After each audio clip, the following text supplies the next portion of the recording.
I have a hard time accepting that is true. Doesn't really matter how you feel about it. I mean, it's just hard to Ah, accept at this point it's cool. because I don't see it, and That's I have to, fine. I have to, like, you know. Oh, But okay, I I get see it. it. Like Black Culture Geeks Yo, popped up what are in y'all my doing, my recommendation. guy? Yo, well, see, here's the thing. It doesn't sound super bad on my end, so I'm hoping it doesn't sound super bad and distracting on the end of the audience. Oh no, it's not. It's not the worst. It's just noticeable. Yeah, yeah, it's Like my definitely that. guy, what are you? What are y'all like? Legitimately, what are y'all doing? Like, because again, maintenance doesn't work on Saturdays, and you sound like you're like building the damn apartment. Like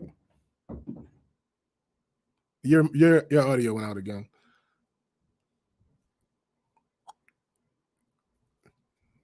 Your audio went out again. I don't. I can't hear you, and I can't answer the question how because yes it is, but again ah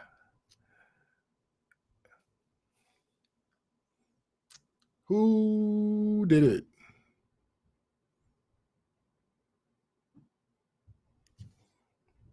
Who that? Who that? So here's the thing.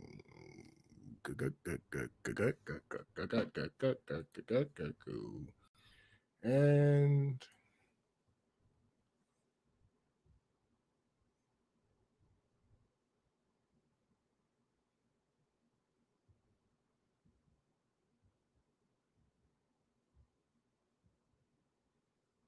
hmm,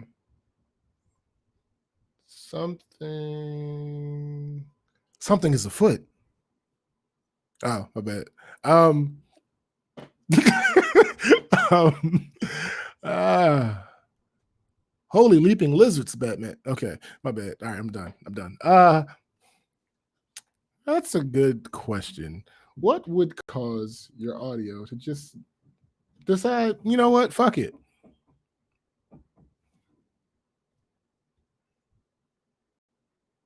And funny enough, we're live now. So,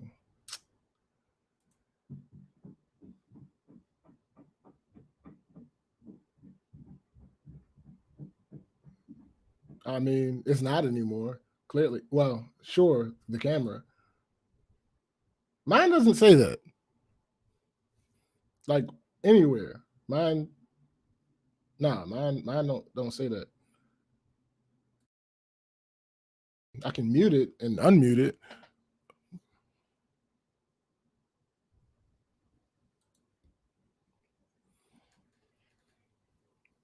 Heavens to Murgatroyd.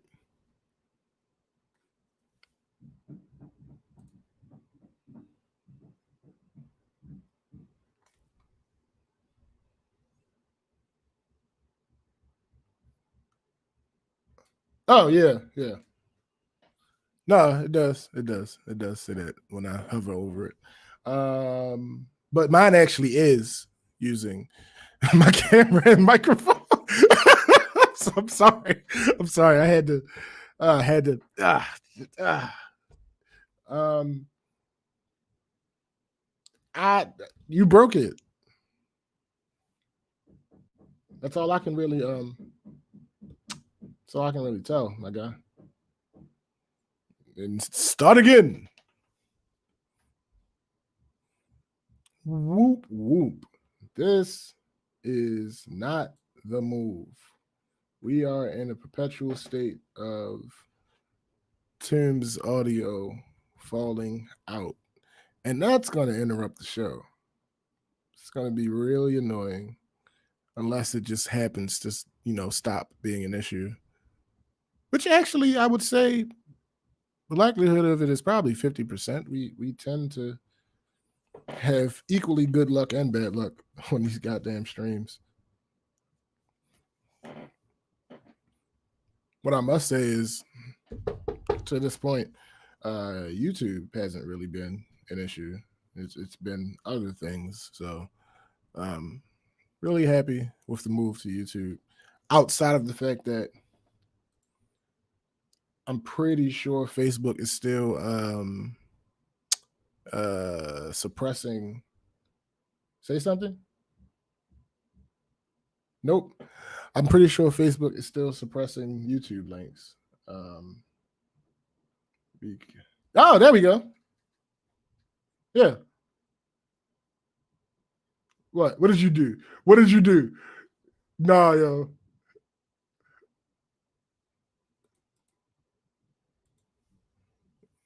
Yeah. Interesting. Interesting if it lasts. Well, yeah, obviously. You know what I'm saying? So in this instance, you have to make sure I'm fairly certain you have to make sure Sparkle Cam is up on the screen. Really? Yeah. I've had issues with it when I minimize it from time to time. What's crazy is it seems like whatever issues it is that yours had initially, mine's is starting to catch up or some shit because I have minimized this Sparkle Cam every time we recorded before. Oh, I'm certain. I never had that issue. Oh, I'm certain. And now it's on some happy horse shit. Sparkle will be on some other shit. I'm gonna check in if this lasts, hopefully this lasts, but after this, after we do the show, I'm gonna check see if there's a new update or something because shit ain't really, that's not how this shit's supposed to go. No, this ain't the move. This is not the move. Now the move was YouTube. Going to YouTube was the move. Oh yeah, absolutely. Yeah. But this other shit. The YouTube transition. Like I said, I think YouTube still suppresses. Facebook still suppresses YouTube links. Yeah, it probably does. It probably does. And the way they fooled us is instead of making it little teeny thumbnail, they changed it back to that, but they're still probably suppressing that shit. I would not be surprised. Because there are several people who would always be on the Facebook stream that haven't checked out the YouTube stream yet. And it's not like I don't share it in the same page. And I share it too. Yeah, same thing. So you're probably right about that. Facebook is being a bitch right now. I mean, same thing. I feel like it's Zuckerberg throwing a snit because he wants to control every aspect of social media, including video shit. Did you hear about the Facebook boycott from the big people? Possibly. You had to refresh my memory. Because 51.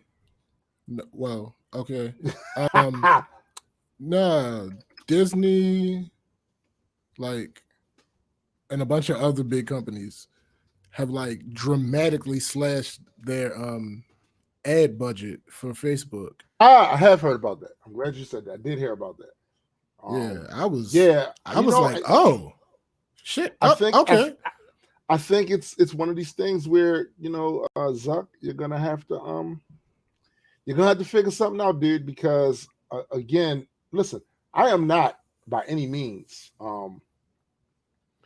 applying some sort of what's the word I'm looking for?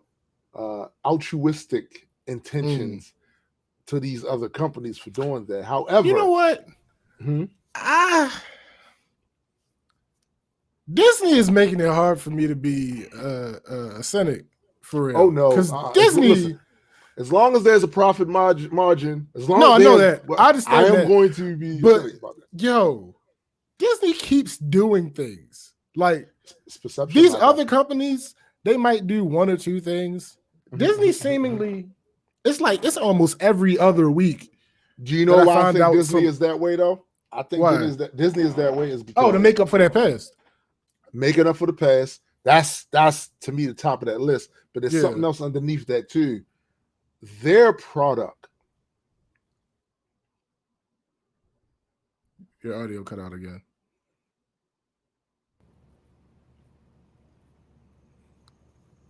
Yeah. You didn't just say that. It's back.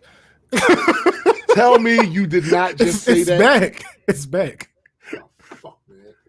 I'm checking, make sure everything is plugged in. So maybe it's a loose cord or something. Man, nigga, you know I don't know. You know how long my mic cord is? My mic cord. If I was to truly stretch this mic cord out, you'd be able to go to your front door, open it up, and see that motherfucker out there. There is no reason for this shit to be shortened or anything. Like, oh, I can't stand you. But yeah, like I still got my eye on them, but I've removed my foot from their neck. Well, yeah, I understand that. That's understandable. But what I'm saying is their product reaches a far more diverse absolutely consumer base than maybe some of these other things. Because if you take a company like Sony, I'm not saying that Sony doesn't have a diverse consumer base, but their consumer base is also dependent upon who can afford to buy their shit. That's a fact. And some demographics don't have a widespread disposable income, so that's real. It's just it's weird. It is weird. Me and Addie was talking about it on because it was one of the topics for the podcast this past week, and I'm like, yo, it seems like every week we talk about something else that Disney is doing to do something with diversity. Now, obviously, like I said, I told Addie, they don't always get it right. No, I don't think anybody always gets it right. I don't think anybody will. Yeah, I think these are one of these classic examples. No demographic group is going to get it 100% right. Right. There are some demographics. Your audio went out again. It went out again. Then it's back and it's back on again. No, you're good now. I don't know what the fuck this happy horse shit is. I don't know, but let me see something. All right. Gave us some more slack. Let's see what happens. So no, I think some demographic groups are dealing with the result of being on the societal bottom rung of the ladder. So they're probably going to have a better understanding of it. But we have seen members of even our community still that somehow can't make the connection where if it's poisonous narratives that are getting us fucked up, right? Certain other poisonous narratives you put out there to other marginalized groups can get them fucked up. And when you literally see people citing the narratives after or during the commission of the violent act, at a certain point, you're being purposely obtuse, or you're prioritizing way too much the struggle of your community to the point where it's not allowing you to say, yeah, I can see how that would fuck somebody else up. You know what I'm saying? And it's like, by all means, I would love for more of us to prioritize our shit, because we don't. We were taught not to. You know what I'm saying? But I think some people go overboard with it. I think some people definitely. Yeah, like to the exclusion of every other group. And I'm like, I certainly get why some members of our group feel like, yo, who be running to our defense most of the time? Nobody. Yeah. They all be saying crazy shit about us and all this other shit.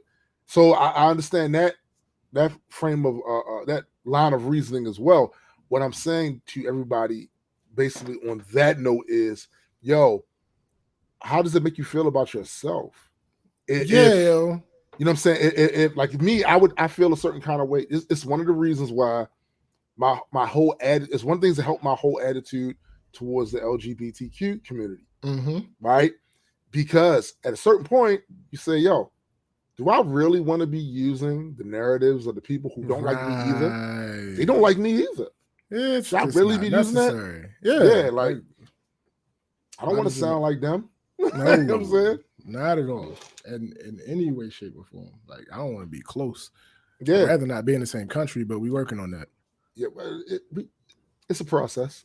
Fuck out of here. Yo, it's so crazy that you say that because literally somebody on my friends list I know for a while, Mario Stanton, just did a video the other day. I had no idea he was watching the exact same expat videos and YouTubers that I watch all the time. Because he made a live stream about that shit on Facebook the other day, and he talked about a certain situation that was taking place with a certain expat and some of her comments she's made about some of the people in the country that she moved to, and it's like soon he didn't have to say her name. I knew exactly who he was talking about.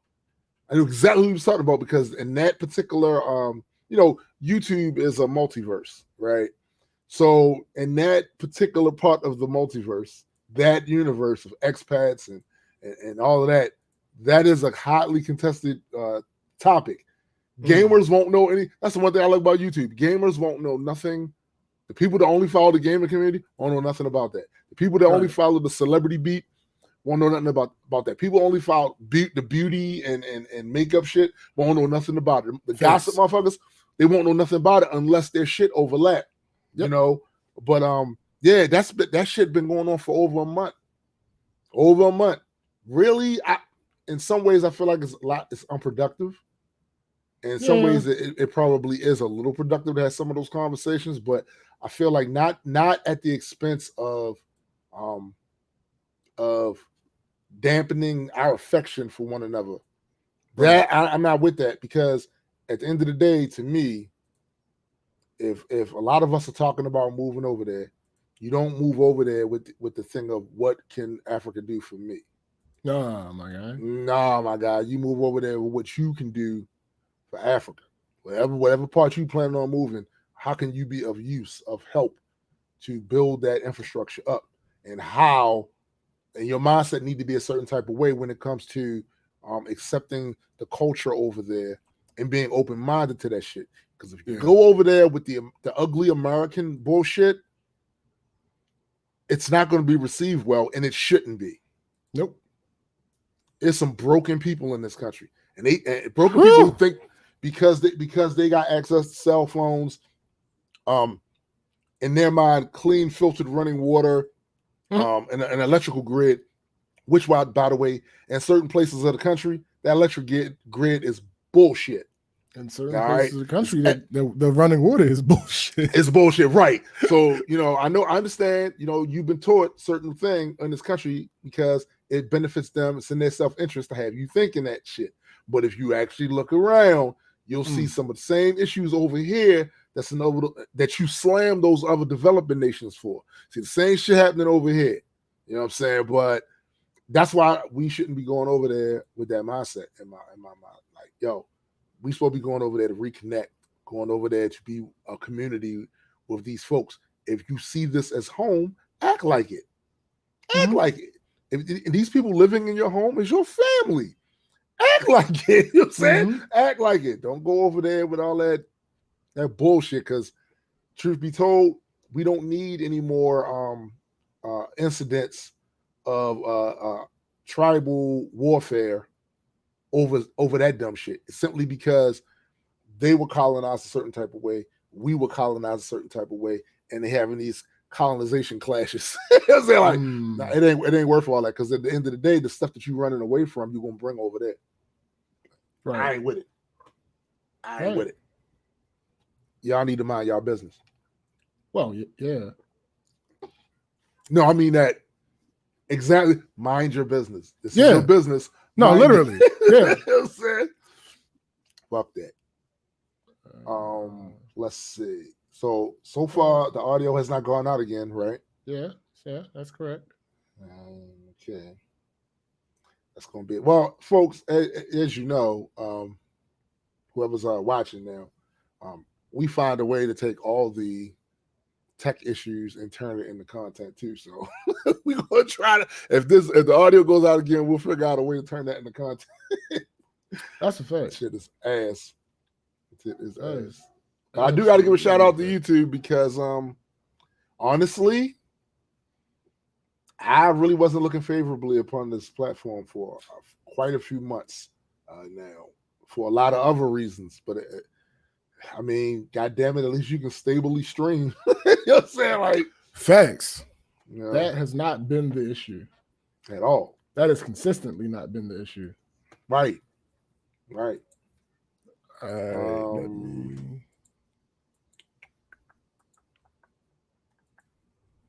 So I got all my stuff set up, so I'm ready whenever you think you got everything set up the way you want it. We're recording. We're recording? Dope. We are recording. So let me ask you this question. Have we ever thought about using Zoom as a backup to OBS? I don't know. No. Okay. Just I ask. never... Well, here's the thing. Here's the thing about Zoom. About Zoom. There's a time limit that is arbitrary unless you pay. No. The free version of Zoom has a time limit, and that's arbitrary. Like I said, that randomly they will decide to give you more time. Like, so you might luck up, or you might not. It exhausts me. It does, man. Like all this shit, it exhausts me because y'all can just do ads and try to make some money that way. No, you gotta have. This is the free version, y'all. Mm-hmm. And this is the one. But if you want it to work the way you actually want it to work, you have to pay.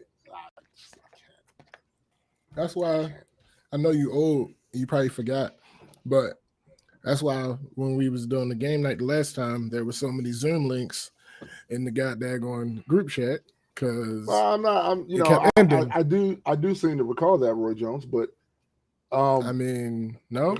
I know you figured I must have forgot, but yeah, I didn't. I didn't. It exhausts me. Shit just kept cutting off. Kept cutting off. Oh, yeah. Time is up. What do you mean? We just started. No, you didn't. Well, no, it's more like, but what we say. What did we say? Basically. Pony up we that just started. Damn credit You're card number. Lying. How much are they charging, by the way? I have no idea. I have no intentions on spending money. So full of shit coming out of their ears. I think if you have more than 6 people, then it's unlimited. I feel like 6 or more, because the first game night, I think we had me, Chris, Addie, Nessa, Cyrus. No, we only had 5 people, so it might be 5 people or more, and you get unlimited. I feel like the subscription business model has been abused. Well, yeah, like people thought, there will no longer be a need to purchase the software outright, or maybe need is not the right word, option to purchase it outright. We just gonna go with this subscription model, so you pay every month, and we wind up getting more money as a result. Oh, so much more money. And in what you guys get is the updates, not to pay for it. I've given Adobe hundreds of matter of fact more. Yeah, audio cut out. Yeah, your audio. Your audio cut out. And it's back. Yeah, your audio cut out for a second too. So it might be something with your I don't know. I have no idea what it is. I don't either. All I know is what it is. But it keeps coming back though. So okay, I just hate having to repeat myself. It exhausts me. I swear, yo, I feel like Ebony Maw, yo. Exhausting. It's funny. It does. So we might as well get this started while we got yeah. All right. You are correct, sir. Thank you there. Who say that dumbass shit? It was Johnny Carson's dude. His assistant. His assistant used to say, "You are correct, sir." Hey, look, man. I have seen the Nat King Cole show, even though that far exceeds. Yeah, I've seen the black and white. Why? Thing. You had to have seen Johnny Carson. No, never. I have a cursory idea of who he is, but No, I've never actually seen Ed McMahon. Ed McMahon. Same thing. You are correct, sir. That was his sidekick. He used to say that. Okay. And it's funny because I have because to take your word for it. you know the phrase. Damn, that's crazy how pop culture works. Yeah, I'm about to say that's how that should go. But that's where the phrase comes from. I have no idea who's attributed to. Yeah, but you know, it is what it is. Did he die? I think he may have died. I don't know. I know he used to do those homeowner sweepstakes, something like that, where if you come to your house with the big old check, publisher, yeah, he used to promote that shit. Really. That I know because my grandmother used to always watch that. Yeah, thinking that everybody thought they was going to do that. Everyone thought. No one in the hood ever was that one. Ever. Not once. Not once. I'm not convinced there ever was a winner. No, me either. But the only reason why I know there are lottery winners is because there are some people in the hood that have won the lottery. Right. But even that, like the first big money jackpot, that was considered big money at the time, was won by somebody in the hood, and they wound up going broke. So shit happens. Yeah, shit happens. Yeah, it is what it is. But anyway, let's get this show started. Yeah, he was balling out of control. They ain't know no better. Welcome everyone to the Black Culture Geeks podcast. This is my man SPJ. And I am Tombstone the Dead Man, and we are just a couple of geeks talking about pop culture from a black perspective. Facts indeed. Yeah. Woo! Yeah. Do we have? I mean, we late shit today. First of all, we are late, but we're late for a very good reason. I wouldn't say so. No, it's not a good reason. A common reason. We're late for a common reason. Facts. Tech issues. Yeah, I mean, it just is what it is. It is what it is at this point. I'm resigned to understand that this is life for some reason. This is life. Yeah. And it sucks. Your audio literally cut out when you said it is life. It came back. Right. But yeah. So, as if to prove our point. Like I'm wondering. Like we needed proof. Now I'm starting to think my Canon has the same issue yours may have had. Why? You're not freezing? No, but right when I said that, I was adjusting the USB thingy when it went out. And before that, the reason I moved my headphones is because the cord of it was in such a position to constantly mess with the Canon cord. So I moved it out of the way. So, yes, I'm wondering. I'm wondering what the hell's going on. And mind you, I have that cord going through a USB hub and not directly into. See what I'm saying? I'm wondering. Maybe. We'll see. We'll see. If it doesn't go out again, that might have been what it is, and I got to make some adjustments and shit. Word. But yeah, damn. Look, the tech issues and spilled over into the goddamn beginning part of the goddamn show. Listen, it's on brand. I mean, it hasn't happened in a while, but they should be used to it. We family. They should be. Yeah, I mean, yeah. Oh, let me tell you what I got to do this week. I got to cut to the circus. Nigga, I live in the circus. Well, I live in America. This is the biggest clown car. I mean, this is the biggest clown car on the planet. You're not going to hear a disagreement from me. It was that. But yeah, I mean, I got to cut the grass this week. Okay. You might be asking, why is that a big deal? Well, it's a big deal because the lawnmower that I have has a little Sam Jones. What up, cuz? What up, Sam? Yeah, my lawnmower has that little key to it. Well, that little key the original key got misplaced.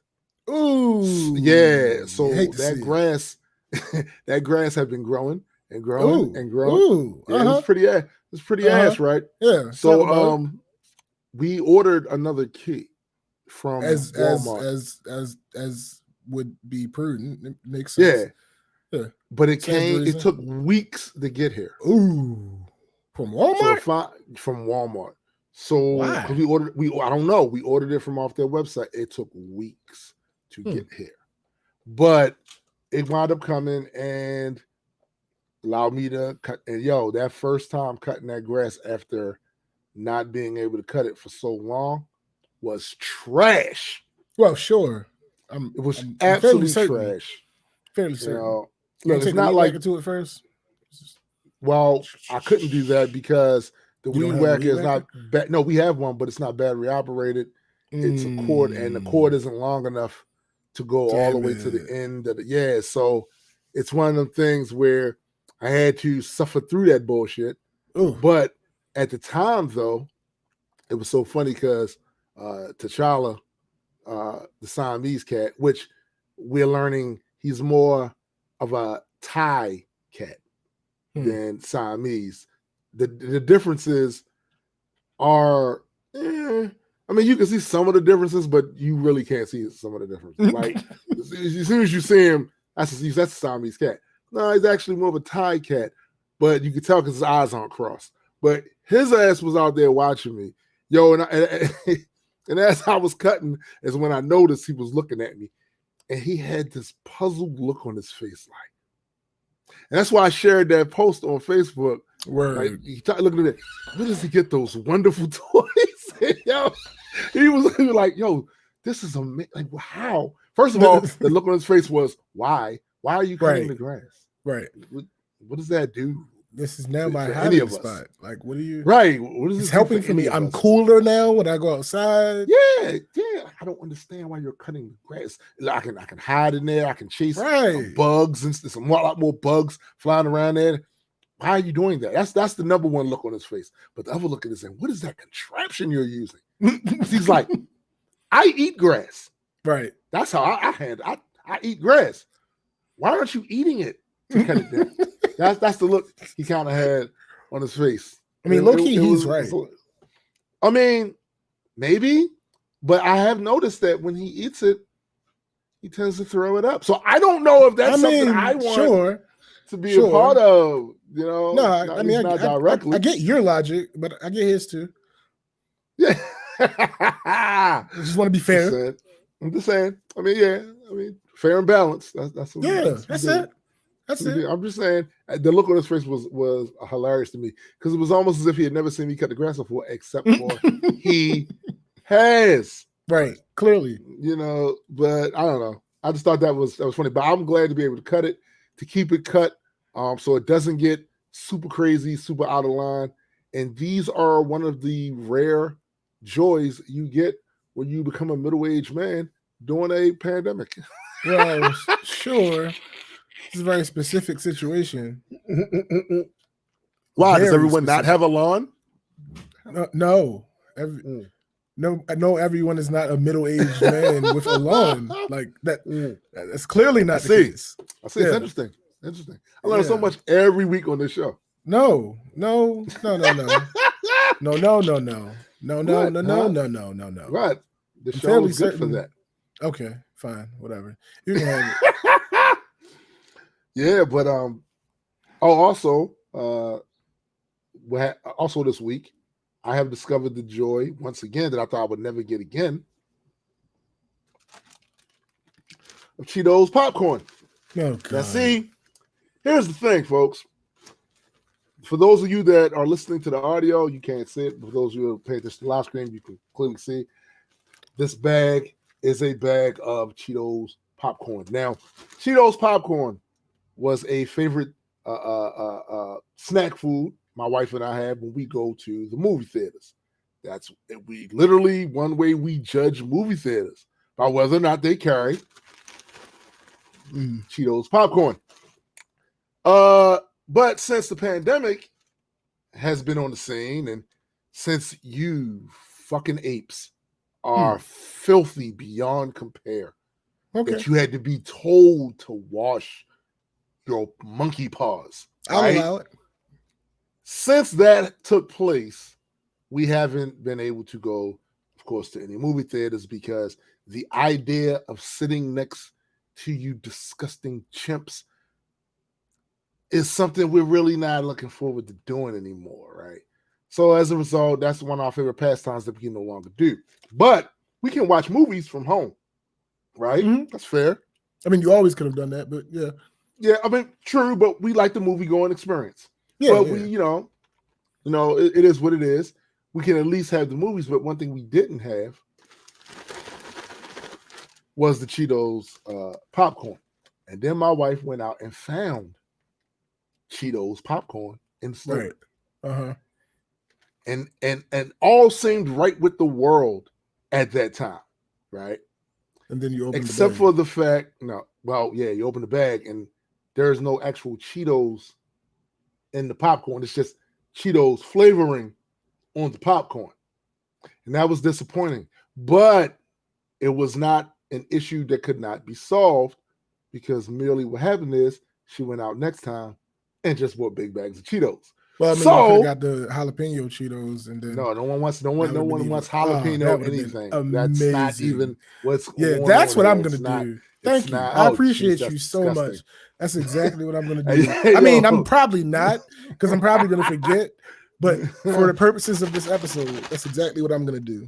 Look, man, I'm telling you, no one's messing with jalapeno. I have a personal beef with jalapeno. Why? From old work experience. Oh, that's you jaded. That's different, my guy. Oh, I don't like hot stuff anyway. So that overall aren't hot.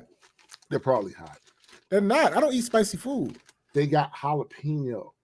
Yo, you've never seen me eat spicy food, my guy. I've never seen you eat spicy food. That's true. Right. I don't eat spicy food. Yo, just the word we used to call jalapeno the devil's dandruff. Listen, man. I understand. That shit I forgot. I get that from your perspective. This would be like traumatic. I'm having flashbacks right now. I forgot. My bad. I apologize. I didn't think that through. But now, I mean, we have it. It's here, and we can continue to order it and have it. And I feel like I don't really ever need to go to a movie theater again. So I felt like that already, but okay. I mean, what I'm proposing, my favorite movies are comic book related. So each one of these companies now has an outlet outside of movie theaters to release shit. I will even pay extra. We talked about this on the Metas and Mutants show. I will even pay extra. Right, for the right to be able to watch these first run movies in my house, especially now that I have Cheetos popcorn. Right. Yeah. So Marvel, get on that. Disney Plus is right there. I'll pay at $20. I'll pay $30. It's 5 people in my house. I'll pay $30. Right? First run and watch that motherfucker a bunch of times. Hey, relax. It's only one of them. I'm not really trying to spend $30. A month for Disney Plus, my guy. What you need to do? Something's gonna fall. If Disney Plus does this thing where they release movies at the same time as theatrical. Something else is going to fall. I'm going to have to cut some other subscription from my life. Oh, that's not good. How about this? To do that $30 shit. It might be Adobe because ain't no way. No, but what you do is they don't need to raise the price of Disney Plus. It's just when you want to run that movie, pay $30. When the movie come out, pay $30. It's not $30 you pay every month. Oh, okay. All right, that's better. Yeah. You know what I'm saying? That I can deal with. To get access to that movie. Yeah, that I can deal with. Yeah, I'm with it. So, excuse me, y'all. This is did that really call for you to? All right, you're right. It's good. No, you're right. But no, I feel like right now, Mr. Pistachio, that I'm going to you have not had pistachios in quite a while, yo. Right. And the name doesn't even fit anymore. Oh no, it still fits. That's one of my favorite clips. Listen, that clip I matters none. That show, one of my favorite clips. Matters none. So yeah, you'll forever kind of be the pistachio kid. But I hear you. Like when we shoot out Western, that's fine. No, that's fine. No, that's actually pistachio fine. Kid. I actually have no issue with that one. Yeah. But yeah, man, like at least for these little, you got to take these little wins where you can, because we are living in an absolute leper colony now, and it's like Facts. You gotta find something. I have found that I do have a lot of interest that can replace the shit that I can no longer do. I do. Yeah. I do. And actually it's probably helping me save money. Yeah. You know, because a lot of the stuff that I was doing before cost money to do. Since I can't really do them anymore, I don't have to spend that money to go do that. I'm saying something else I personally have started to enjoy more. Just remember how we used to go out to these different locations, these big old fields and wooded park areas. Like, I appreciate that more because you can social distance really easy. Oh yeah, absolutely. In these places, and you know, we was already the type. We already was the type of people that to like that sort of shit. Thanks. But now it's elevated that shit to almost Universal Disney World status to me.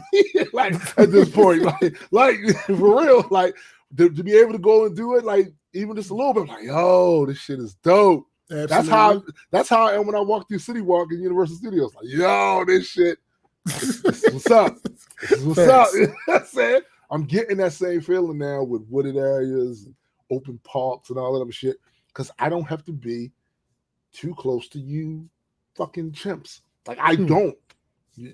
Just absolutely disgusting. Now, here's the thing. Well, my circle was already job small in the first place. The only reason that I had to be around you cesspool simians is because people was out in public. You're out in public.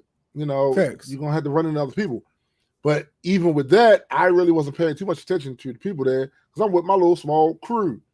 I'm either with Multiworld or I'm with my media family over here. So I didn't really care about it. But now that it's less people out there, yeah, absolutely. Why not? It's the shit.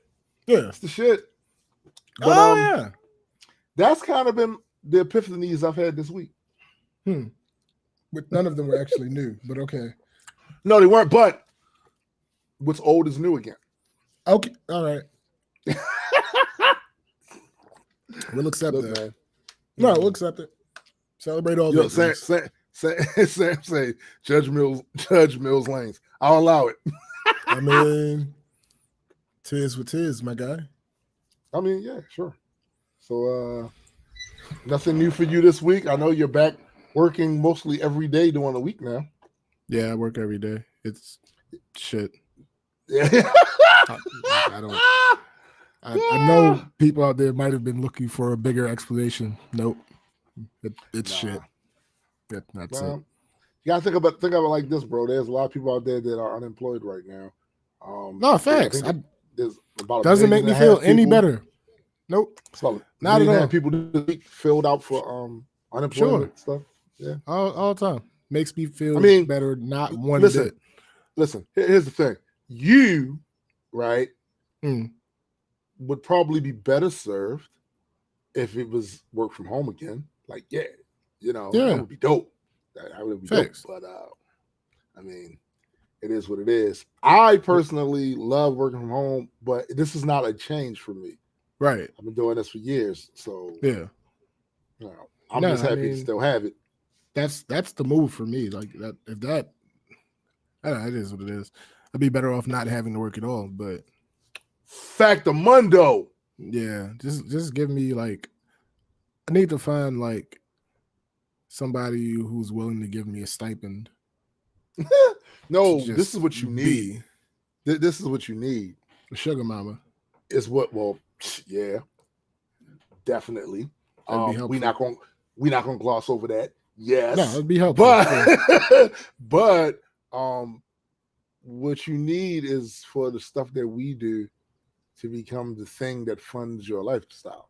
That's the cheat perfect. code. That's the cheat code right there. We get that cheat code, that'd be dope. It's over. It's over, Johnny. It's over. Yeah, that happens. It's literally a wrap for all you. Let me chill. Just saying, yo. Bring it back in a little bit. But yeah, that happens. It's a wrap. But until that happens, it's shit. Well, Hey, man, it is what it is with that. Hey, I went to the gym, and these motherfuckers. Listen, why'd you go to the gym? Why did I go to the gym? Yeah, what's up with that? Because I go to the gym. I hadn't because everything was closed. But I went to the gym, and they seem to actually be doing a good job with this whole social distancing thing. I was surprised as hell. How many people were in that gym? Less than half. Like, it was less than half full. I don't know if that was a mandate or I just happened to go at the right time. But yeah, it was less than half. Like, it was, matter of fact. So they have rows of their machines and whatnot. Right. Every other machine was marked off. You can't use this. But even then, of the usable machines, every other one still wasn't full. Okay. So like I said, like the doors were open, like held open, so you don't gotta touch them. To getting in and giving them your little key tag to get in, that was not automated, but they had the scanner set up on the table so you didn't have to touch anybody in order to use it. They seemed to be doing a good job, but then somebody walked past you and sneezed. Oh. No, I mean, no. I walked in there with my Goku shirt on, my Addicted to Black mask on, walked in, spoke to the dude at the desk. He's like, dude, couple things. First, love your shirt. Thank you. Second, love your mask. Thank you. Third, next week we're going to have to wear masks the entire time we're in here. Wait, what? Here's the issue. I was about to ask you about that. Cardiovascular exercise should not be done with a mask on.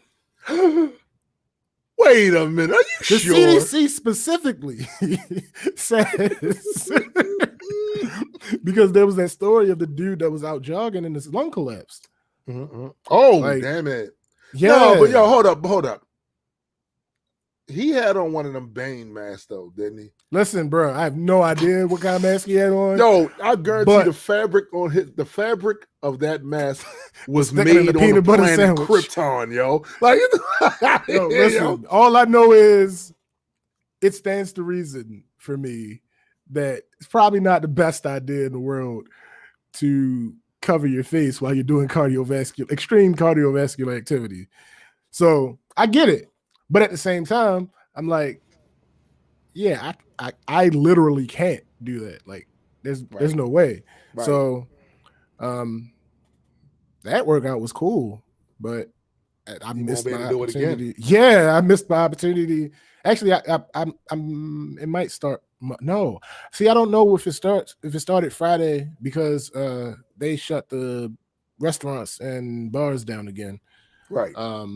So I have no idea if it started Friday because that's when the restaurant, well, not shut down, but indoor dining and stuff like that is out the window again in Baltimore.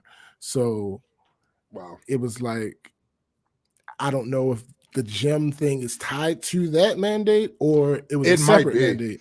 Yeah, I kind of think so. That's how these things have tended to go. Yeah. Plus, I heard something about Baltimore the other day. They literally said something.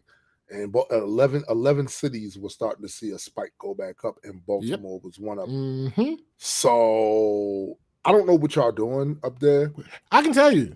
What's that? The worst part, not just Baltimore, in general, because I've heard this reported. In the beginning, not the beginning, but for the first shut up. For the first half of what has been the pandemic as far as the United States is concerned. The majority of the people catching COVID was older people. Your boomers, your Gen X's, and it was like, all right, I get it. I understand why, because most of it was like nursing homes and stuff like that. But now the majority of people catching it are in their 20s and 30s. And why is that? Because they want to go to Miami and they want to be on beaches together and they want to go to parties. Whoa. Is that my nephew, Floyd Simmons, in the chat? What's up, Floyd? And Mike. Wow.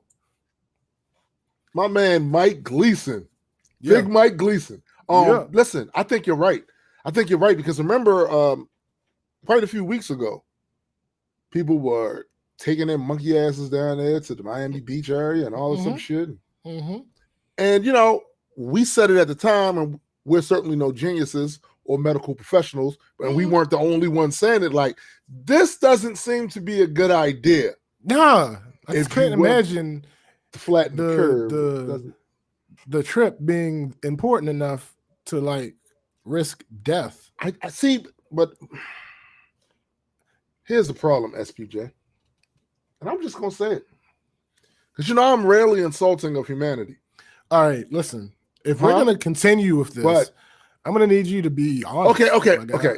You know, you're right. You're absolutely right. Yeah, I apologize for that. Listen. People are fucking dumb. No, that's a fact. That's absolutely, yeah. In this country, people are broken. You know what I'm saying? They're fucking broke. Some of the feelings of entitlement, the feelings of exceptionalism, these were taught. These are taught tropes and concepts that a lot of people here have, and that's why there is a phrase, the ugly American. Oh, yeah. Because when a lot of times Americans go overseas and they take them really shitty, pushy cultural norms that's norm over here to these other places where it's not like that, and people see that and they call them ugly Americans. Well, here's the part of the story where that ugly American shit turns around and bites Americans in their own ass. Right? That's what that is. So you're probably 100% correct. Motherfuckers was on that. We tired of the pandemic. Yeah, the pandemic ain't tired of you. Yeah, I can't even use the analogy I was about to use because we weren't even smart enough to wait for a curve to flatten. Right.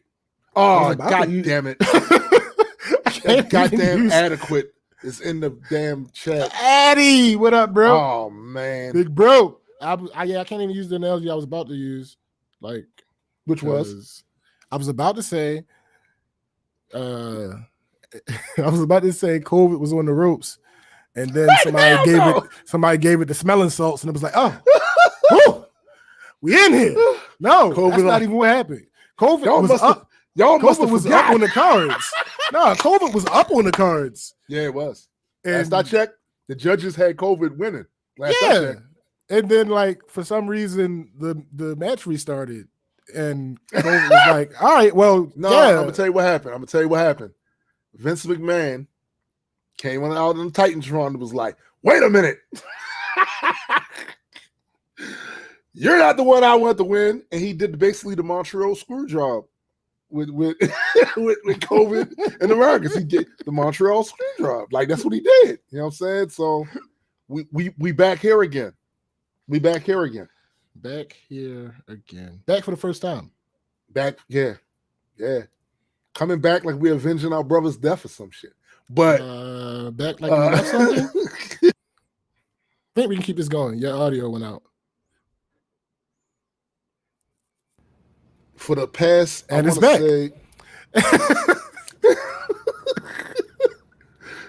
For the past few years, I have been talking about in songs the dangers of scientifically illiterate people who spurn expertise.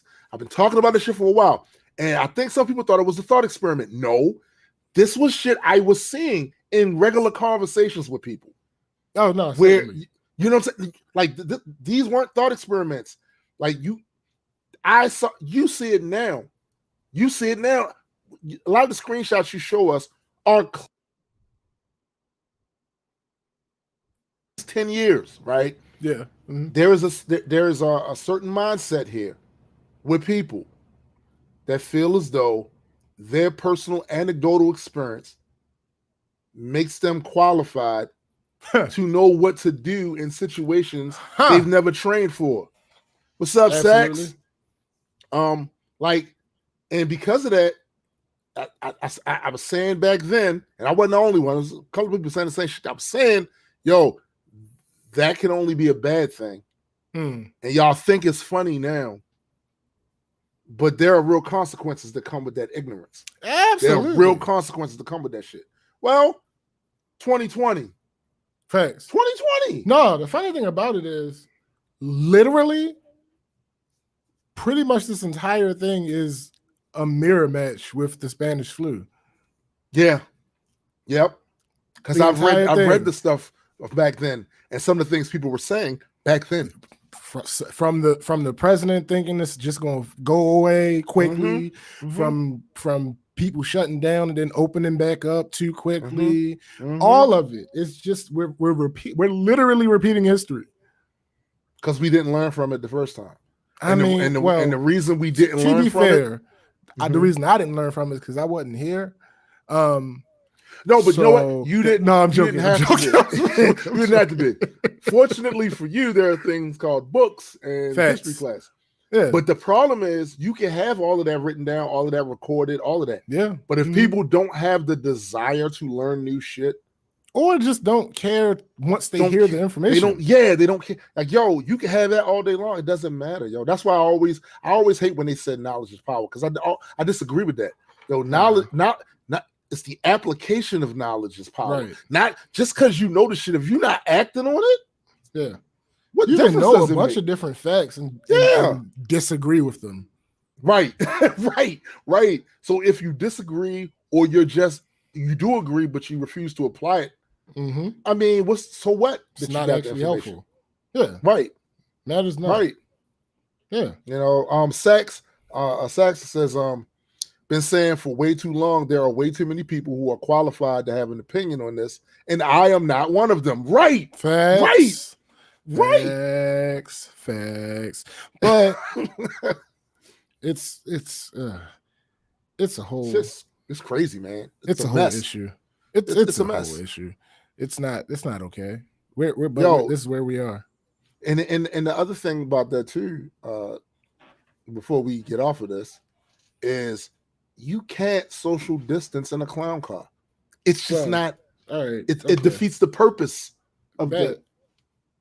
Sure, but okay. You can't. No, I got you. Your man Trump finally telling people to wear masks. Yeah, about that. So I just read an article that said that since he did that, people having a favorable opinion of masks in the Republican Party shot up 58%. Now this is, I want y'all to listen real close to what I'm about to say. If him saying that it's patriotic to wear a mask shot that up 58% in the Republican Party, then conversely, when he was playing it down and acting like it was something he wasn't supposed to do, or you were being politically correct to wear a mask, what did that do to the numbers? Yeah. So who is responsible, right, for creating a narrative that got people sick? Absolutely. And this, we're talking about Trump right now. Yeah. But just as a it's whole, not just him. Yeah. It's not just him. And what's really important, sometimes you gotta take advantage of these teachable moments, right? Sure. I've been saying for a while, y'all need to be a bit more responsible about the information or misinformation you put out here. Yeah. Because you're adding to an environment that can get people killed. Facts. And a lot of y'all out here posting willy-nilly all kinds of unsubstantiated nonsense just because it happens to fit into your particular worldview or a particular bias you have, and y'all going crazy. I see you all on social media. I see you under articles. Y'all are going crazy with that. And I've been saying this for a while, and I'm not the only one, but you need to be responsible for the shit you post. Right. And if you don't know something, say you don't know. Leave it be. You just post something with no comment. Yeah. The issue is nobody. I'm fairly certain nobody heard the end of that sentence because your audio went out again. God damn it! I mean, which I can part? hear you now. Yeah, between when being responsible for your you post and the end of that sentence, your audio cut out. Ah, damn. Well, you got to be responsible for what you post because the fact that some of y'all are just going crazy on social media under articles and just saying stuff that you have no idea. And if you're honest with yourself, you have no formal training in any of those topics for you to be making those claims, right? And y'all just don't give a fuck because you think it's just your one lone voice. Your one lone voice, when added to other voices that are doing the exact same thing, becomes powerful. Amplified. Because here's the thing, there are people, most of us have people that respect what we say. Yeah. It doesn't even have anything to do with being in a position of power or exactly anything like that. Exactly. Like, people like that are your peers might be undecided about a thing and then hear you talk on it and know they're swayed because they respect your opinion. Right. It's just that simple. So no, it's not just one, because if I do that and then let's say my cousin hears me and he's like, yeah, this is what this is, and then he goes and spouts that, and then 3 or 4 people that respect him like, yeah, you know what, you're right, and then each of them go, like, it spreads. It's the real pandemic that we're dealing with. Yo, that, you know what? I like the way you put that. That is the actual pandemic that we've been dealing with for years. There is still no actual cure. There's no vaccine for it. Right. Like, we just suffer from it on a daily basis. Yeah. Yeah. This shit is crazy. It is what it is. And speaking of fountains suffering? of suffering and being a fountain of misinformation, the first thing I see on this doc. Listen, before you I had this conversation with Adequate. It couldn't be recorded. Well, it could have been recorded, but it wouldn't have made sense to be recorded because we were about to record a Let's Discuss Disney Plus podcast, available on all streaming platforms, ladies and gentlemen. Go check that out. So I absolutely hate that Ye is a thing right now, because I don't want to talk about him. But like I said, me either. Like I said to Adequate, it would be irresponsible. And he said, because I was like, yo, I could just not put him on the docket. Right. And we just talk about other shit. And his response was, yeah, but you're not gonna do that. I said, yeah, damn this integrity. I can't. Listen. And also, Eddie's ass show. His ass show. Adequate his ass show. I so don't. So what I'm gonna do is, instead of giving my opinions on what is going on, I'm going to explain the issues that I have with talking about it. Oh, okay. That's interesting. So it is no secret, if you pay attention to anything that I do, if you listen to some of my music, if you have listened to the podcast long enough, get out of those popcorn Cheetos. Okay, whatever. If you listen to the podcast long enough, if you've seen my social media posts, if you happen to be if you've watched some of the old stuff on my YouTube, it is plainly obvious that one of my favorite creative minds in the world is Kanye Omari West. God damn it. I thought for a second you was talking about me. Go ahead. I mean, but I gave you your flowers the other day on Facebook with the Mad Lib. That wasn't those flowers were weeds. They were goddamn weeds. They were roses. They just so happened to have thorns on them. Man, listen, it is what it is. Anyway, yeah, Kanye Omari West, one of my favorite creative minds. Well, music wise, because I'm not really a fashion guy, so I don't really care about any of that part. Now, you've also known, if you've been on the podcast long enough, that we've had this conversation to a deeper degree with R. Kelly. The idea of separating an artist from their art. Your audio went out for a second, but good. I mean, no, they heard me. You just didn't. But it is what it is. So yeah, so it's like, all right, bet. With R. Kelly, even though I said that I was leaving room for myself to do that, I never actually did it because it wasn't that important to me. Like his contributions to the music game have not changed, but still, I've never been like, yo, I just need to listen to this. No, it just since all this shit has happened, I've been like, nah, I'm good. I'm absolutely good. So, but all that being said, people know that I like the guy. I mean, we know, but do we really know? I mean, yeah, because of everything I just said. Oh, like, yeah, okay. Yeah. So also, I have a very I'll use the word interesting relationship with mental health. So yeah, I don't really think I have to explain that one. No, I don't. I think that's pretty simple. And then on the third hand, this is some Goro shit. Yeah, you got 3 hands, bro. What the fuck? Yeah, I mean, listen, medical mishaps. It just happened. Medical mishaps aside. Yeah, it just happened. On the third hand, y'all know what we've been on recently. Well, ever, but concentrated on recently. Right.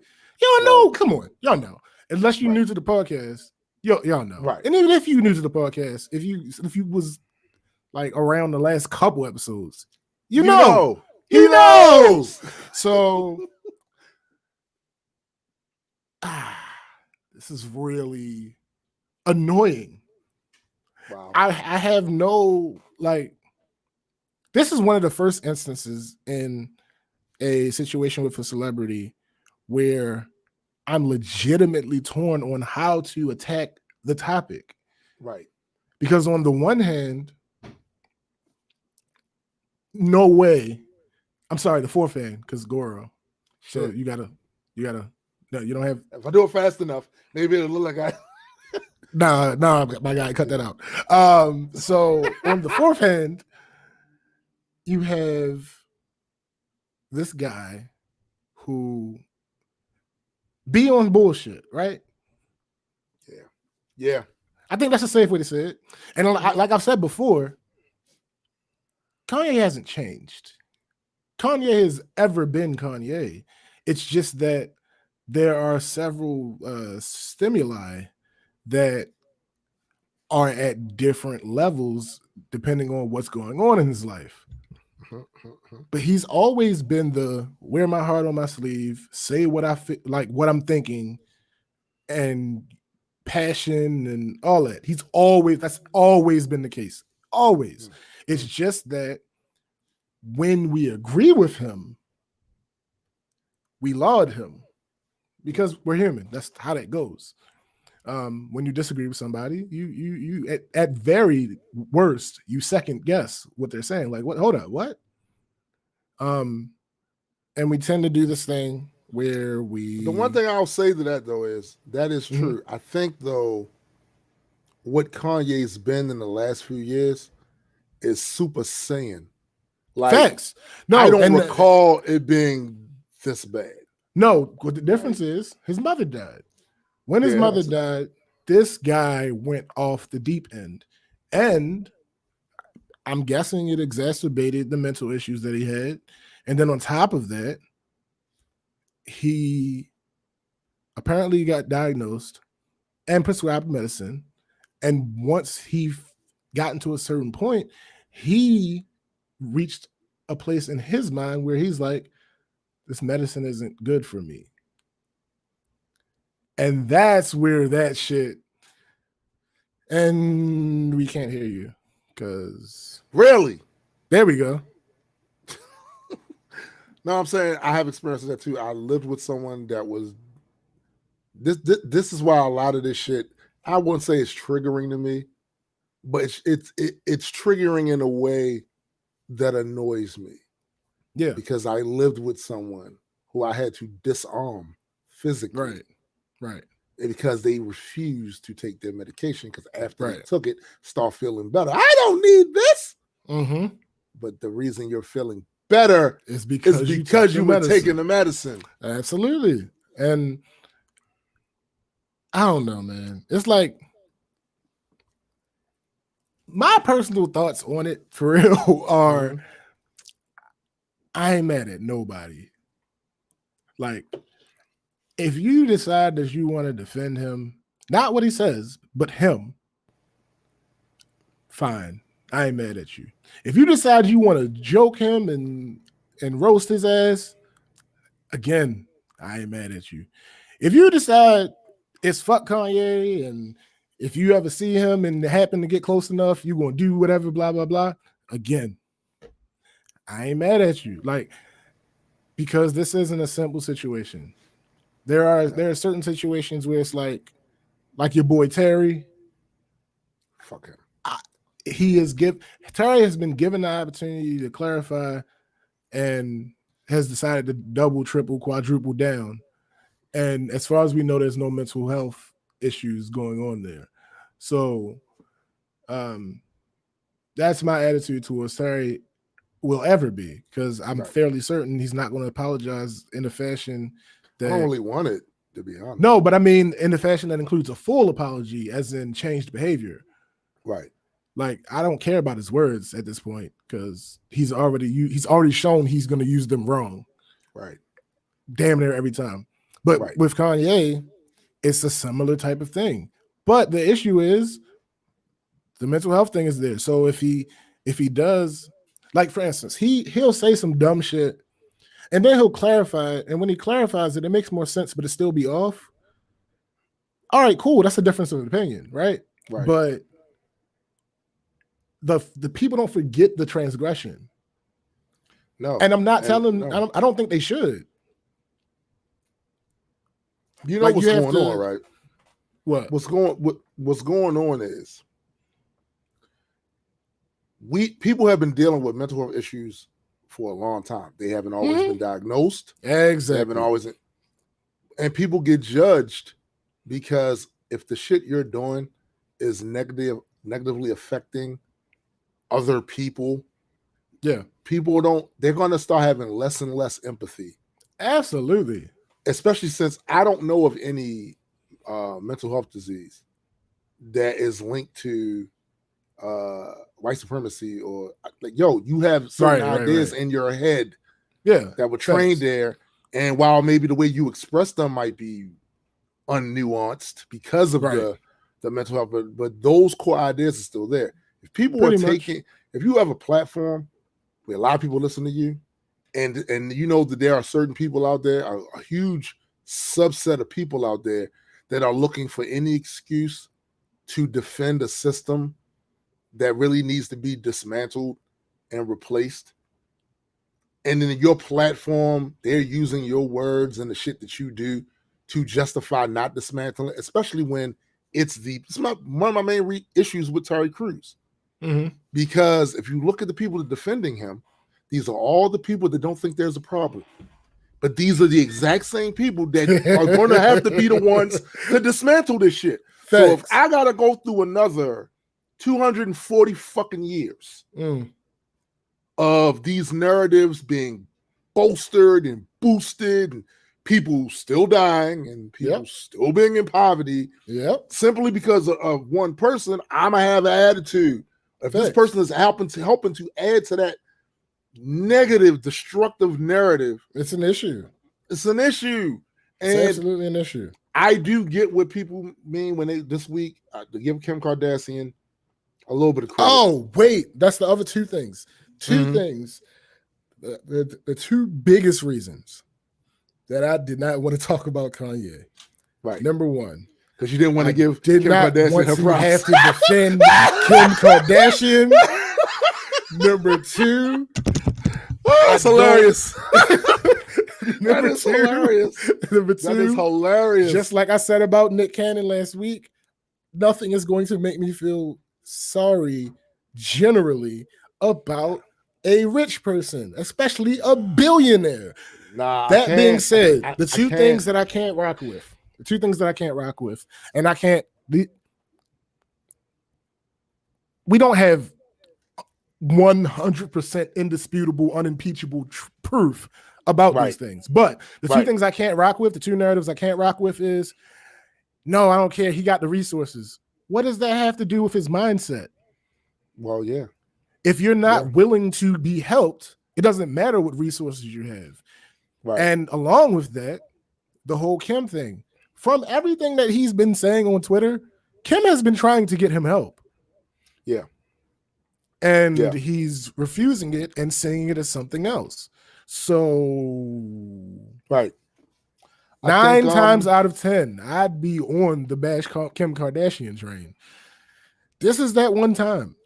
Listen, I'm with you with that. Which is crazy because I don't know who these people are. But I don't know who these people fucking are, yo. Facts. But I feel like one thing she said, because again, I'm swayed by good arguments and evidence. Yeah, I was definitely on that. Y'all don't give a fuck about this, man. Y'all got him out here doing this crazy shit.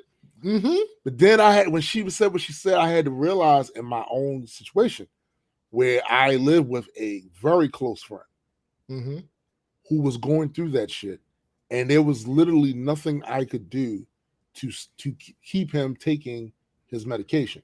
Correct. He would take it for a little while and be good. And then I start seeing signs that you ain't taking it. It ran its course through your bloodstream. I know that from personal experience, so I had to amend my thoughts on that. And at least in this one case, when it comes to that fucking family, I cannot say that it is entirely on them. No, apparently Kim and Chris have been trying to help him. Right. But also, I can say this, just on my detached fuck 'em thing, I don't care as much as they want me to about that. No. I care about the end result more than I care about that. But I have to acknowledge that because it's just facts. Yeah. You can't. He's a grown-ass man, billionaire. Like, yo, right? Like, what the fuck you want to tell him to do? I mean, look, if you slap the shit out of him, you going down. Lead down a whole different path. So, like, what you do? There's nothing what really do you do. You got to tell him and try to convince him. But here's the other side of that too. If we can't point the finger at Kim Kardashian and the Kardashian family, we should at least be able to point the finger at Fox News. Why the fuck are you live streaming that shit? There's truth to that. Because this isn't news. Like, this isn't news. It's not new that he's suffering from bipolar disorder. Right, and everybody knows it. So why should he be streamed live? No, I understand that. Because it's clear, like, it's fairly clear. David Letterman, that wasn't live. Right. I'm fairly certain there were some things that might have been edited out of that conversation. Exactly. Because he knows the situation. Like, it's like I said to you in the group chat. There are a lot of things that this guy says that fall into a bunch of different categories. Sometimes he's just dead wrong. Sometimes he's right, but he said it wrong. And all these other things. So, but like I said to you, even though this is probably what up, sis? even though this is likely a result of an illness, his hurt doesn't allow him to hurt others. It doesn't excuse the hurt that he's putting out there. So it's like, that's why, like I said, that's why I really just don't want to talk about this shit. I think the other thing for you, for maybe in your, I get it, I do, because when you have a particular artist, content creator, whatever, you would like to believe that the artist that you like the most, look up to the content they do and all of that, and be feeling the most, are credit to the world. They're an asset to the world, that they're doing something good for you. Want to think that, you want to believe that, you know what I'm saying? Like, and that's why we get so excited when we talk about the Daniel Kaluuyas, when we talk about stuff like this. It's like, all right, bet, okay, yeah, right. And then you have people like Robert, Terrence, Nicholas. But see, that this is why I a long time ago developed a very thick skin with my favorite celebrities, anybody that I like because of their content. Thanks. I developed a very thick skin with them because all y'all know, I've rapped with Stan Lee. He's like an inspiration. Yeah, that would not prevent me from putting anything in perspective if something came out that I thought was detrimental, like because of the fact, because like we always say on the show, your heroes have no power here. Facts. Neither do ours. You know how much Neither do R. Kelly killed me? Yeah. It was not as bad because we've known. We know. And psychologically, America seemed to sweep all this shit under the rug. Yeah, they did for years. So when it came back up, it was like, yo, yeah. It was hello, darkness, my old friend. Right. It was like, yeah, you know what? This is a thing. And he got a second chance, and he didn't take advantage of that. He blew it. No more chances for you, my guy. You know how much R. Kelly killed me? And he shouldn't have got that chance. He shouldn't have got that chance. He shouldn't have. Not as much with Terry Crews or Nick Cannon. But I enjoyed some of the stuff Terry Crews did. Brooklyn Nine-Nine was cool. I stopped watching it for some reason. I can't remember why. But from what I watched, I liked it. Nick, yeah, all right. I'm much less of a fan of Nick. There's not much content that he did that I. Yeah, I was having a conversation with somebody in one of the groups, and they were talking about the Nick Cannon thing. Oh, the post was basically, why is it that certain people are not forgiving him or something like that? And I said, basically what it boils down to is he said some shit that when he said it, you had two groups of people that was with him, people that were against him. And the people that were against him for saying it, they're in this, I'm not rocking with Nick camp. All right, bet. So now he apologizes. Right. So now the people that were rocking with Nick, you got a certain portion of them that are mad at him now. I saw that shit all this week. And then the first group that was already mad at him, some of them just disregarded the apology. So they're still in that camp. So now you have a bunch of people that just aren't rocking with Nick right now. And it's like, that's how that works. So Nick need to take the advice that I gave him last week. Just chill. Go away. Just chill. Go away. And then I keep seeing stuff. I'll be out of here. Yo, fucking conspiracy theorists and know-it-alls get on my fucking nerves. So somebody posted the thing about Oprah offering $10 million for him to bring Wildin' Out to the OWN network. And I simply commented, bruh, he don't own Wildin' Out. You really think she would offer him $10 million if he ain't own it? I have no proof that she offered him $10 million. Yo, you have yet to prove that she did. You just asserted that she did. Then he sent me this rinky dink ass link. And I'm like, I've never even seen this website in my life. I have no idea, like, not to say that it is fake, but even the website said, oh, it's not, what did it say? It's not, it was never confirmed. It was a report. Like in the article, it said it was reported. Like so what? Again, you still have no, but I didn't even go back. But you know what? I understand why you didn't go back, because it feels like you're fighting against something that's bigger than you, and it is bigger than you. Like, yo, one of the key problems with having discussions with people that I've had over the years is we have a different standard of what's considered evidence and what's not.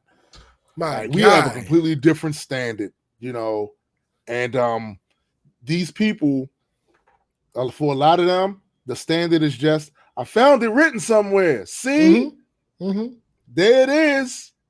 Like, no, I found it. Simple.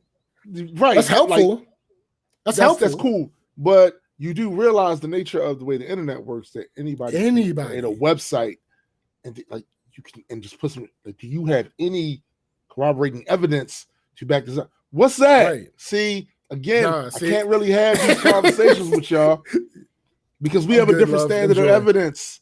You know, like y'all see the conversations that I have on a daily basis. Yes. And it's like, while I actually learn more about you from those conversations than I do these NPCs, because these NPCs have been acting like that since I've been engaging with these NPCs. Like, there's nothing. It's nothing new. It's nothing new. What's that shit Math say? He said in that one battle, he said, you get your shit dropped like a thrift shop. It's nothing new. Like, it's nothing new. It's nothing new. Facts. So all right, I'll give the people the conversations. Addy's ass, yo. He said, please refrain from plugging there it is. No, you're right. My bad. So I'll give the one example of a conversation I had in one of these groups. So the OP posted these new age susus are nothing but pyramid schemes. Something to that effect. So for those who are unenlightened, a susu, there are many names for it because it happens in cultures all around the world and has been happening for a long time. Basically what it is a group of people get together. They all contribute to a financial pot and they take turns taking from the pot. It's really that simple.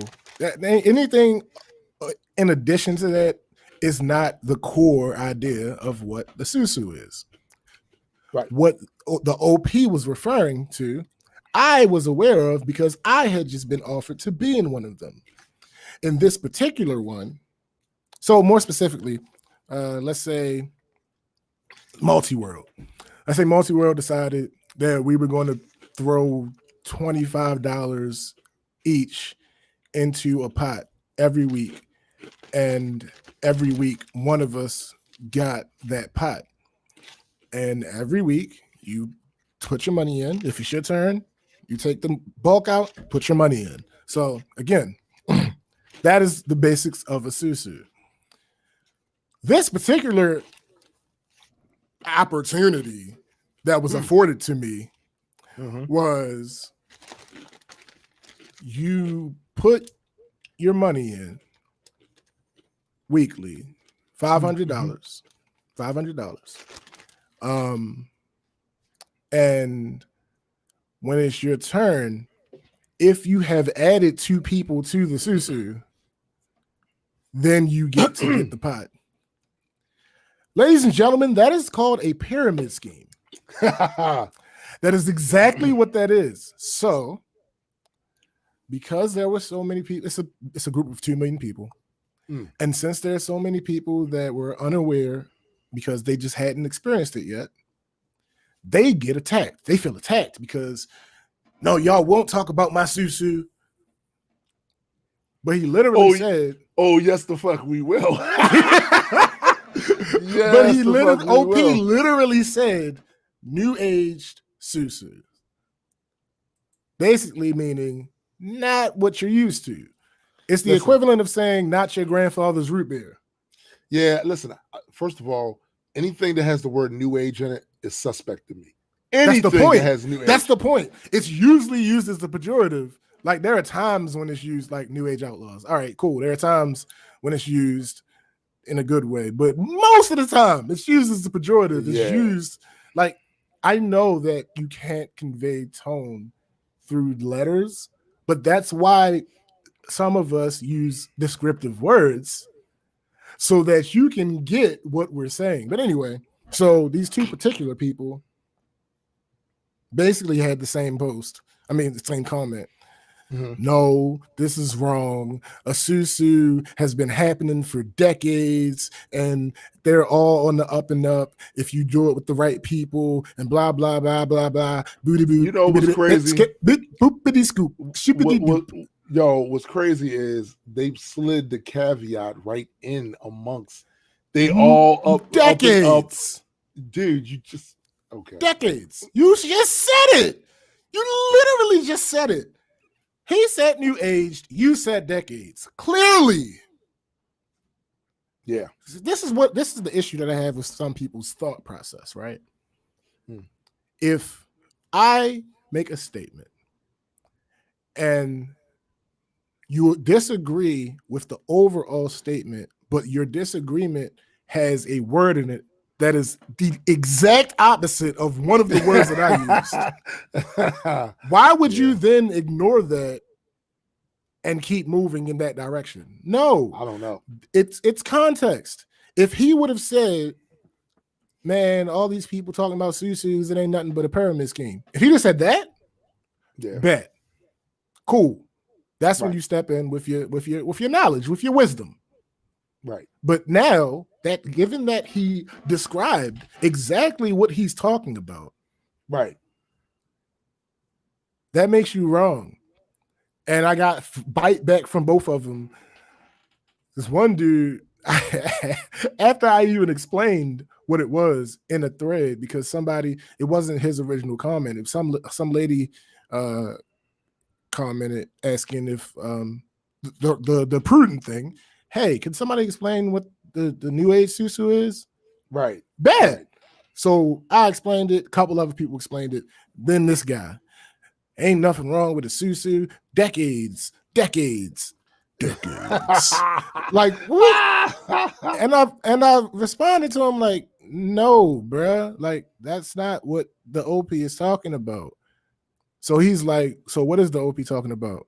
What is this new age susu? I said, people have literally answered this question in this thread. Right. His response, if you don't know, just say you don't know. Nigga, I was one of the people who answered it. Oh, geez. So instead of scrolling up, you decided that you was just going, I don't even know what the word is for what the fuck he just did. But the other dude, I have a word for it. What is it? Okay, fair. Idiocy. Fair. We can rock with that. The other dude actually made a comment and he was like, again, decades. And it's like, no, nigga, you clearly misunderstood what the OP said. And you're like, well, you clearly misunderstood my comment. No. I can read. I have reading comprehension skills. Not saying you don't, but not saying you don't, but I do. And you said decades, he said new age. Those are absolutely two different things. How's that work? Exactly. Yeah, I don't know. So I'm like, nah, the OP is talking about these ones that have pyramid scheme elements, like what you are talking about. I even still manned him. I said, what you are talking about is absolutely the right way, and that way works. But what the OP is talking about is not that. It has many of the elements of that, but it adds the elements of a pyramid scheme. I really don't think that his issue was about reading comprehension. I think it's more about what I've been seeing a lot lately. people will come on the thread with their own conversation. Like Oh, they facts. you know what I'm saying? They Facts, have facts. like this thing that they want to talk about. Mhm. It has nothing matter to do what's with actually the OP going said. on. Whatever's Yeah. going on. I've seen it recently. I've seen it on one of my threads recently. Guy came on there, wanted to talk about Joe Biden. Nobody mentioned Joe Biden. That's But he's funny. talking about Joe Biden. You know what I'm saying? So That's it's like funny. people have their own conversation and that's going on in their own heads, or they didn't have with somebody else before they got there. Or it's just like I said. First of all of us have a conversations constantly going on in our head about certain topics, certain data we consume from either TV, a conversation we had, and it's running in the back like a subroutine. It's running in the back like a subroutine.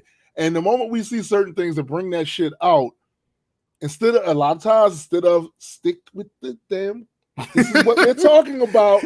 Y'all motherfuckers lack have focus. a conversation. They lack focus. They want to talk about an adjacent conversation because it's close to what we were talking about right here. So this is my time to express how I got it. No, but it's not. Gotta be quick. Gotta be quicker than that. Gotta be quicker than that. You know what I'm saying? Like, it's not what we talking about here. It's not what we talking about. And it's like, bro, what are we?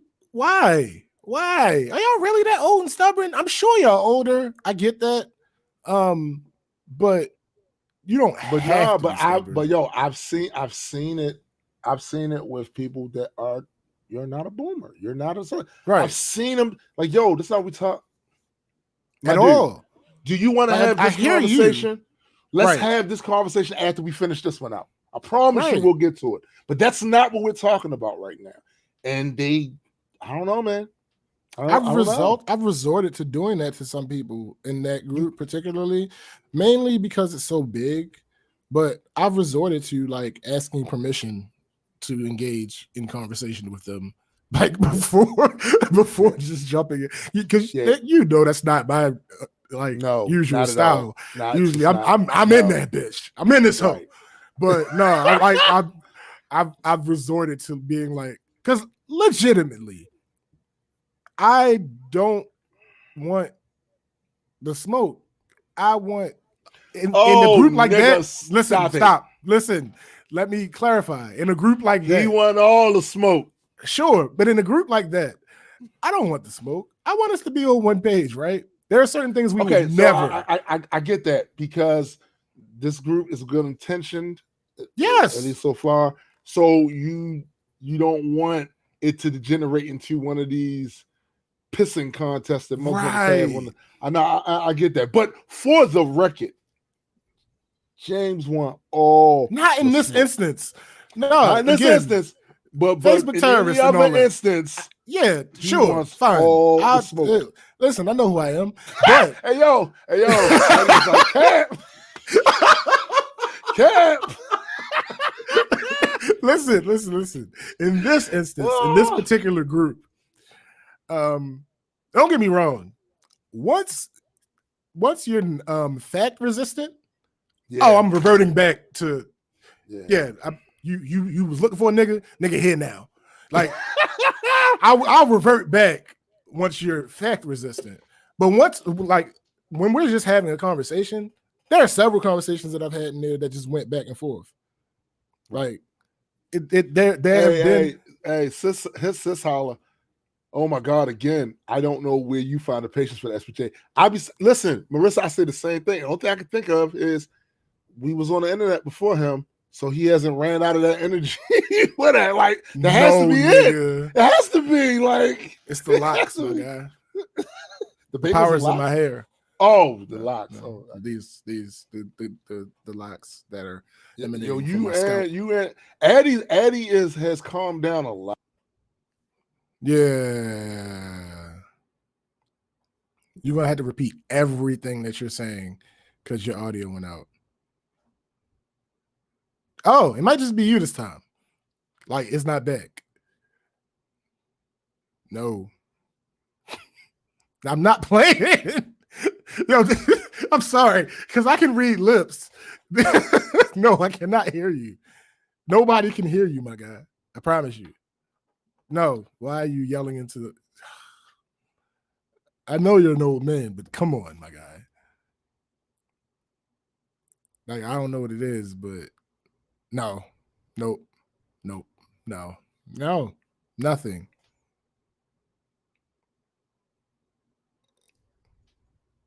No. I don't know. I don't know what's going on. Like, are you about to? Are you powering up? I thought I just saw a lightning strike, like slightly off camera. Like, what are you doing?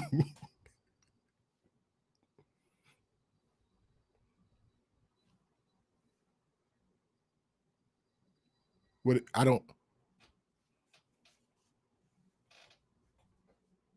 I know your audio is working. That's not. I'm gonna stop looking at you because I can read lips. So people are probably gonna. Well, no, because they wouldn't be able to hear you either. Never mind. All right, I don't really look as stupid as this sounds in my head because it sounds dumb as fuck in my head because I'm responding to you while telling you I can't hear you, and he's gonna duck out and come back in. But yeah, honestly, Adequate says smoke section for 2, please. Yeah, I think the reason Addy calmed down is because he got rid of most of the people that caused it. Like, it just is what it. Thank you, Addy. Why doesn't he just hit me? That's the perfect question. Why not just hit me in the chat? Like, old man, come on. It's because he's old. It happens. I understand. And he sent me a message. And we're about to see if he got it fixed.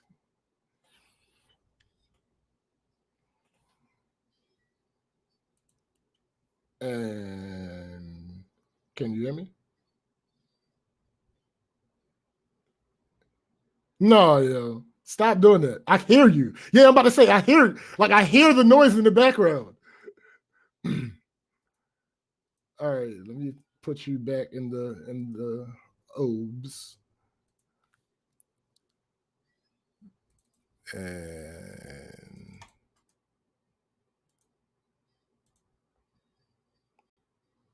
For Adequate. You're back. Cool.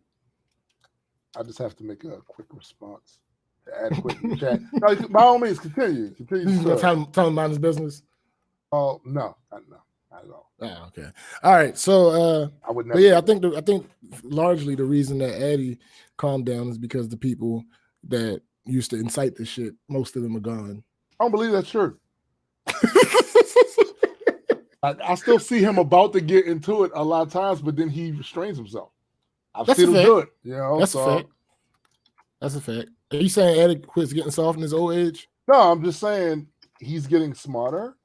In that Adequate he knows aggressive that this goes. No, but he knows that this really goes nowhere. Like, we have literally seen in one of his threads where he's saying something and he's making all the same points I'm making, and they're agreeing with me, but not him. Facts. That's a fact. How the fuck was that? When I saw that shit, I'm like, yo. There are very few times in life where I've directly seen the effects of a cult of personality. Like, listen, that was one of them, and it was so like annoying. Yo, you're their god. No, and you are, and that's disturbing. Yeah, could you imagine having me? No, you don't even have to finish. That's funny. That's funny. You're right. No, you're right. You're right. But yeah, that you're their god, and because you said I think they don't like. They rock with it. No, I think they legitimately don't really like Adequate. No, I think it's both. I think it's a combination of both. Because I've seen your man. Listen, there have been quite a few times that I just don't bring it up to you, but your fans are the greatest. What are you talking about? Of course, you would say that. Listen, what? I just want you to listen to me chew that. Okay, listen, cool. No, my guy, your fans. Whew. I was talking about. I would never. And the rock means ever? Yeah, I would never want to. Like, yo, if I found myself in a real public dispute with you, I wouldn't be, because I don't want that. I don't want that smoke. I don't think that smoke. No, I don't, that Tombstone, the Dead Man fan base. I don't believe smoke. I don't believe that's true. No, my God, I want to avoid that at all costs. I don't believe that's true. Whatever. They be on it. Mike say, "Got to get your keyboard warrior game up, man." That's funny. Real shit, my guy. And the way you spelled my guy. It's perfect. I actually might steal the spelling, that is. Thanks. Facts. All right, let's move on to the actual links.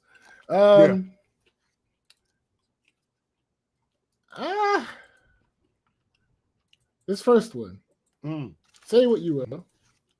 I am. Okay, all right. Michael B. Jordan launches Change Hollywood initiative. Michael B. Jordan is hoping that Hollywood is ready to put its money where its mouth is after a recent surge in marches, rallies, protests, and lots of talking about ending systemic racism and pushing for real change since the killing of George Floyd sparked international outrage. And not only is he leading by example, but he's also spearheading an initiative to help others in Hollywood navigate it all.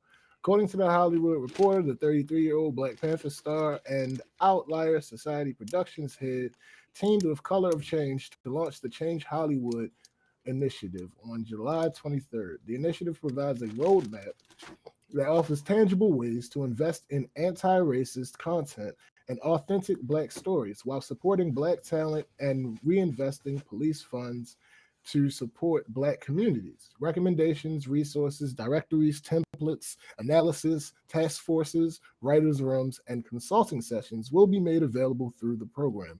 Listen to me clearly. If this pans out, that's a big step. That's a big step. This roadmap is just the beginning of the journey to racial justice. We are all accomplices in the fight to transform Hollywood, and we invite content creators and industry leaders to join us in working together to change Hollywood, Jordan told the publication in a statement. We look forward to including a variety of voices and doing what we do best, telling authentic stories, bringing people together, partnering with influential artists, and changing the rules of the game. Jordan has firsthand experience with bringing these stories to life on the big screen with a clear goal at amplifying the stories and voices of people of color. His Outlier Society has used an inclusion rider, a clause in a contract that makes diversity the rule rather than the exception, on all of its projects. Ever since Frances McDormand's Best Actress speech for 3 billboards outside Ebbing, Missouri, at the 2018 Oscars ended with the words, "Inclusion Rider." In support of the women and men who are leading this fight, I will be adopting the inclusion rider for all projects produced by my company, Outlier Society, Jordan shared on Instagram at the time. I've been privileged to work with powerful women and persons of color throughout my career, and it's Outlier's mission to continue to create for talented individuals going forward. Later that year, Jordan also announced a first-look deal with Warner Brothers, along with the first film under the new policy, Just Mercy, a critically acclaimed award-winning 2019 film featured Jamie Foxx and Michael B. Jordan, retelling the story of Walter McMillan, a man who appealed his murder conviction with the help of a young lawyer. Jordan has been a prominent voice in the Black Lives Matter movement, attending protests and speaking to crowds in Los Angeles. In June, he addressed attendees at a rally in Century City that was organized by the 4 major TV and film agencies to demand that Hollywood do better. I want us to invest in Black staff, Jordan said at the time. You committed a 50-50 gender parity in 2020. Where is the challenge to commit to Black hiring? Black content led by Black executives, Black consultants. Are you policing our storytelling as well? Let us bring our darkness to the light. Now Jordan is hoping the Change Hollywood initiative will give those companies a boost in doing exactly that. As THR notes, there are 4 pillars to the program: divest from the police, invest in anti-racist content and authentic Black stories, invest in Black talent, and careers, and invest in Black communities. As Jordan fights for equality, he's also keeping himself plenty busy with a slate of upcoming movies. He'll star in next year's adaptation of Tom Clancy's Without Remorse, and has signed up to play with Margot Robbie and Christian Bale in a united and top secret project from director David O. Russell. Meanwhile, fans can look forward to his performances in Wrong Answer and Methuselah, as well as the officially announced third iteration of the Rocky spinoff Creed. Do you have no audio? I don't know how.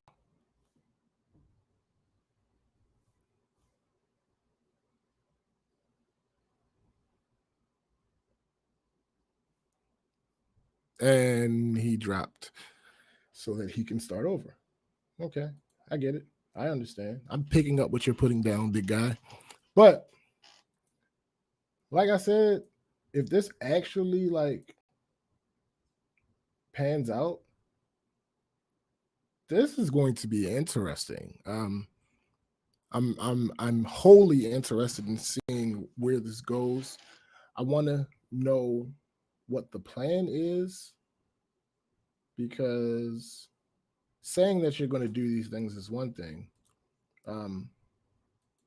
but figuring out exactly how it'll happen is the thing that I'm interested in, because it's easy to talk.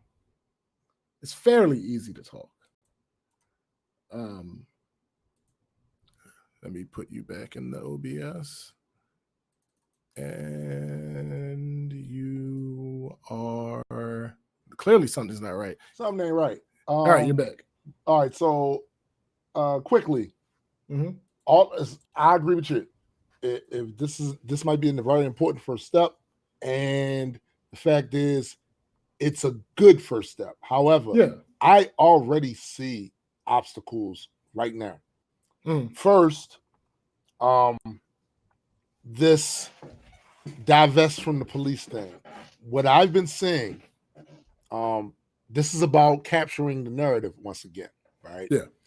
So what a lot of what's happening is with the divest the police thing is you got two groups of people trying to claim a narrative.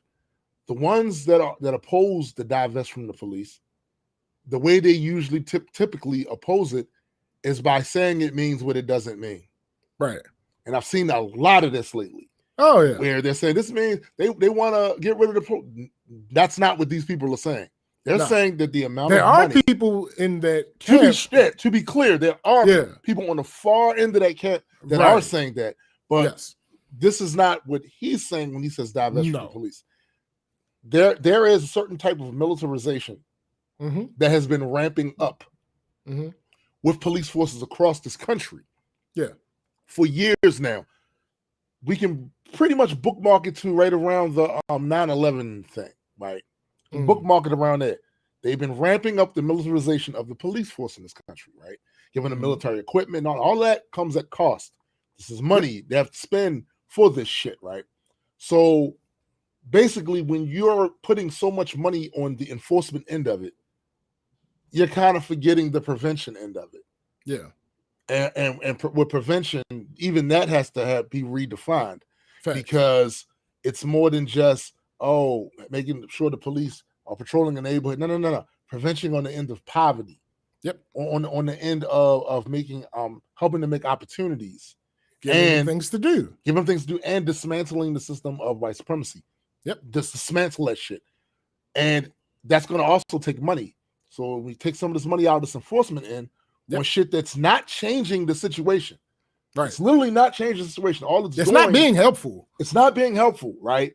Like we're still for all of you who think that the situation is being solved by having more police crack more.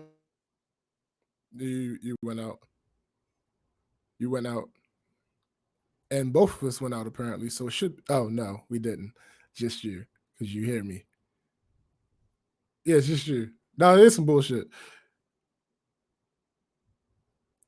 All right. There are times when you speak too quickly, so I can't actually read your lips. Okay. All right. So an adjacent point to the point that you were making is there have been people also that are pointing at times where, quote unquote, this has been tried and didn't work. As far as I know, to my knowledge, there have been instances where the police have been partially defunded, but it was not for this same reason. It was because that particular government body that funded that particular station or precinct or whatever was broke. So they just weren't able to fund the police as much as they were funding them. They didn't take money from them to put it towards prevention. So that's a completely different thing. That is not even close to what we're talking about here. It's not the same thing. Also on top of that, I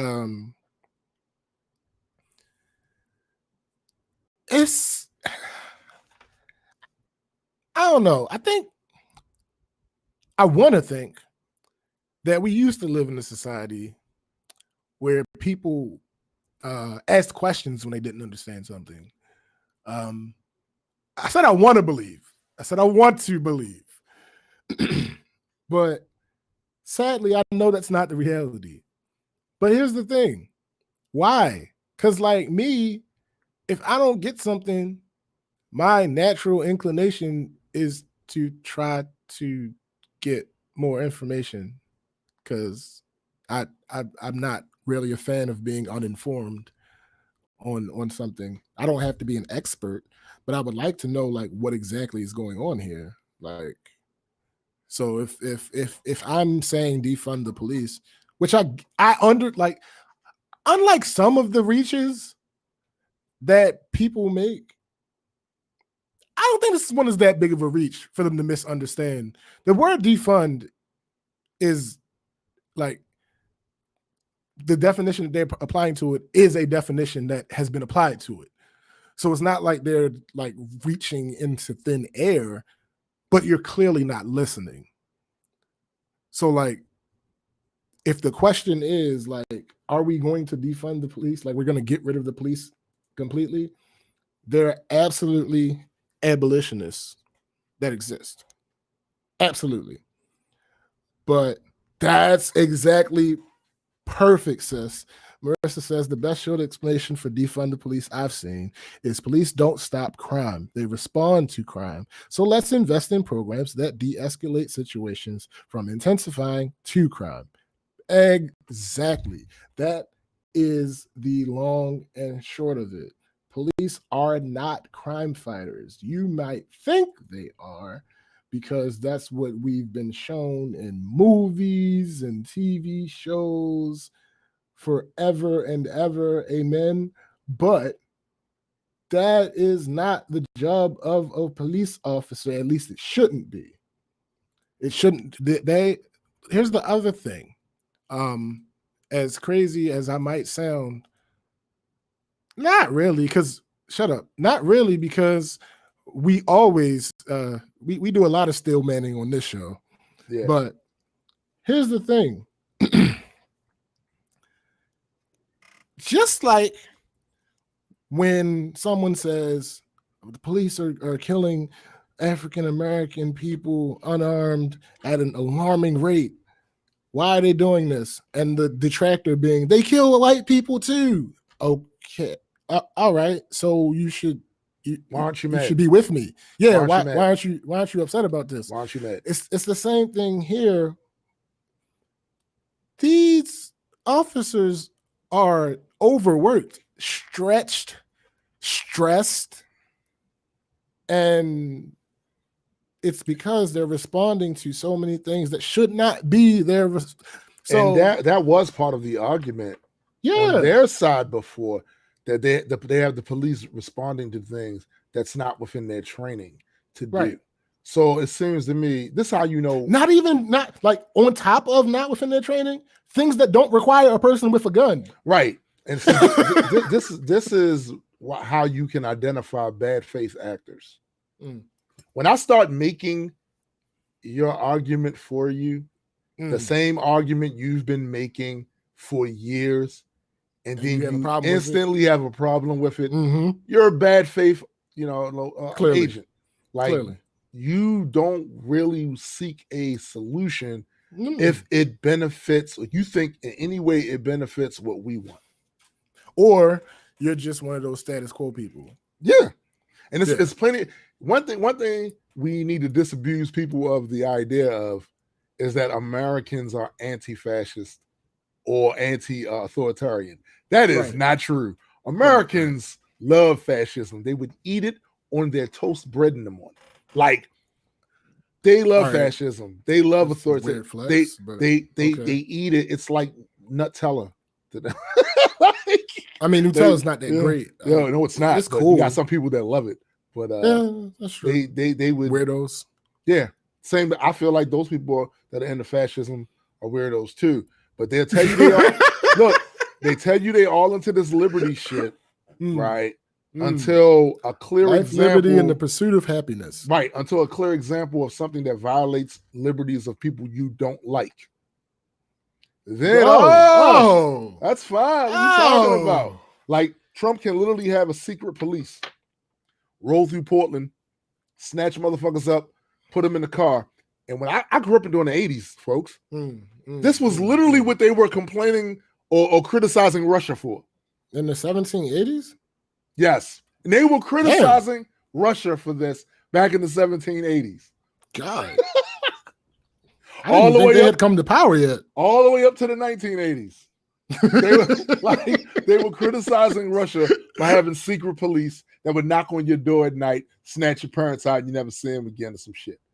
And yet, this is happening in Portland to a degree where they're snatching people, throwing them in cars and taking pictures of their IDs and all this other shit, then releasing them out in the wild like they're a fucking creature on Mutual Omaha Wild Kingdom or some shit.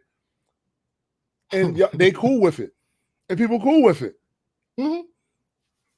Bad faith actors. Bad faith actors. No, the worst. But in the event that this initiative can be successful, like I said, it's a wonderful start. Yeah, wonderful. The whole that clause that he has in all of his contracts, that is interesting. Yeah, very much so. I would like to know a little bit more details on that, because that's really interesting. This is the first time I'm hearing about it, but then again, honestly, you don't follow a lot of that closely. I don't follow a lot of him at all. Like, it just is what it is. But yeah, I'm like I said, I know that there are roadblocks clearly that are going to be in the way of this. But I like. It's one thing to say something is right or something is wrong, right? That's cool. But at the end of the day, that does nothing. At the end of the day, what the fuck? Like, the least you can do is call some bullshit out. That's the least you can do. Yeah. Again, the next step the people is that what do we put do? it together, the people that put the system together are going to have to be the people that dismantle it, because they still have the power.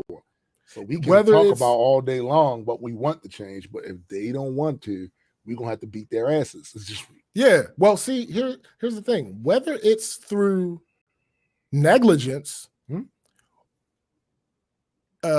indifference, or an actual change of heart, they have to be involved in the change. It can be any of those three. It can be negligence. I'm fine with that. Listen. If they just like, if the answer is a button being hit and they happen to sneeze when somebody's going to hit the button so they couldn't block them, I'm fine with that. Right. I'm fine with that. Right. I don't, like we said about the whole company thing. I'm less concerned about how they feel about us. That's not really important to me. I don't care. I'm doing what these ashy ass niggas claim that they're doing with women. Facts. The feeling part of it matters none to me. I don't care how you feel. I don't care how you feel about black people. I don't care how you feel about me specifically. Right. What I care is that you're not on some bullshit and furthering our despair. Which leads to another point. Like for us, we have to be doing things to put ourselves in a position to have the power to make them pay when they don't. Facts.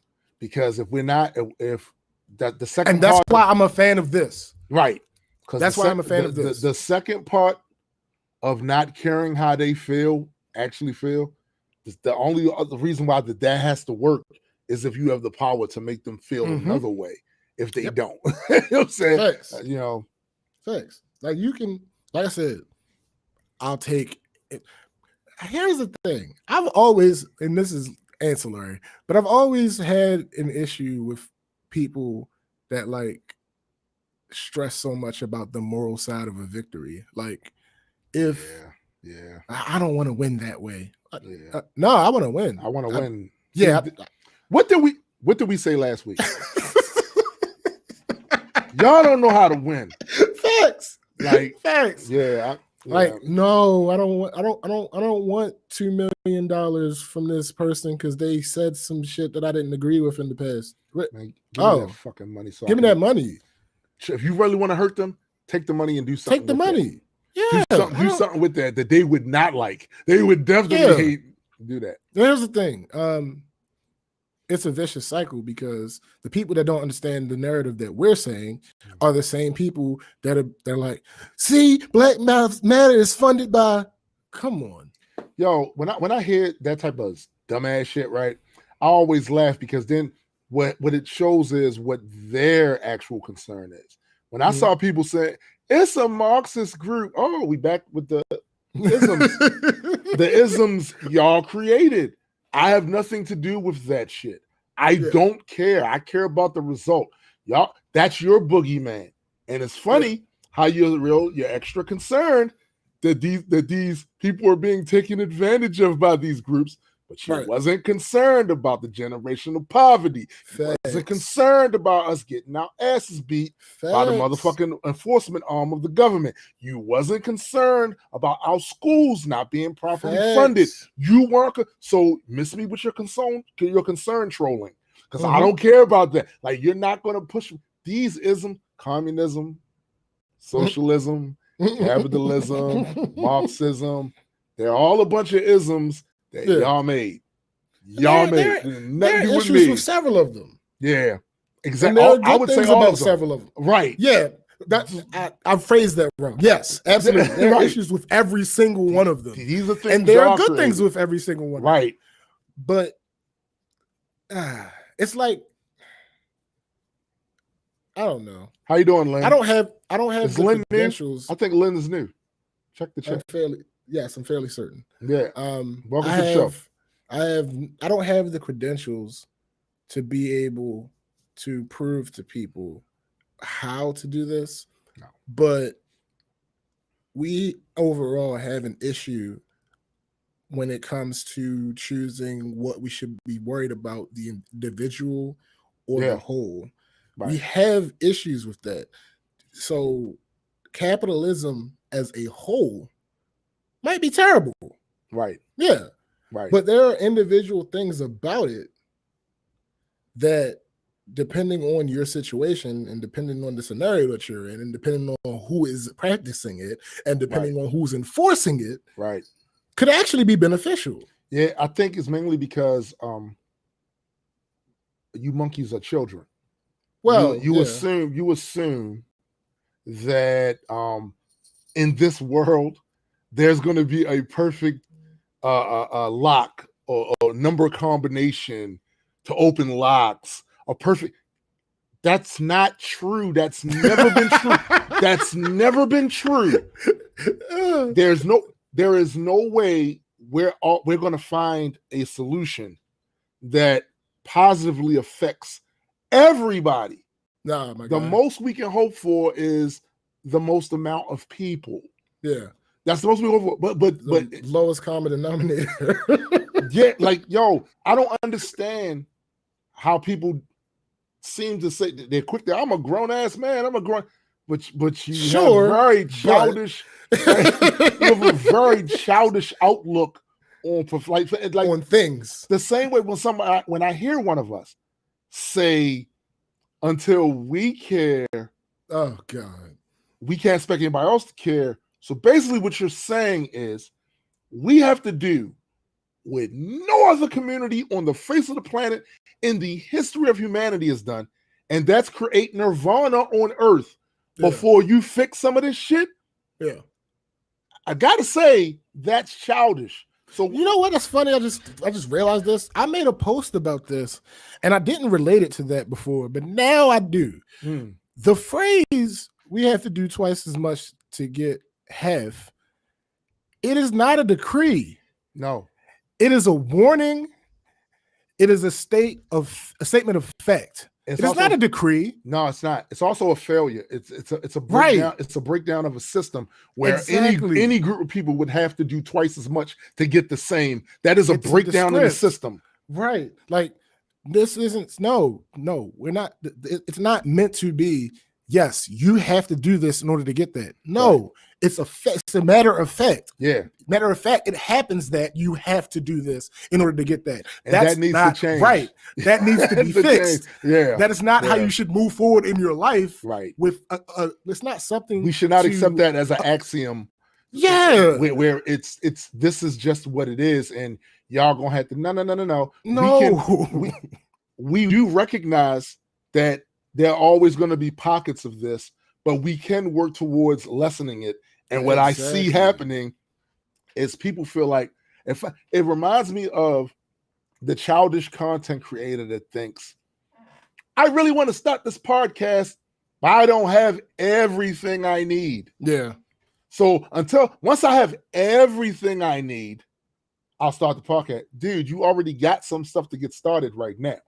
You can build while actually putting content out, you know?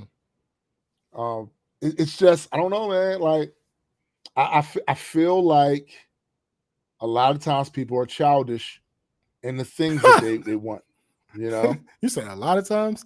The understatement of the year. I mean, you know, they're childish. They're like, this has to be what else is? Seriously, what else is?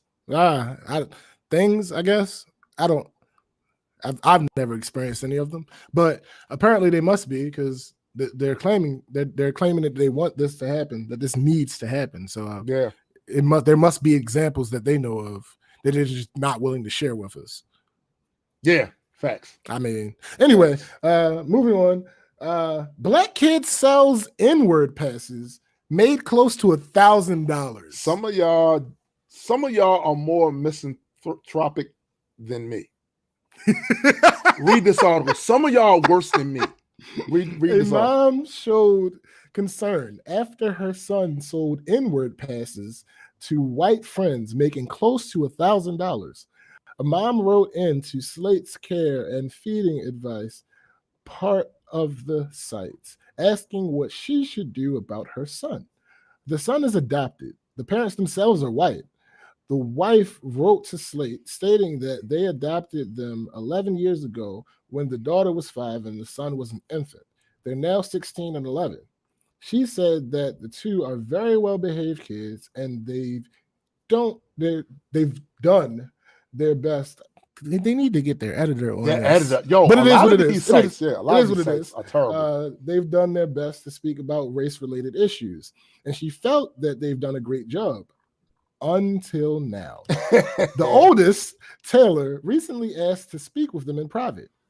She showed them screenshots of the 11-year-old Martin apparently selling N-word passes to white kids. Wow. It's been going on for weeks, and he sold them for $20 to $50 each.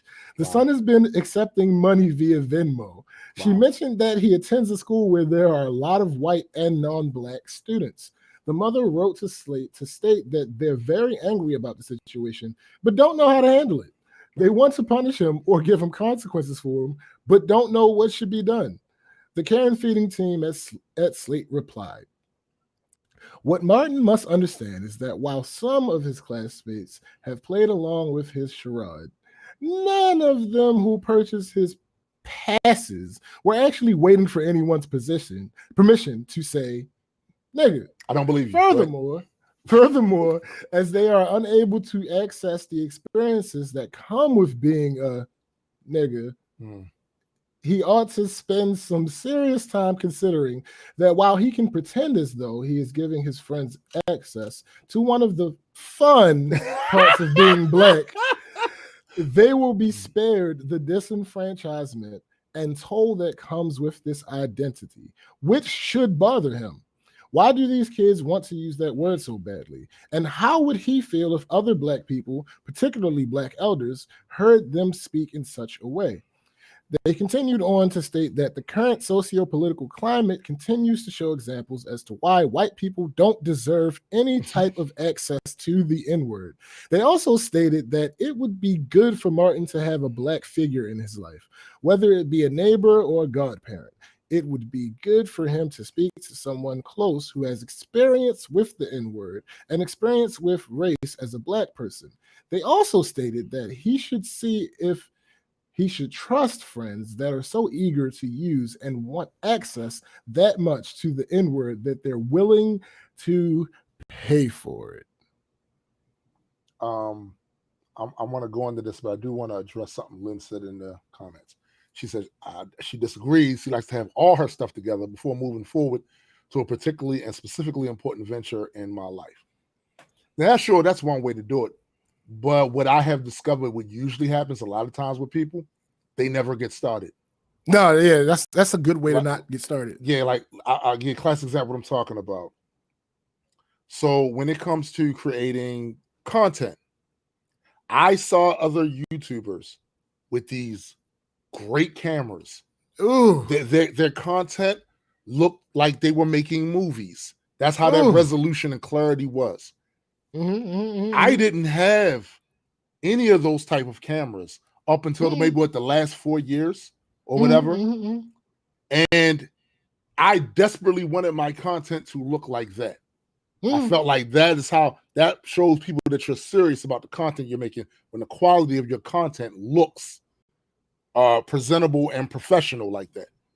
Right. But since I didn't have access to any of that at the time, I made the content anyway. And yes, my camera was not the greatest in the world, but let me tell you something. Me starting when I did allowed certain things to come into place because I was already putting my ideas and creativity out there. So as a result, someone that's been doing music for 38 years and did not have an audience, I wound up getting an audience before I had all of the at the right old age of 72. Shut up. I wound up getting an audience that would actually pay money for my music, which opened up me being able to be on TV, do performances in front of large groups of people, on the radio, having several interviews in different newspapers, all of this stuff, because I didn't wait until I had everything perfect before I got started. So I'm not necessarily disagreeing with your tactic because it works for some people. But I'm saying if I had waited, I am just now getting all of the equipment and software that I needed, you know. So that's what I meant by that. But back to the story. This is what I mean also by people saying that people are more misanthropic than me. You're gonna get people hurt. Shorty. Sure. Listen. Hey, wait. But here's the other side of that. Here's the other side of that. This is kind of why I might not have an issue with it. Like, here's the thing. I ain't gonna hold you. Give me a second. Allow me to espouse this particular theory that I have. As the people at Slate had so eloquently said, these people that are buying these passes, we're not waiting for passes anyway. Right. They say it regularly. The pass is simply so that they can feel better, not even feel better. They can feel justified in saying it around Black people. So I submit that Martin is actually a national treasure. Hey, yo, you are the asses. Because the way that you stop people from saying certain things, one of the ways, I don't know, I could be wrong. One of the ways that you stop people from saying certain things is you put them in a position where they might get punched in their fucking mouth for it. Yeah, sometimes that does work. It's a reset button. Sometimes it's a reset. It's a reset button. Sometimes it's a reset button. Sometimes it's a pause button. Sometimes it's a mute button. But so for the record, for those of you who don't know, right? No one, because I don't want y'all to be out here in these streets messing up. No one can sell you an N-word pass. That's incorrect. No one can listen to all of the people out here. They can't sell you one that actually works, that won't get a foot lodged in your ass. No. Depends on your definition of work. Because for me, it works. Listen, for all of you out here that say it privately, you're rapping to your favorite rap song, and you happen to let it slip all the time, every single time you listen to the song, go ahead, find Martin. Please find Martin. Go get him. Go buy one of his. We got to support black businesses. Go find Martin. Buy one of his passes. Make sure you wear it. You know, like wear it when you're out and about. Go find that black person that you just always wanted to tell him what for. Wear it. Pin it to your shirt. Walk up to him. Said, you know what, nigga? And listen, pinning it to his shirt is not going to help. He needs, if he's going to do that, he needs to do like the FBI do. He's to present his card. Like, excuse me. And his wallet. After you do that, when you wake up, I would like you to go to blackculturegeeks@gmail.com. That is blackculturegeeks@gmail.com and give us your testimony. Give us your experience. Yeah. And look. Attica said, tell him to find me. Yo, God. Look, I'm trying to do a public service. I'm accepting all victories, my guy. I'm telling you now. Yeah. So let's go. Martin is doing a public service. Let's go with SBJ's suggestion to help you with that. Make sure that all of your health insurance shit is paid up, and as well as some cases your life insurance, because you don't want to be leaving your family out here. Listen, fucked up in the game. I'm not saying. All right, hold on. Let's not be irresponsible with it, ladies and gentlemen. Don't go to majority black places. Listen. There is a jurisdiction that these passes work in. Right. You have to be in a place where it is not 90% or more black. Actually, you know what? I might want to lower that down to 75. Yeah. If it's 75% or more black, I would not advise this. Just like any good thing, too much of it turns into a bad thing. So I wouldn't advise doing this in places with higher than 75% concentration of black people, or woke people in general. Like, and I'm not using woke as a pejorative. Let me tell you something. That's absolutely true, because there's people in this chat. I have white people in this chat that will beat your motherfucking ass. Yeah, so again, you might want to know the area. Like this is best for at like the smoking area outside of your job. With your coworkers. It's probably the best place to do this. Hold up. Lynn made a good point. And the pass is only good for Martin. Right. So he's saying you can say it around him now. Yeah, after absolutely. you paid the money. Right. Martin is doing his due diligence. He's doing.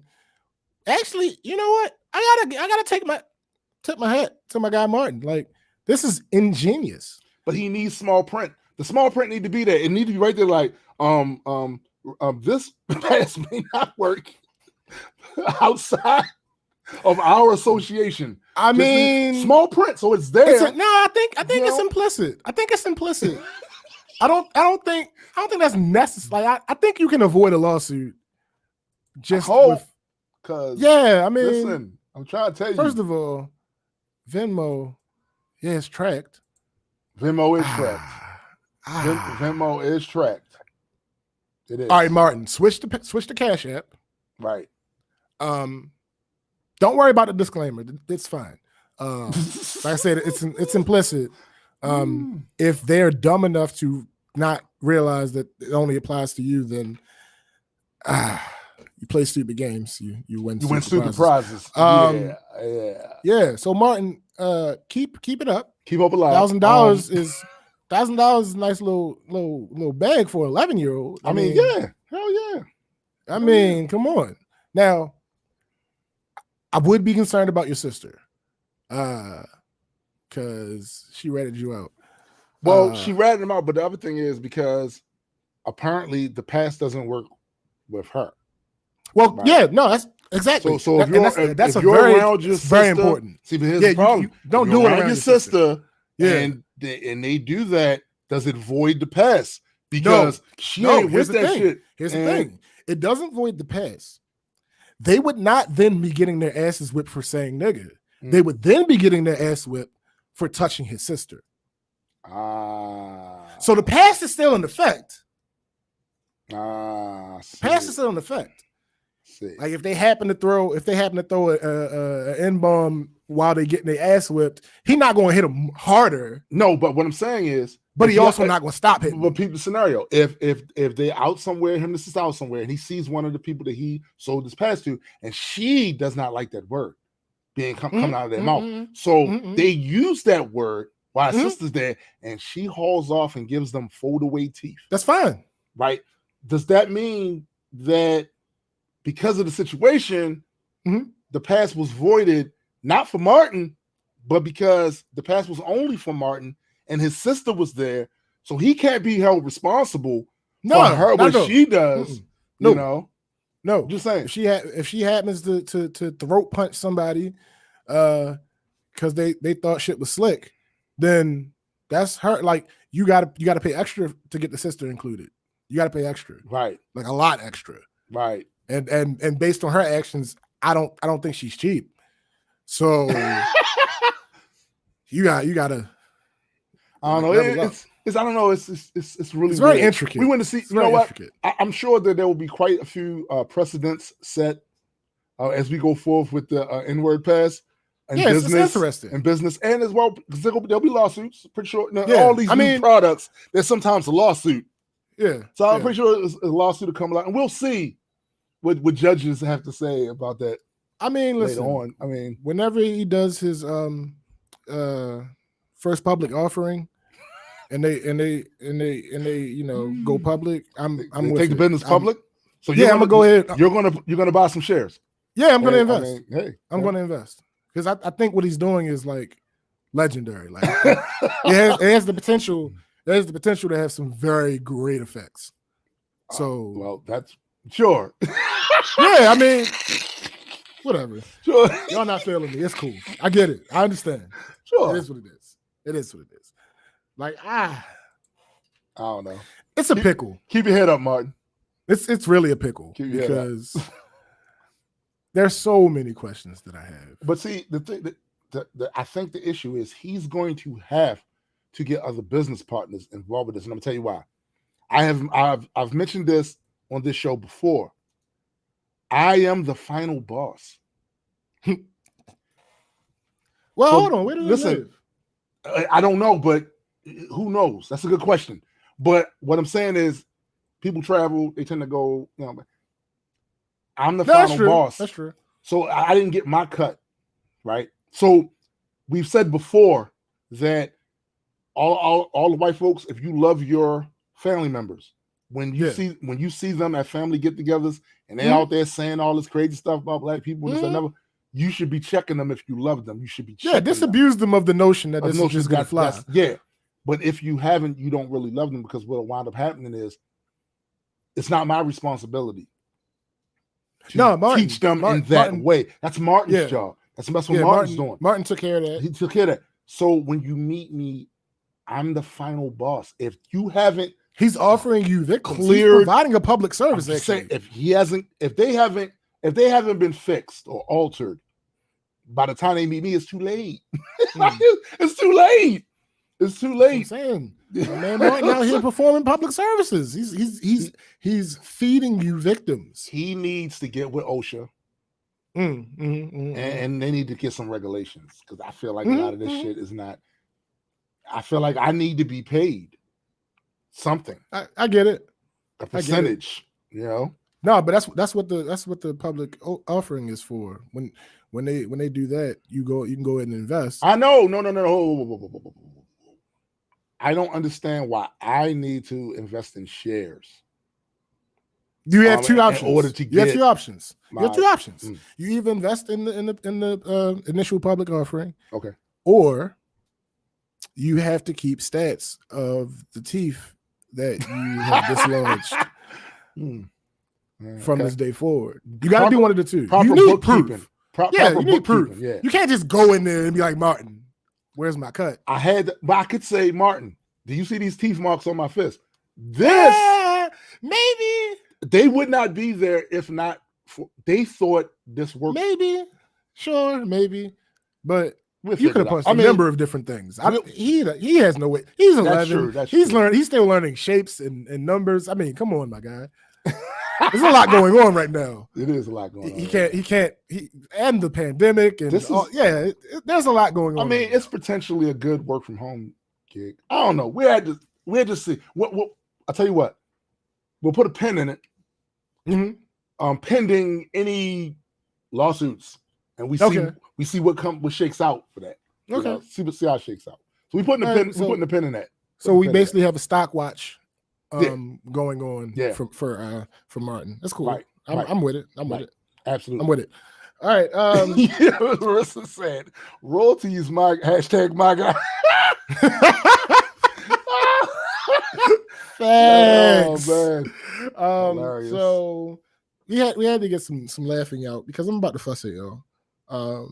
Yeah, y'all ought to get fussed at. Y'all really it is disgusting. And I'm about to fuss at some people. I'm about to fuss at. You probably wouldn't think that I'm gonna fuss at y'all until I explain why. Right. But we're gonna get to that. Tory Lanez is the one that allegedly shot Megan Thee Stallion. Source gives alleged reasons why. Tory Lanez allegedly opened fire on Megan Thee Stallion as she was trying to leave the car, according to the New York Times. According to reports, Tory Lanez opened fire at Megan Thee Stallion as she tried to leave the car with her friend. The two had allegedly just gotten into an argument. It's reported Tory fired shots from inside the vehicle while Megan was halfway out, managing to hit her in the foot.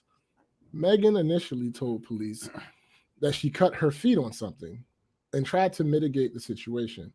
The New York Times source stated, Tory fired the shots from within the vehicle while Megan was outside trying to leave. There is video and the police are investigating. This is a case of a man physically harming and abusing a woman. Let me stop right there. New York Times, you may think this is you helping. You may think this is you helping.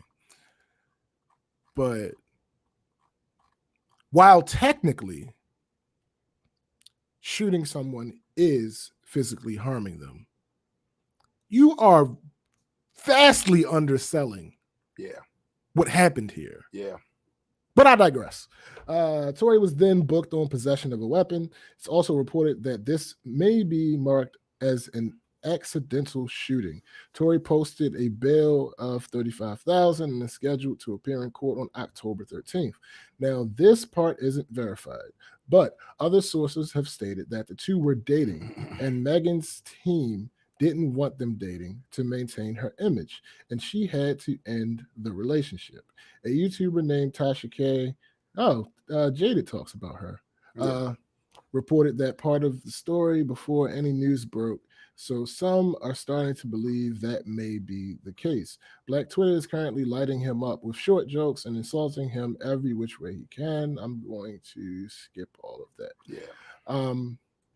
matter of fact, let me just get through these links. So Megan Thee Stallion responds after Cameron jokes about her being a man. Cameron made a joke about Megan Thee Stallion being a man. Megan responds after recent situation between Tory and Meg, a lot of insensitive jokes and memes were thrown. A few days after it happened, Meg took to social media to state how traumatized she was about the situation and people shouldn't be laughing at her pain. Today, Meg responded to Cameron after he made fun of the incident and said Tory did what he did because he found out Meg was a man. Here's the post. Tory, and this is, like I said, this is Cameron retweeting someone. Yeah. Tory Lanez saw that dick and started shooting. I don't care what nobody say.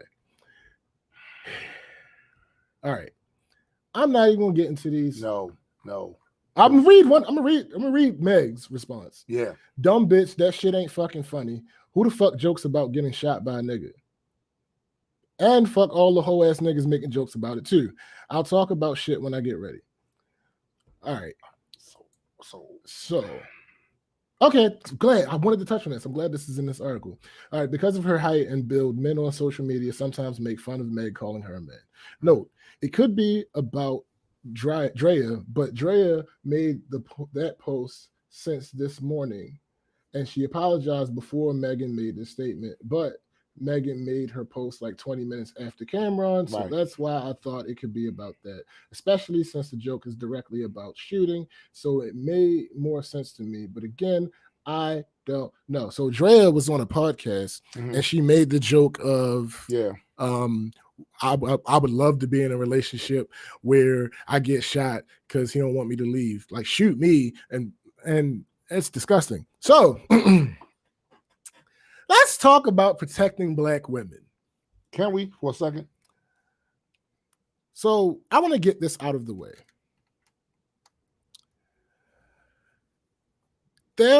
We've talked about this 2 weeks in a row. Yep. There are narratives that exist that are absolutely real, that do not need your extra sazon on top of it in any way, shape, or form.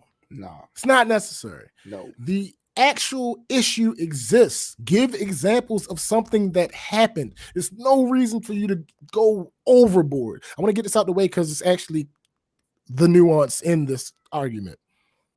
I was on Facebook in an all-Black group, and I saw a post from a guy who posted, I can't remember her name, and that's kind of a part of his point, which was salient.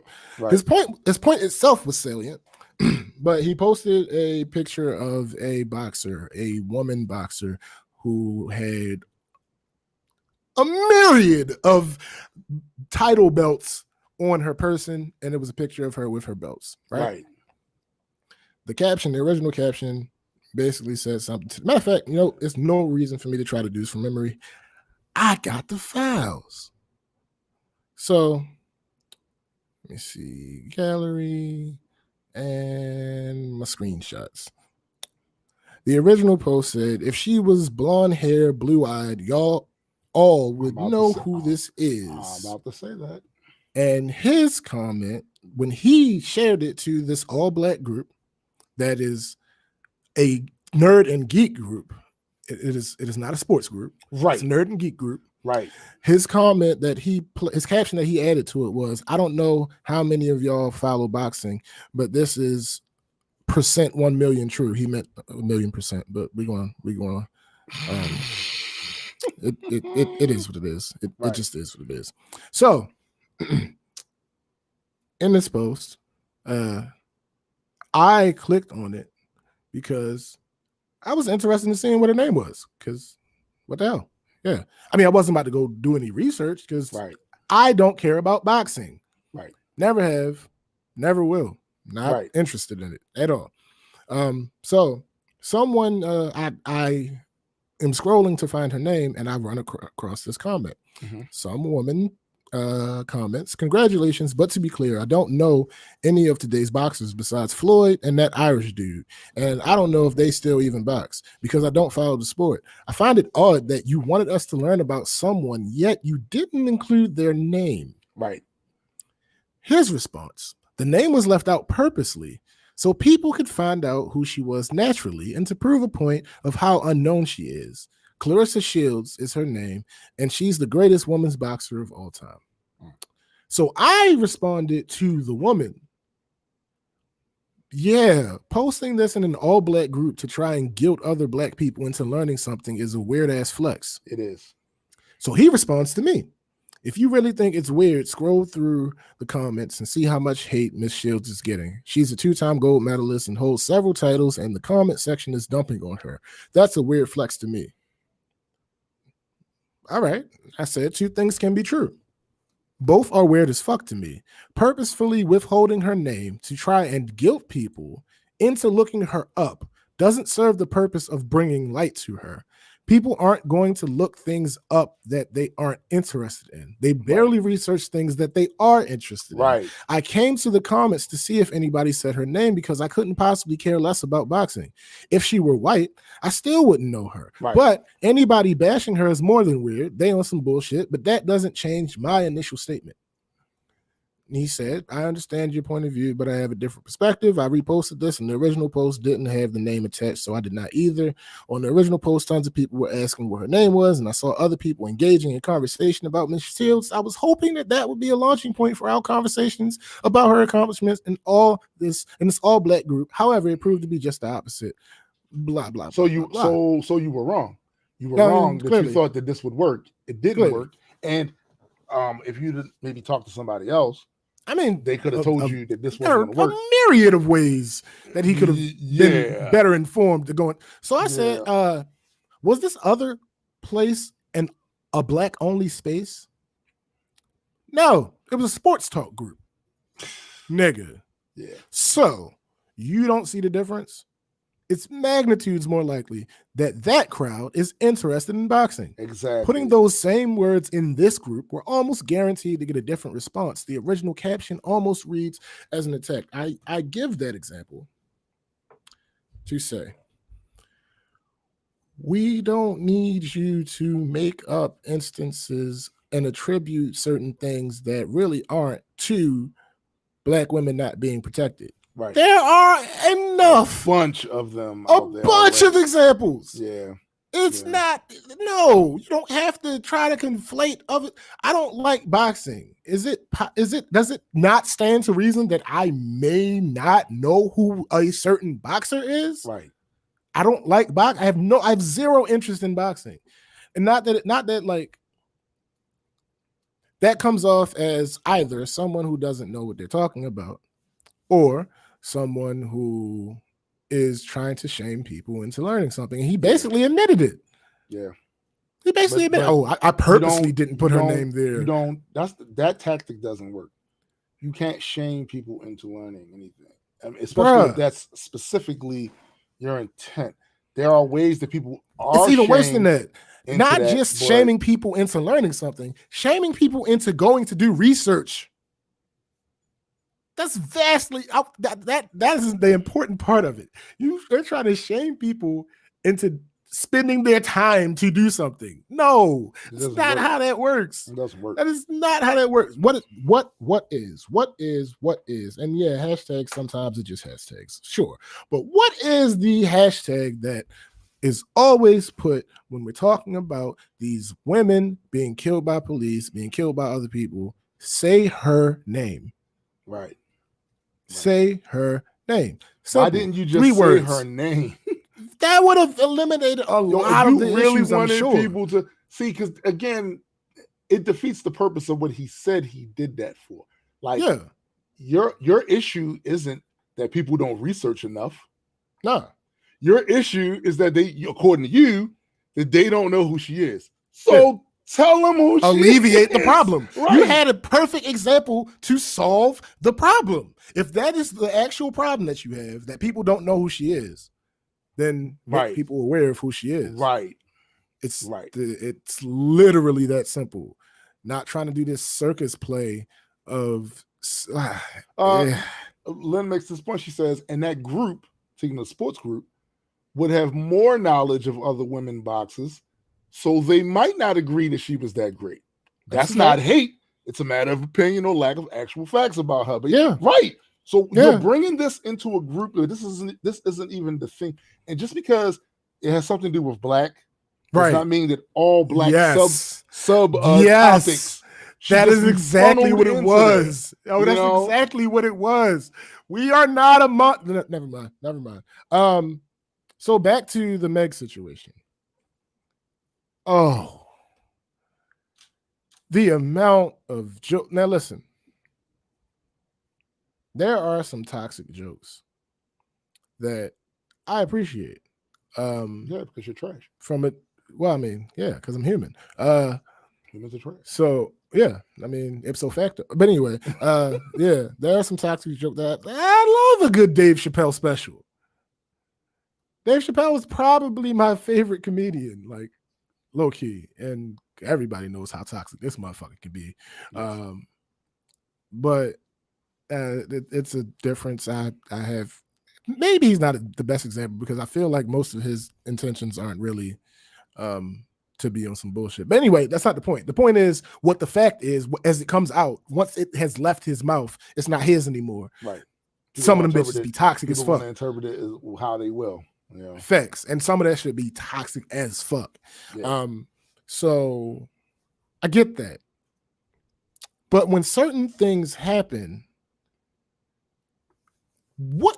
so the part about being a human that I've always enjoyed that seemed to be inherent, not even necessarily in all, because of course that's not real, but in general, was empathy for the human condition in general.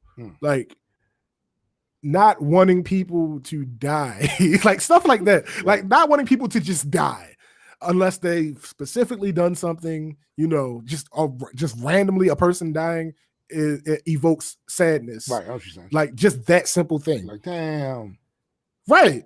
Like even if it's somebody you don't know, seeing the news like, oh man. Yeah, that's true. Like, damn, that's crazy. Like just that little small piece of humanity that seems to be what a lot of people will attribute to being humane.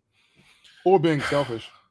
You empathize absolutely. because you're a human and another human absolutely. Dies. Whichever. Right. Either way, right. The net gain of it is a positive one. Even if it's not heavily positive, it's net gain positive. Sure. When certain things happen, it shouldn't be funny. Now, the first thing you should not reach for is the joke. Right. Now, I don't think I've ever done this on here.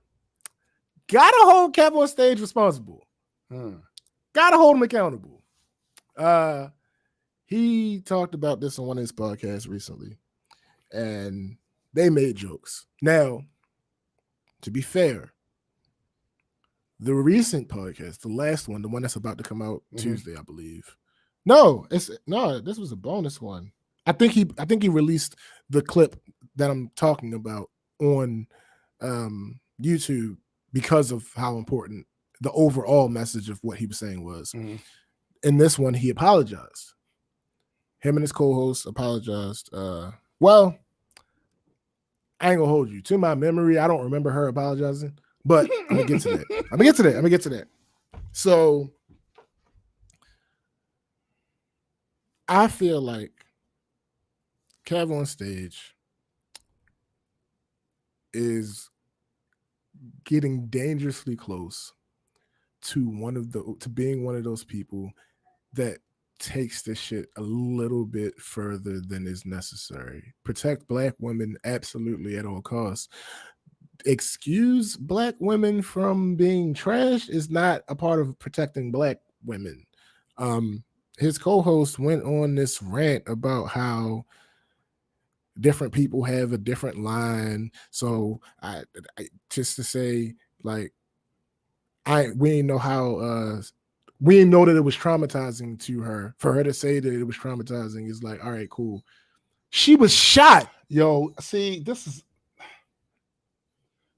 something. This isn't a situation where she was pushed down the stairs. I hate when people play dumb, man. I hate when, yo, for those of you that have been fortunate enough to have not been in situations and not have to live around that. Right. Those of you that have never been shot. Those of you that have never been shot at. Right. Maybe you don't understand this because you don't have a reference. As someone that has had niggas out to kill him for at least 3 years when I was younger, that shit is not a joke. No. That shit is not funny. Now, here's the thing. There are people that make jokes about it, right? Mm-hmm. But there's a context to it. Right. I made a joke about somebody getting shot last week. Was it last week? No, when we talked about Nick Cannon, because I was like, 50 Cent keeps proving to everybody why he got shot 9 times. Oh, yeah. That is something that, number one, 50 jokes about. Number two, happened a decade plus ago. Right, right. At the time of these jokes, Meg had gotten shot a week prior, if that. Yeah. And she had not made any state. Matter of fact, I'm still not sure if she actually made an official statement. No, I don't think she has either. But why make the assumption that being shot wouldn't have been traumatizing? Why make the assumption that you don't know? You could get over it. Sure, you could get over it. No, people get over it. People go over it all the time. Absolutely. But in a week. But it was a week out. In a week? Like, what are we talking about? A week? And the funny thing is, Kev kind of like, it was almost like, I don't know, from what I could see and their tone, it seemed like he was a little uncomfortable up there, my guy. Like he didn't want to, like, because of the whole protect black women thing, he didn't want to, like, quote unquote correct her. Right.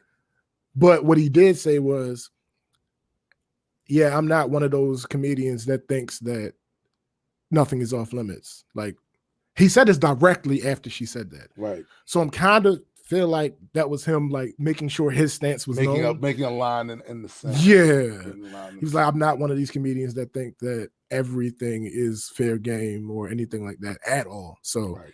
But it's like, what are we doing here? She was shot. Another argument that I saw a bunch. Oh, she know how he is. I'm sorry. First of all, correct me if I'm wrong, and I could be, right? I could be. I've never heard anything about Tory Lanez shooting a woman. No, hold up. Stop for a second. Because this is the point I'm going. I think needs to be injected in this. Okay. I've never heard Tory Lanez shooting anybody. Right. Anybody. Nah. Not a woman, not a man. Now there was an instance where he showed someone his gun. Yeah. Yeah. But I don't believe any bullets were fired. No. And he's been in fights. He's gotten to physical altercations or whatever. Mm-hmm. But I've never known. I don't recall bullets being fired. No, it was just a fight. So a fight. What you're doing is A, reaching. B, negatively extrapolating. How? So there was an instance of him being in a domestic violence situation that I believe there was no proof for it or something like that. So it kind of went away. And those accusations popped up recently again, of course, because he's in this situation. Right. Yeah. So that part, sure. Like, there's a certain level, and I'm very conflicted when it comes to domestic violence, right? Because I have people close to me that have gone through that type of thing. Nigga, my family broke up. Right. My mother and father, because of that shit right there. Exactly. So it's like, there's a part of me that's like, it's more than two. So there's a part of me that's like, that's bullshit. Actually, that's the 100% of me is like, that's bullshit, right? Yeah. But there's a part of me that's like, you got to learn from that specific person, not from other people. Yeah. From that specific person. This specific person keeps beating your head in. At some point, it is your responsibility to leave if it is available to you. But on the other hand, I absolutely abhor victim blaming. Yeah. So some of that is touchy, but what I will say is, if he had punched her, that argument makes more sense. That she knew who she was dealing with, but it's still trash. First of all, like I said, especially if it was the first time.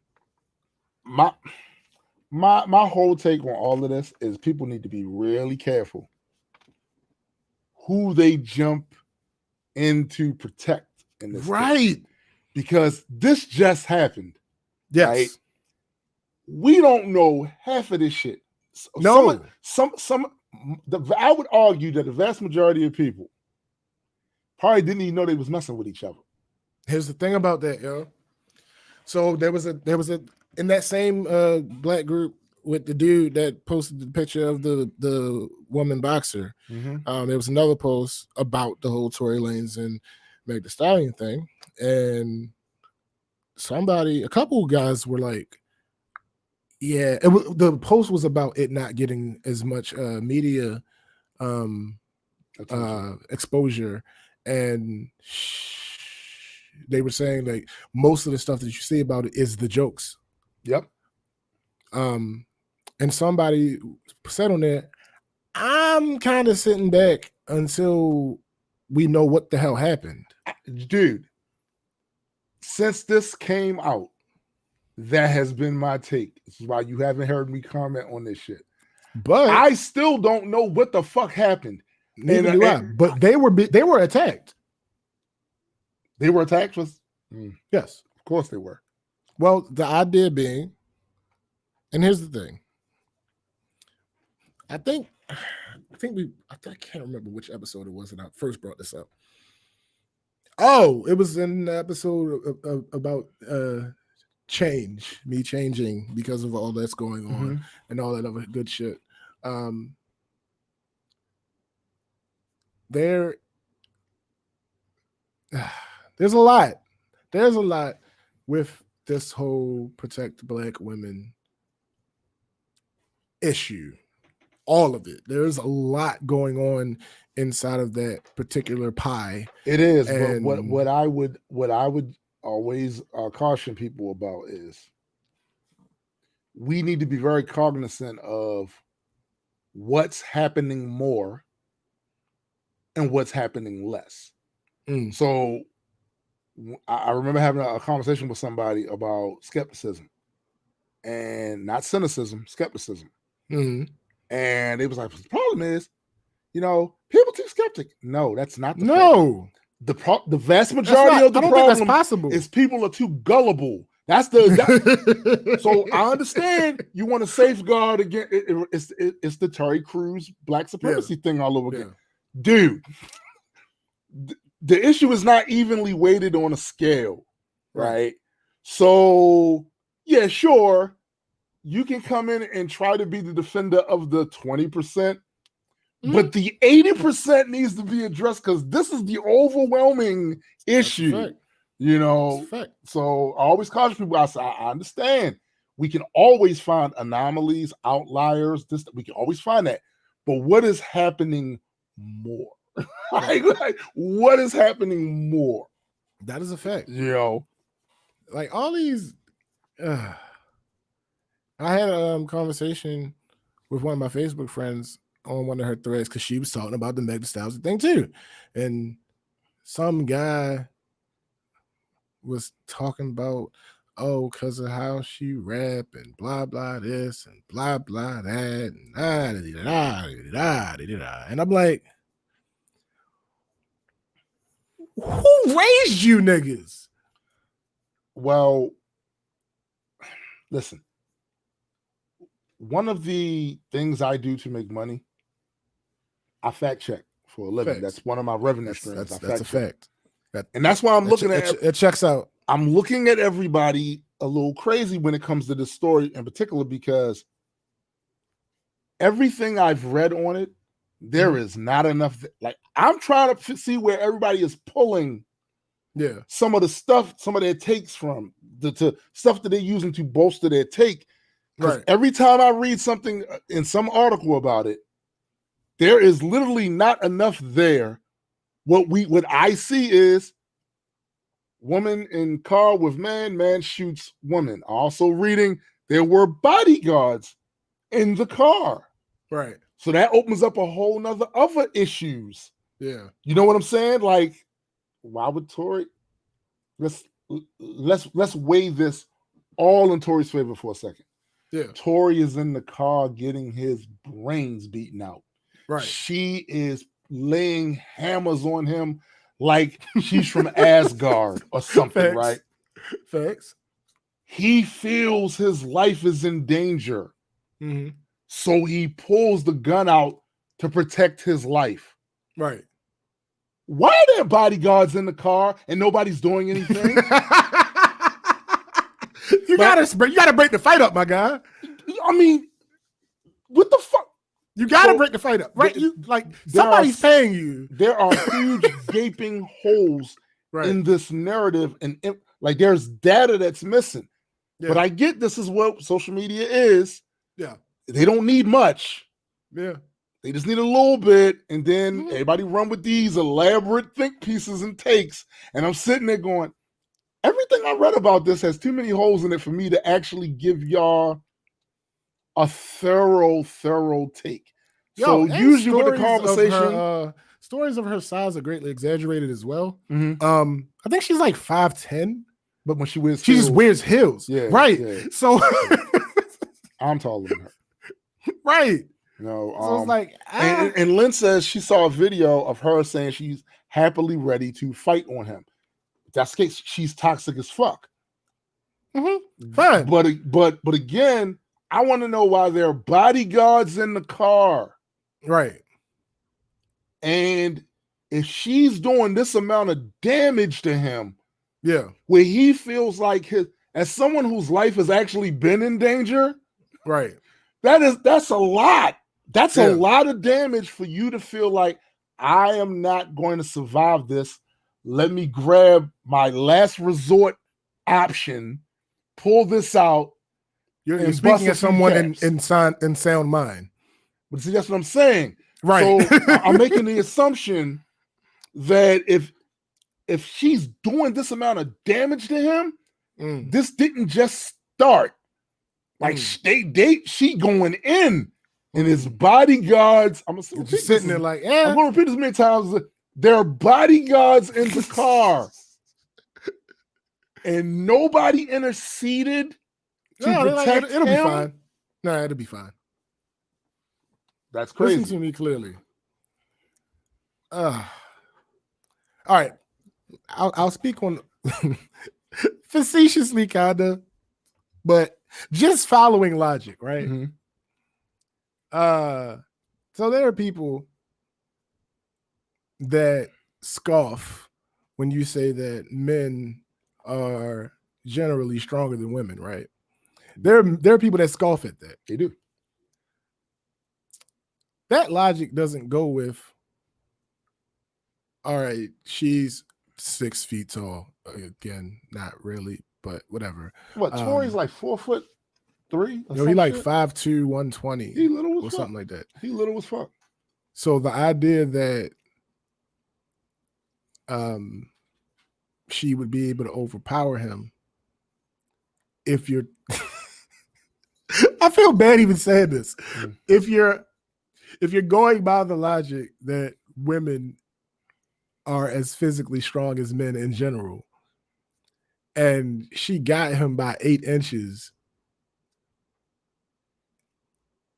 she could probably whip his ass. Yeah. If we're going by that logic. But no, Lynn, I hear you. There are a lot of guys that do perceive other men as being punks. We see it all the time. for not, like when stuff like this happens to them. But these are paid. I've worked security. Right. It don't matter who's attacking the person you are trying to protect. Yeah. You're getting paid to protect that person. This ain't about your personal feelings, about whether you think, your personal biases. Right. I'm gonna put it like that. About, well, he should have did this. If you're being paid. No, this is my job. This is your job to do. That's why when you see in any of these cases of these celebrities, when they're out and about and the public is like rushing them, those bodyguards don't say, wait a minute, this is a woman, I can't touch them. No, they push back everybody. They push back everybody that's coming through.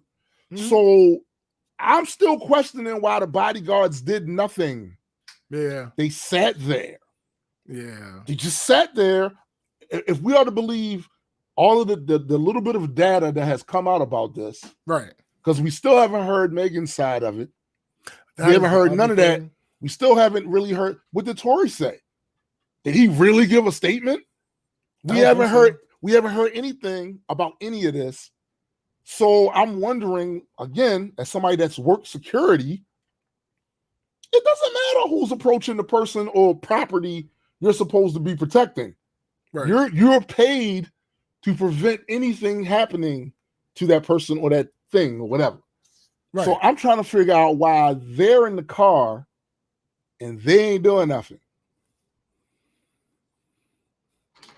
All right. So from let me recap before I say this last thing about this. Y'all be on some bullshit. Making jokes about a woman getting shot is terrible, in my opinion. Especially the week that it happened. Like it's a no for me, dog. It's a no for me. But what I will say is, as a person who, like I said, my history with females that have been in DV situations, 9 times out of 10, they were repeat situations. Yeah. The woman wasn't able, but wasn't willing to leave. Right. So being that's how it has worked with me personally, I have a bias there that is upset that Meg is not is trying to protect Tory. Yeah. Like that part. I don't think that part. I don't think that part is actually being talked about either as much as it should. Like, because that part irks me. If why? Yeah. Ask the question. He shot you. Why is that's the one bit. Tiny bit of evidence that I will give the people that are making jokes. The one tiny bit, because their rationale, if anybody asked them how they're making jokes about this, is basically she don't care. She clearly don't care because she ain't, But again, sometimes I think that's kind of a reach. It's absolutely a reach. She ain't said. Yes, absolutely. This is part of my whole issue with how people process data and then come to conclusions. And again, it's my bias because I am hyper focused on that. Right. I don't see enough there for some of these reaches. Yeah. And I'm like, yo, I'm trying to figure out what's happening too. Mm-hmm. But because my brand is to not jump out the window and create an elaborate set of events before that's not part of my brand. I got whole songs that talk bad about doing that. Jumping window with this one. There's a lot of assumptions being made on both sides of this. And I'm sitting there wondering myself, but there are questions that we don't have answers to yet. Mm-hmm. We don't. No, it's a lot of it. Look, Mike Gleason says, yeah, but being a security guard, it didn't matter for me. I've held down people on meth, tossed away drunk, angry men out of ERs, and blocked angry moms. Everyone gets to smoke. It's my job. Thanks. I've worked security. I know what Mike is talking about. Listen, your boss is not going to come to you and say, well, I understand why you didn't do your job because this. Hell no, that's not happening. Do your job, my guy. Do your job. Why'd you let her? I'm 6'1", about 240, 250 pounds, right? They're not going to say to me, what they're going to say if I'm working security, why you let her through? Yeah. Why you let her through? And if I say to her, because her chromosome, they're not trying to. I hate you. I hate you. But this person has boobs. They not trying. They not trying to hear that. Nigga, you fired. Yeah, you're pretty much. Fired. There's no way around it. You're gone. You're out of there. Gone. You're out of there. Man. Listen.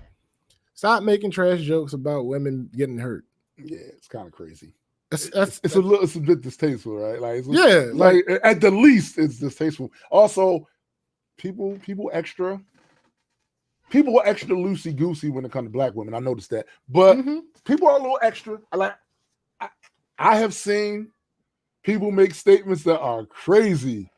Right. They will jump out the window from an insulting, negative perspective when it comes to black women. I've seen it quicker than they will a lot of other women. Other demographic women. I've seen that. So I am fairly certain that that's what some of this is. But also, I'm gonna tell you what the other thing I think this is too. It's the perception of rappers in general. Oh yeah, no, a lot of comments on that post. One woman was like, "Yeah, I really don't care. They're rappers." See, that perception, about the particular profession they have, has a lot to do with how people are not taking it as serious, because there is a perception. And look, as with all stereotypes, there's at least portions of it that's true. Because when you hear and read about rappers shooting each other, rappers getting into beef, rappers rapping about guns, rappers rapping about beef, this is part of the levity. Facts. When something like this happens, it is. If Megan had been Megan, who starred in Oscar award winning movie, I think the narrative would be. I think the reaction would be different. But Megan's a rapper. Tory Lanez is a rap singer, / rapper. It's not going to be held to the same regard. It's not going to have the same amount of reverence to it. That's a fact. And also with the whole media thing, she was wedged between Nick Cannon and Kanye West. That's a fact. It's going to be buried. That's fact. It just is. That's an unfortunate. What happened to you was buried between what was going on with these people who are arguably more well known. I mean, no, not arguably. You know what I'm saying? No, well, I'm saying, not arguably. I'm saying this in regards more to Nick Cannon than to.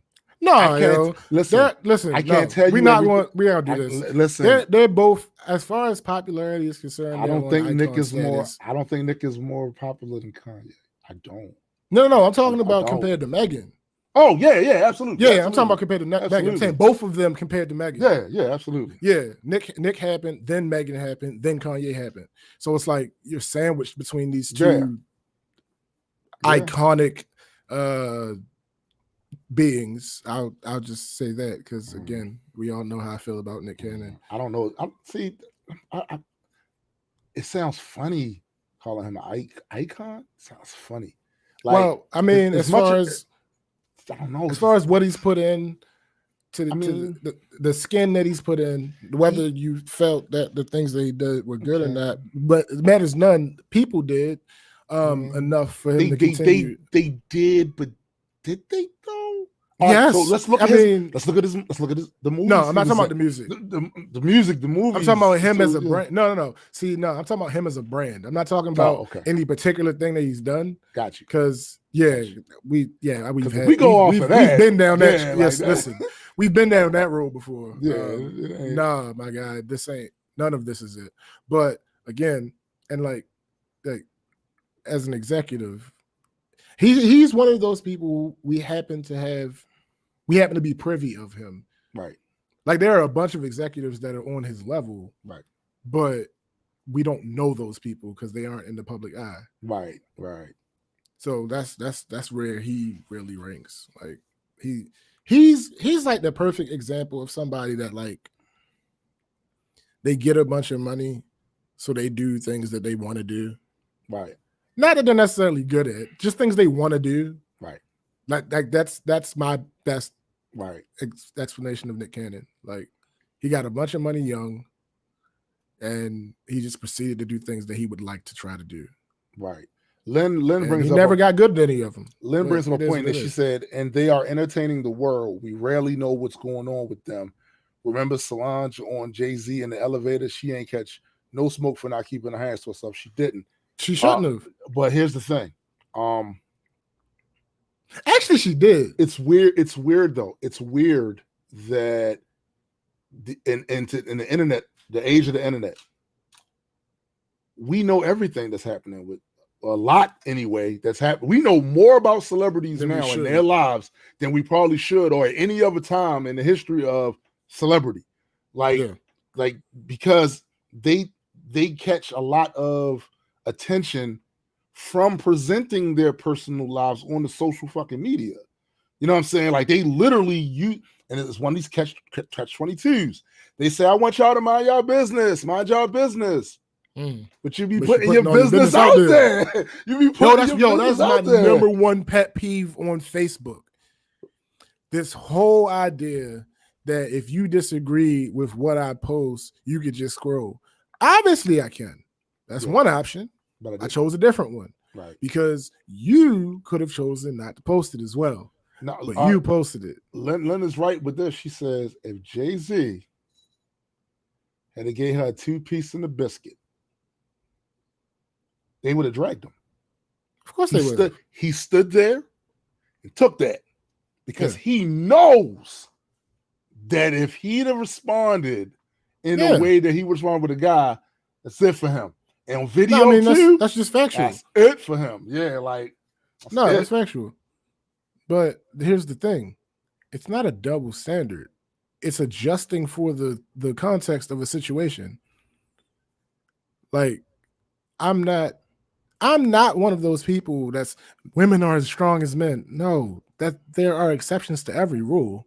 Yeah, but that's not the case. Like men are stronger in general. That's just how that works. So with Jay-Z being 6'4", 210, and Solange being slight, I'll say, no, I don't want him responding back with violence. No. Here's the thing, but see, this is when we get into catch-22 situation. Yeah. My sister has a lot of sons. She has a lot of sons. Her sons were taught, don't you put your hands on a girl. But the problem is, if girls aren't taught that as well. That's exactly true. I have had homeboys that have been stabbed. One almost died because this idea that men aren't supposed to defend their lives when they're being attacked by somebody smaller than them. So some of these ideas need to be fleshed out more, because what's happening is my sister does not want to see her sons come home with their faces fucked up. My reaction to my daughter coming home being hurt is going to be my same reaction when my son comes walking through the door. Right. And his face is all ripped to shreds because some girl could not keep her composure and they got into some argument and she decided she was going to physically assault him. You know what I'm saying? You know, the thing about that, though, is I've seen that narrative be pushed more recently. Like, I've seen it from adults, well, a little bit older than me. Like, yeah, okay, boys shouldn't hit girls. Got you. Cool. Yeah, tell y'all daughters they shouldn't be hitting boys either. Yeah, yo, I think this conversation is, I think we're not going to find any actual real solutions to lessen the problem until that is made clear. Absolutely. We are by, when you say that a guy isn't supposed to be hitting a woman, right? It reminds me of when we talk black on black crime. Black people shouldn't be killing each other. Well, who should black people be killing then? Don't you think that we need to flesh out this a little more? Because, like I said, I don't want to see my son come home with his face ripped to shreds and fucked up because some girl couldn't kill Hope. They got into an argument. She couldn't keep her composure. Am I supposed to shrug my shoulders and go, you're a guy, so you guess you got to kind of take it? Right. I don't think that's cool. Nah, I don't think that's cool. It's not realistic. Yeah, it's not. But see, here's the problem. Because there ain't too many people that's going to actually say that. No, they're not. But what they're going to do is, again, when these situations take place, I think a lot of times we're talking about potential harm versus actual harm. Right. So potentially, sure, Jay-Z could have really hurt her, but actually, she's the one that attacked him. Mm-hmm. So we need to talk about that because you can't do that. It's like you said earlier.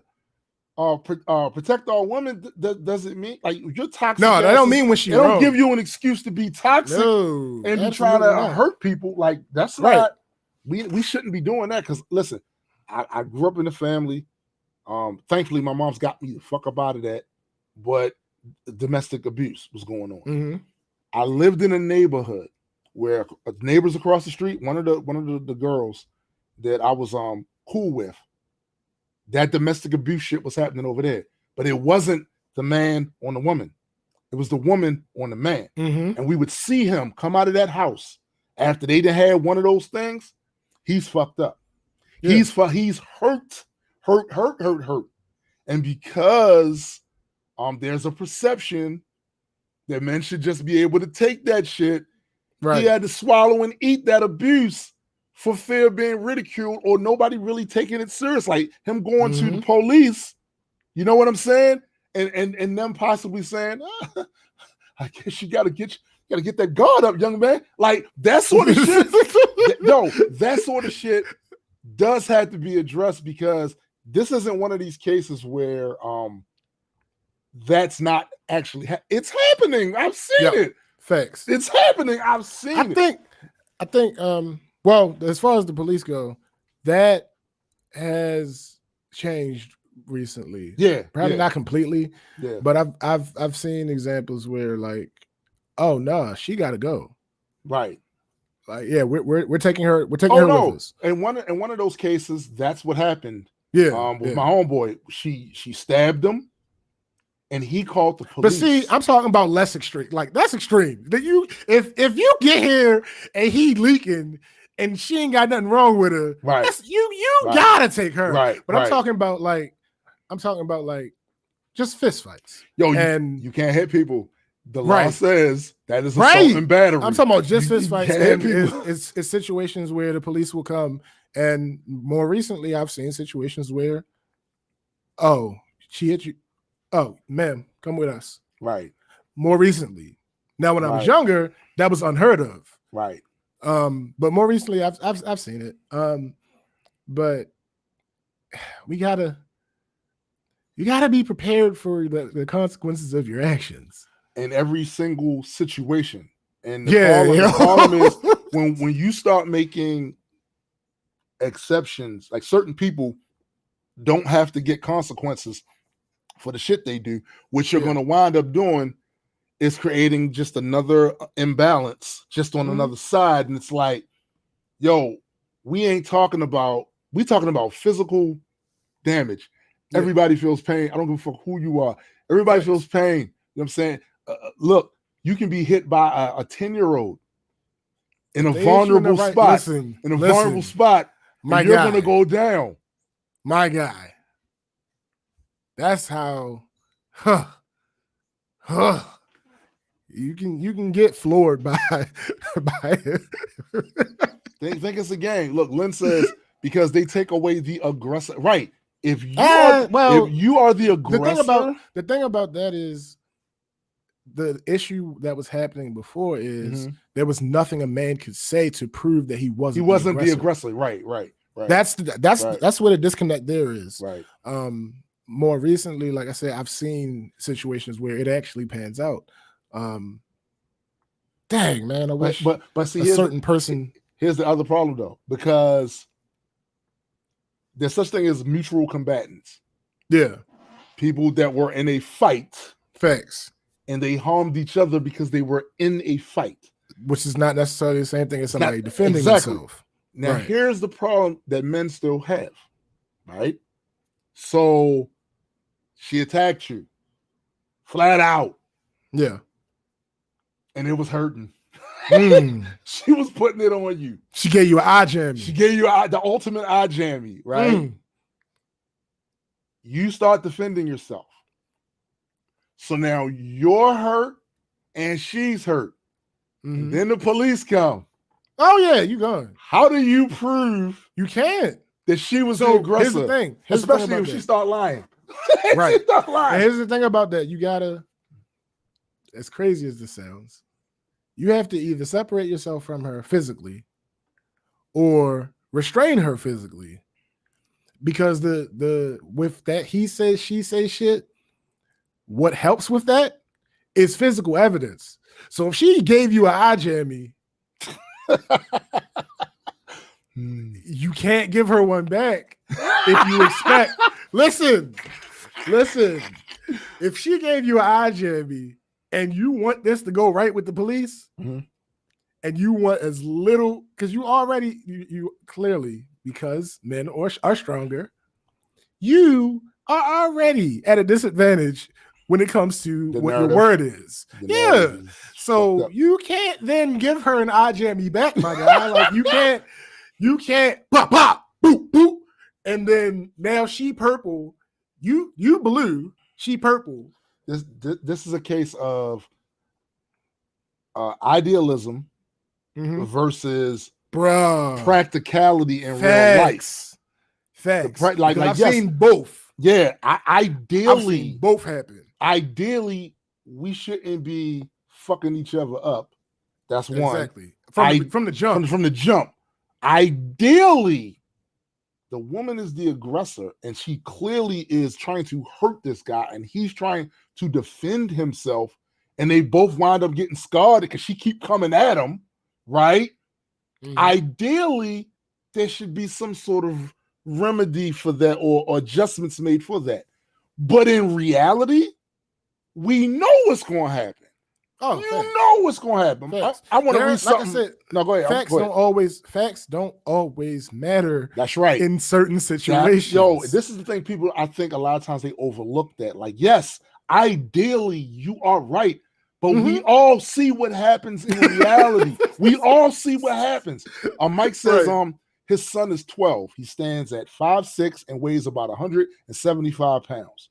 When he was about 75 pounds lighter and was getting a shot, Mike had to hold him down.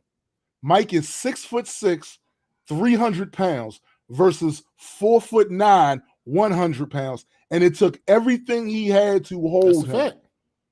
So when somebody's coming at you like a wildcat, and look, most of you dudes didn't do like I did. You ain't wrestle in high school. Y'all niggas don't know no holds. Y'all don't know no chest on chest. Y'all know that. So you're probably still gonna get mollywopped. Listen, here's the thing. Unfortunately, right? You gotta make an executive decision, my guy. Yeah. You gotta listen. And why is that? Because of the reality. Yeah, the reality is unless there's video. Yeah, unless there's video, you can't prove it. They're gonna come at you three ways: long, hard, and frequent. Because here's the thing. Your object, let's say you're completely not the aggressor, 100% not the aggressor. Right. Your object is to stop what's happening. Yeah. Swinging, the only way you can do that is to swing. And if you're going to swing and you connect, you're leaving evidence. Yeah, you are. And when you leave that evidence, the people are going to come and they're going to see what they can see. There is no video. They can only trust your words. Yeah, and because of which one of y'all telling the truth? I don't know, but I see that she got a black eye and he might not. Right. So it's like, unfortunately, that's what happens. That's what you roll the dice when you deal with another individual that has autonomy. That's just what it is. Like there are certain situations, yes, where you should have known better. Absolutely. 1000%. I've seen them. I know they exist. Right. But there are situations where you ain't this see it might coming. have been a slow build. Right. You ain't really see it coming. And they just snapped. Yeah. They would have never imagined that they would do this. Right. But because of the situation and the buildup and whatever may have happened, they snap. And this is the new normal. And now you got to eye jam me. And you gotta make a business decision on whether you're gonna return said eye jammy or not. Because here's the thing: people have never been to court for any criminal thing. There's money involved. There's money, there's time, and there's potential loss of freedom. Potential, like literally everything can go wrong. This is the gateway. To dominoes tumbling down because it's like SPJ said, you got to make a decision in the moment. Because even if you're in the right and you're defending yourself, she goes to court and she lies and she cries and lies and cries and lies and cries. And they believe her and not you. Yeah. You could potentially go to jail, lose your job.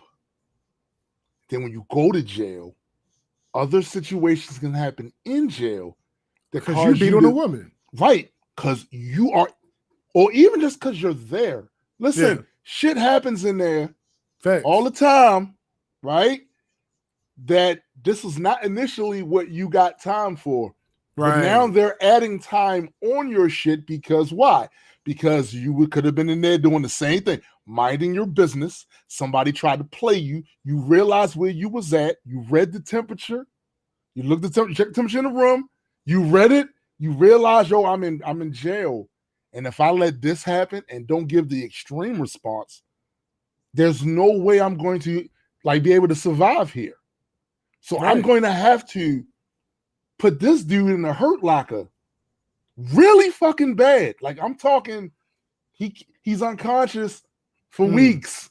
But then you get charged for that. Right. So now you got more time. These are all the things I think people do not think about. It's real easy for us to say. Real easy for us to say, well, he should have been, because I agree with you. He should have been able to defend himself.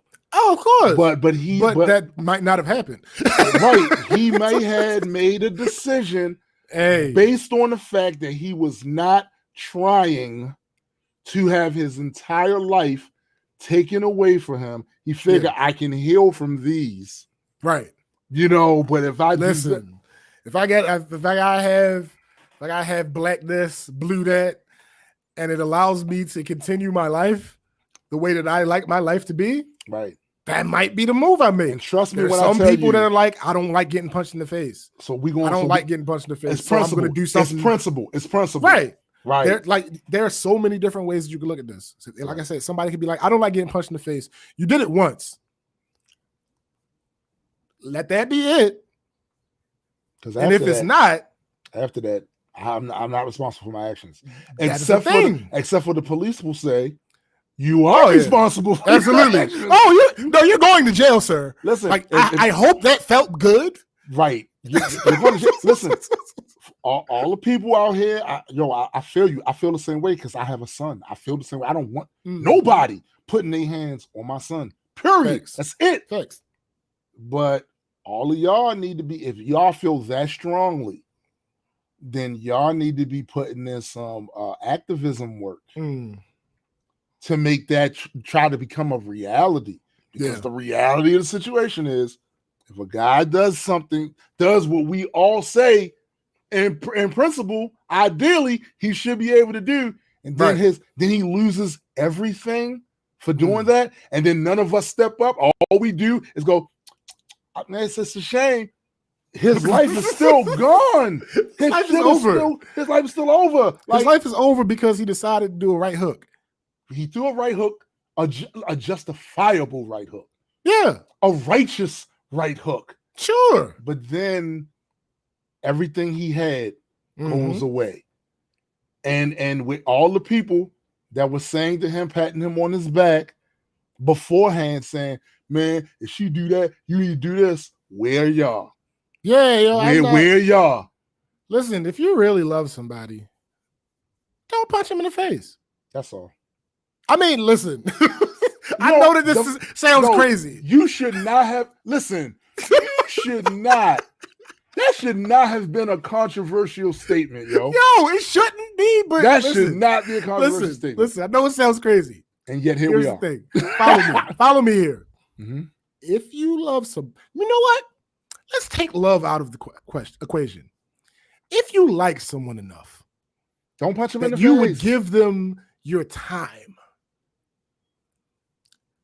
Punching them in the face is counterproductive, to say the least.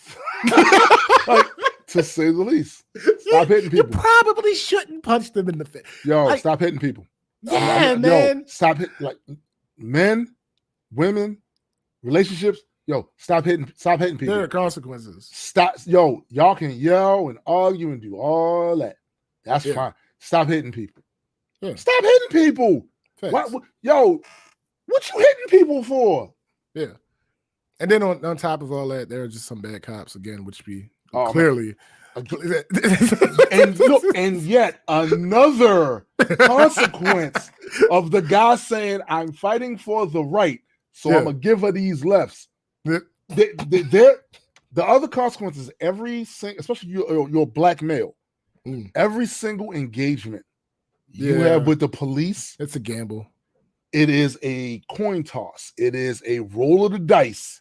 Yeah. Whether or not you get somebody that's going to come in there and he's on his Captain Kick-Ass shit, and he's coming in there to show you what for what, or whatever combination of the words you want to use. Facts. And then your life is gone again. If there's a scenario where literally you are a military veteran, your uniform is visible. Right. You have scratches on you. And they're still considering taking you in? Facts. Facts. So, like I said, most men in that situation that I know are going to err on the side of not having all their shit taken from them. Yeah. And if they're in their right mind. Yeah, like I ain't talking about like, because look, there's such a thing as called white hot pain. Yeah. White hot pain will have you turn into the lizard part of your brain. Word. White hot pain will have you reacting, not thinking. This is like almost damn near just a reflex. Yeah. That is a thing. Certain ways you can get hit with an iron or a fucking skillet, or listen, that pain is blinding, and it blinds your senses and your reasoning. And by the time you won't even remember what the fuck you did after you felt that. So in these situations, at that point, that the man isn't thinking anymore, because the person, I'm gonna say the person isn't thinking anymore. Because I would love to see more cases of women fucking these dudes up. Facts. That thinks they can just willingly put their hand. I would love to see. Oh, this what you? All right, bet. Watch me. Let me show you something. There is no listen. I've since stopped being a connoisseur of like fight videos. Me too. But listen, if I have to watch one, I want it to be a nigga that physically accosted a woman, and she beat all the bricks off of his bricks. Oh, what? Oh, you thought I now was one of again, them? I don't want there to be. I don't that it creates a catch-22 for me because I don't want there to be video evidence because I don't want her to go to jail. Facts. But Right. there's nothing that I would love to see more than him getting his ass beat because he thought he could put his hands on this woman. Like, I'd love to see that. And again, I'm a mama's Run it boy. back. I'm a mama's boy, so that came from a situation that wasn't the woman or man, it was the man or woman. Right. So I feel a certain kind of way about that in the first place. And I recognize that. I am astute enough about my personality to know why I am that way with that. Like, no nigga, what we not going to do. I know I project. That's like, you just hit my mama. Yeah. I see, what? I see that. But that don't change the fact that I still have no issue with, I would love to see more often woman just taekwondo in the fuck for that Same shit. here. Mine also comes from situations. My cousin, one of my cousins was in a situation with this dude. She was dealing with him. She was distant. We didn't know why. We just thought, new love, that whole thing. You get wrapped up in your new relationship and, time moves differently. So you forget to check in with your peoples as much as you used to. That's a real thing. So, all right, cool. Brought him around one time. He was weird, but he was like, all right, he I guess he cool, whatever. She like him, that's all that matter. Right. Then we find out that he's been hitting her. She won't leave. She won't bring him back around. She won't tell me where the nigga live. So it's like, bro, what do you want? I need you to do better. Yeah. I need you to do better. You personally. Yeah. Like, this is not something that should be happening. Well, he don't blah, blah, blah. I'm like, no, I don't want to hear, well, he don't nothing, because you telling me he do. Right. I've been there. I know exactly how you feel, because without going into too much details, I had a cousin, same situation. Dude was on some shit. I get called up there by the sister, my other cousin's sister. Yeah. This is going on, and you gotta. I haul ass up there with something I probably shouldn't have had. The dude realizes the jig is up and leaves before I get there. And then I had to deal with the cousin not reacting to my appearance as she should. I felt she should have. I'm coming up here to protect you. I was minding my black ass business, playing video games. I was summoned. This was like an RPG game where you summon Ifrit or one of them other motherfuckers. Like, I was literally summoned to come up here and put a stop to this. They did 10 prayers and 3 human sacrifices to get me up here. Do you not know she got human blood, found a crossroads, did the whole ceremony, wait for me to appear, and now I come up here and I gotta hear this shit from you? So I'm mad now, not just at the dude, because I'm still mad at the dude, because this is still my cousin. Facts. I'm mad at you for getting mad at me, for coming up here doing what I would. I was literally taught to do this. Yeah. My uncles taught me to do this. Literally this thing. This thing I'm doing. I'm on, to what, as far as I'm concerned, I'm on code. Yeah. I'm on code. What? One of your female cousins called you, said some dude doing what? You better get your ass up there. Yep. You better get your ass up there. And this is broad daylight. And I'm coming up the street. I ain't got nothing little. I got the dream. Right. Like, I'm bringing thunder with me.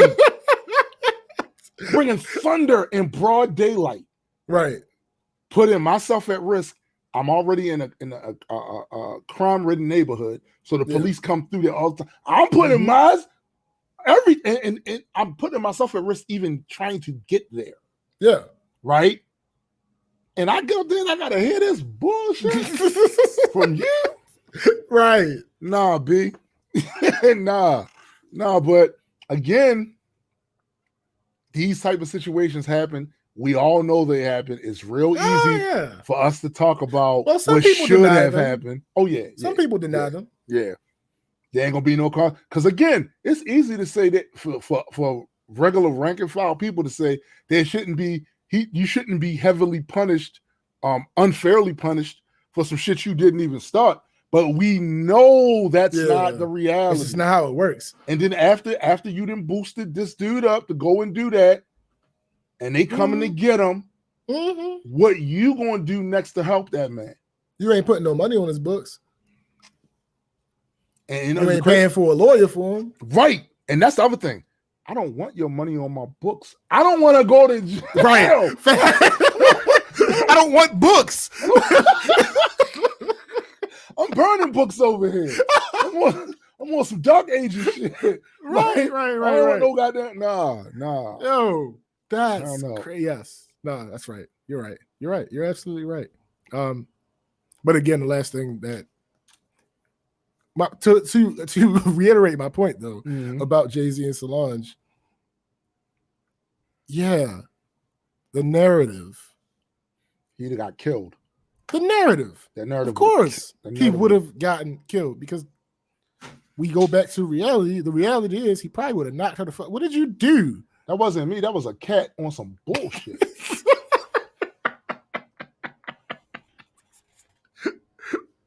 Oh god. That was like goddamn Cleo on some bullshit. No, she runs the house. So she don't run, man. She about to get a boot. What are you doing? Oh man. She done lost her damn mind over there. That's funny. All right, let me read this real quick. Black business owner goes around taking employees from McDonald's while they're on the job. Offering What? This is real? This can't be life. A video is going viral of a black business owner who goes around taking employees from McDonald's by paying them more and offering them more benefits. McDonald's rates are extremely low to the point where even their veterans can make less than newer employees. I don't know how that works. But anyway, a black business owner named Sud, who wanted to hire black employees and give them better, went around drive-thrus and got them to leave on the spot. Sud gave them a job on the spot and took them to the business where they'd start almost immediately. The two women in the video couldn't believe what was happening and were even happier when they arrived at the job. Oh, man. How does that work? Like, how you this low key, not even low key. This is the most gangster shit. Gangster. This is the feel good story of the week, bruh. That's why it's last. Because after talking about all these dumbasses who want to make jokes about a woman being shot, I wanted to end on a light note. This right here, imagine. First of all, can we really quickly give a round of applause to my man Sod? No, I think it's a woman. What? Hold up. Can we give a round of applause to my girl Sod? Yeah. Pretty sure it's a woman. This one comment, people near that place better support this woman's business. Yeah. She's big in Philly. A lot of people support Sod, and she continuously supports the hood. I see this one picture. This place is hopping. Right? Man. Bruh. I love it. Yeah, I assumed Sod too. Sod was a man as well. I thought it was a male job. The name sounds, the name sounds, but anyway, yeah, it's a woman. Wow. That's impeccable. Listen, this is what you do. You remember that movie, Bad Boys? Yeah. From now on, this is facts. From now on, this is how you black business, y'all. Facts. Yo, she said, let me get a Big Mac, fries, and a Sprite. And your W-2 for. All right, this is my cost. All right, cool. Let me pull up. Takes food. Hey, you ready to leave this place? How they treat you here? What you get paid? How much you make? Probably pulled up in the big body Benz. What you make? What they paying you? What they paying you? I'm dead ass. Quick. I need you to come to. No, really. What are they paying you? Oh no, that's what it is. No. Come on, you got to be joking. I need. You do kids cashier shit. I promise you. I promise you. In the name of Sod. If I'm ever in that position to be able to do that, that's how I'm getting employees. Pull up. I'm pulling up. Pull up. I'm pulling up. What you on? Oh, that's what you on? What they paying you? That's it? Come on at me. On the spot, my guy? Listen. I promise No credentials. No credentials. You black? All right. Yo, here's the thing. I'm looking at her shop. She clearly needs somebody that can deal with customers. Somebody that's working at the McDonald's. She got a lot of. Somebody that's working at McDonald's has to deal with customers all the time, right? So they deal with the public. So she knows how to use a cash register and all of that stuff. She knows how to zero out her cash register and all this other stuff, right? This is instead of going on Craigslist or putting an ad in Craigslist or one of these other websites where you put the job thing out there for, no, go to these places where people do an approximation of the work. They just need to be trained a little in your system, but they're being clearly shitted on by the big business right there that's giving them a low salary and all of that. And just all right, now I'm snatch confused. them. The video, the first video is of a man. So maybe it's more than one person doing this. Maybe it's more than one. Maybe it's more than one person doing it. Or maybe they both own the company and they were out recruiting. They must be out recruiting. And this is a restaurant. Oh no, this right? is a woman. This is a woman. This is a woman. Okay. She said, "How much you make?" She's like $8.25. She said, $8.25. Would you like to make $12 an hour? So wait a minute. So the person working at McDonald's was making what now? $8.25. Is making $8.25. She goes around to the checkout and says, "How much you making here? How much you make?" She said $8.25. She said, "Would you like to make 12? Oh man. Yeah. Hold on. Listen. $8.25. Would you like to make $12 an hour? Walk out. No, yo. Yeah. Yo, she said, "Would you like to make $12 an hour?" She said, "Yeah." She said, "Walk out." Cleo did Come get in this car with Auntie. Right. she said, "Come and get in this car with Auntie." Yo. And she dipped immediately. Wow. Yo. So she dips, right? Mm-hmm. And because she dipped, somebody got a man to drive through, right? Yeah. Somebody got to. Somebody got to go up there. So the next young lady comes up. Mm-hmm. Say, "You want work?" Wow. Let's go. Come on, I'm waiting for you. Let's start you off at $12 an hour. Let's go. Yo, it says in this article. She said, "Let's go. Get in the car." It says she hired 11 more people. No, yo. That's what it says. Get your shit. Let's go. She pulled up like, "Hey, losers, don't got time to explain. Just get in the car."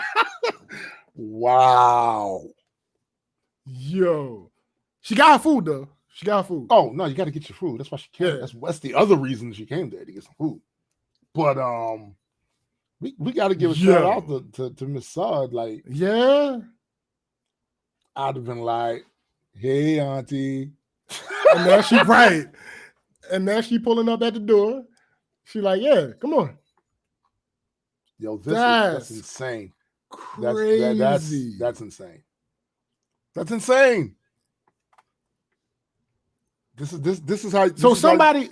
So the person that she was on the phone. That's the guy that I saw. That's why I thought it was a guy. Oh, involved. Okay. She was on FaceTime with a dude, and he was like, "You teaching them bad habits?"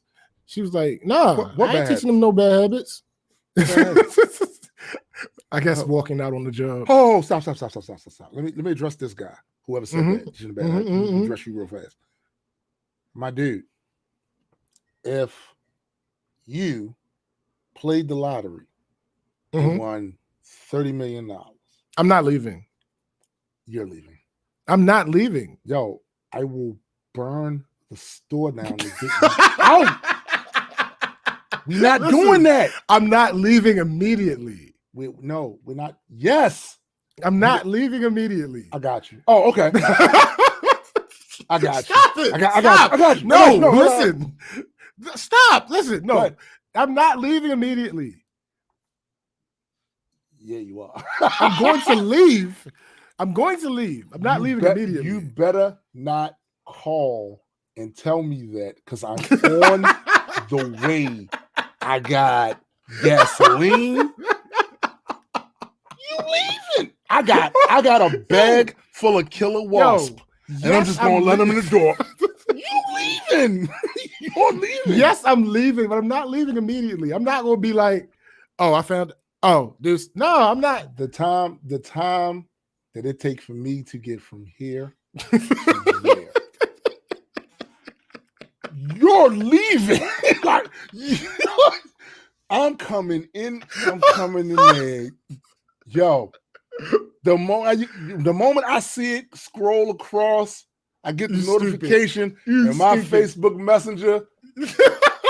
Yo, you leaving? Oh my God. You getting up out of there. You getting about. I know you know them people, them folks. I know them folks been good. Fuck that. Fuck that. They gonna be all right. There's a lot of people looking for work. They gonna be fine. Man, you ain't no choice. You ain't got no choice. Listen, I'm getting fed. Yo, you not. Oh no, God! Listen, I'm leaving. I'm just not leaving immediately. No, see that I know. Look, I heard you. There is a gap of time. I grant you that. It's from the time you messaged me that you want 30 million, and the time I can get down there. I grant you that. Yo, you getting up out of there. Listen. I'm not leaving immediately. You're late. You're late. I'll probably give them like a couple months. Like, oh hell no! What? How? What do you mean? How, Sway? How? Because like I would like to like transition. I wouldn't in my head, I imagine not doing this abruptly. In the name of Saad, you have to leave, yo. What would Saad do? Nah, that's different. Hold on. Wait. I'm not saying that in this couple months I wouldn't pull up to checkers around the world like, hey, listen, you want well, how much you make? How much? Oh, you make 12 already? Listen, you want to make 12.50? Because to quote, I forget that goddamn was Reese. No, it wasn't Reese. That's from Terminator. The quote, but he played the same character in that Aliens. Let's go, Marines. We are leaving. There's no. How can you come back to a pile of ashes? If you care about them, listen, you're leaving. You stupid. You're late. Listen, I'm gonna come in there and I'm gonna tell you, yo, you're late. No, and you're gonna say late for what? That beach that you were supposed to be on 30 years ago. What? You gave them enough time. Listen. There's no reason for me to immediately abdicate my responsibilities. I know what you're thinking. You thinking, I got time. No, you don't. Because these are all the things that can happen in the time while you bullshitting. These are all the things that can happen. You could come down with some very, very bad disease. Sure. You could get in a car accident. Yeah, possible. Your camera could explode. Mm-hmm. like you could literally get stung by a killer wasp bee hybrid. Absolutely. She said hybrid. Yo, this place can go on complete lockdown.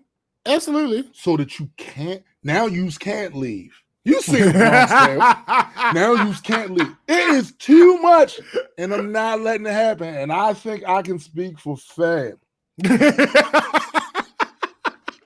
and just Chris when I say we ain't letting it happen. Listen. Yo, we gonna listen. There's no reason to immediately abdicate my duties. You love those folks, right? I wouldn't go that far.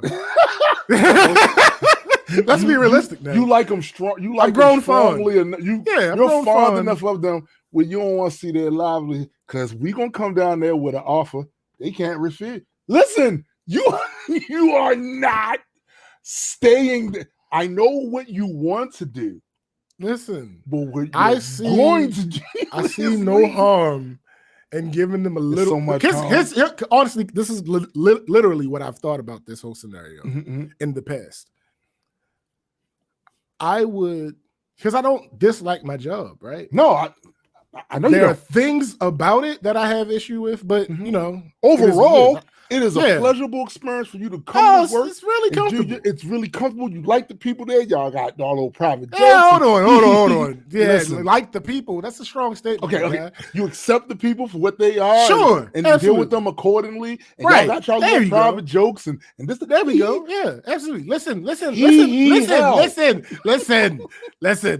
So my idea was those things that I don't like. I am now going to turn a mountain into a molehill. The opposite. So anybody like looks at me a way that I don't approve of, that's going to add to my meter of your spawn. Your spawn now. You got the meter. Yeah, it's going to add to my meter. If I go in there one day and like I might even be on some bullshit like, hey, can we close early today? And if the answer is no, that's going to add to my meter. Like shit like that. I'm going to leave. But see, here's okay. So noted. Now let's play the comparison game. Okay. Because that sounds fun. I think that would be fun for me. I can't even lie. It sounds fun. But what sounds funner? You doing that? Or you going to Belize for at least a week or a month? Sure. A week and a month. What sounds funner? You doing that? Or you building your studio? But I can do that too. No, you can't. Yes, I can. Listen, you only have a certain amount of time in a day. 16 hours. You need your damn sleep because as I have learned fairly recently. 10 hours. It will kill you if you don't. 10 hours. No, that is not enough time. You listen. You need to eat. Listen. You need to open the. Hold on. Wait. My guy. You've seen me eat. look. It don't take a whole bunch. Listen. There are things that have to be addressed in your life that take precedent over you being there. For instance, the biggest thing, you not being there. You have to address this. You have to address that. Yo, this has been on you not being there has been on your mind for a long time. Sure, granted, you have to address that. But that is now at the doorstep. It is see, open the door. Let me in. Let me in. I don't like you. Let me work at my job. No, I feel it is irresponsible. I don't disagree. For me to let you have $30 million in the bank. He gonna make 15. Me burn. He gonna make me burn 15. 10, nigga, if you had 10, he gonna fuck around and make me burn these people's shit down. You are not staying in there. It's no. no, hell no, not at all.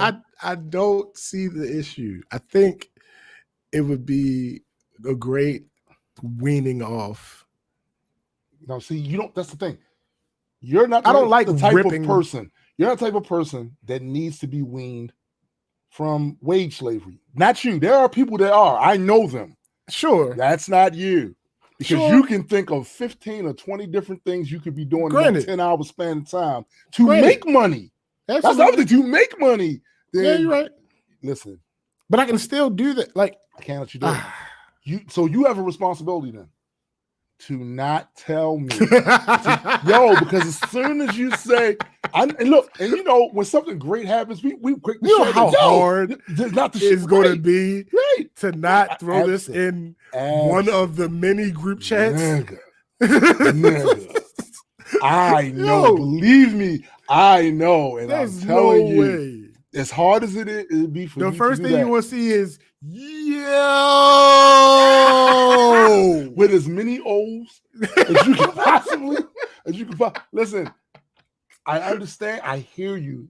That is one of the most difficult things you would ever have to do. So please understand how difficult it will be for me not to come down there with that gasoline. Oh my God. I'm coming through. I'm pulling out. What? I'm pulling up. Yo, your new life is waiting. And you sitting over here playing games with your old life. See, that's how you get divorced. That's wait. You keep going back to your ex. Okay. But I didn't leave. You have to leave in order to go back. No. This is not me saying that I'm gonna leave and then go apply again. No. I know that would be the answer. Right. That would be the answer. Like, why would you do this? You had the job. Like, what? No, that's true. But what this is, though, is you seeing after being in an abusive, sometimes cool, sometimes not cool relationship. Sure. And you've been wanting to leave. It's been in your mind. You've been wanting to leave. Granted. And then she comes along. Dreads, thickums. She speaks English like she knows how to speak. She's rational. Her arguments are just crazy. And she has swayed you numerous times. So it ain't even just you being in love with her physical form. Right. But her mind is right. Mm-hmm. She's there saying, come on, let's build. What are you accepting this less than what you are, king? That's what your new life is saying to you. Your new life is saying to you, mother. Your new life is saying to you, my king, what are you doing here with these peasants? Really dislike you. We got the Dora Milaje around the corner. Okay. What are you doing? All right, now you're doing too much. You can't bring in the Dora. The Dora is off limits. The Dora is sacred. Yo, all I'm saying is that's what your new life is doing. Your new life is saying, yo, we about to make more money. You about to have more. What the hell? It's a nice day, and you in here doing what? On a what? Fixing what? Man, if you don't get up, I can't. Yo, there is literally, I don't believe that there is a single neuron in my brain that would fight me when I come down there with that gasoline. There's not a single. All right, okay. I don't think there's a person alive. You can't commit arson. Yes, you got 30 million in the bank. Yes, I can. I'm on some Obama shit. Yes, I can. What? No. Yo, I feel like I feel like a bad person. I'm legitimately a horrible friend to know that you're in a spot for months, and let you stay there like that. I can't. I can't. If you could hook my body up to an electron microscope and see if you can find one cell of my body that I can't. Look, Sam says, why I see SBJ pulling off a Cartman if you win that bread. Screw you guys, I'm going home. Listen to me clearly. What would be don't be you. Don't be S. Be the rational side of you. What would be a reasonable amount of time? Okay. Because you said months is crazy. That's crazy talk. I understand the months. In just a few months, we had Rona. This is not something to play with. Just saying. Everything was cool in January, and then they're not. Okay, whatever. The point is, what would be a reasonable amount of time? Okay, I'm glad. Now we talking raw numbers. Rational raw numbers. All right. So 30 minutes. See, again. That's 30 minutes is enough time for you to say your goodbyes. And here's the other thing that's crazy. There ain't a person at that job that wouldn't do that. There ain't a person at that job that would blame you. Your bosses wouldn't blame you. No one would blame you. What I will say, I absolutely see. Thank you, Sam. That's a week. Do you know what can happen in a week? Yes, but that doesn't change anything that we're talking about. It absolutely does. I'm fairly certain that there are a few people at the job. Just from being there, I've been down in the office that I'm in for 12 years. Just from the 12 years, I'm fairly certain there are a couple people at the job that if they won the lottery, they would still be there. Those people, I would argue, are not as smart as you. And number two, don't have plans that's involve, fair. That's possible. That's possible.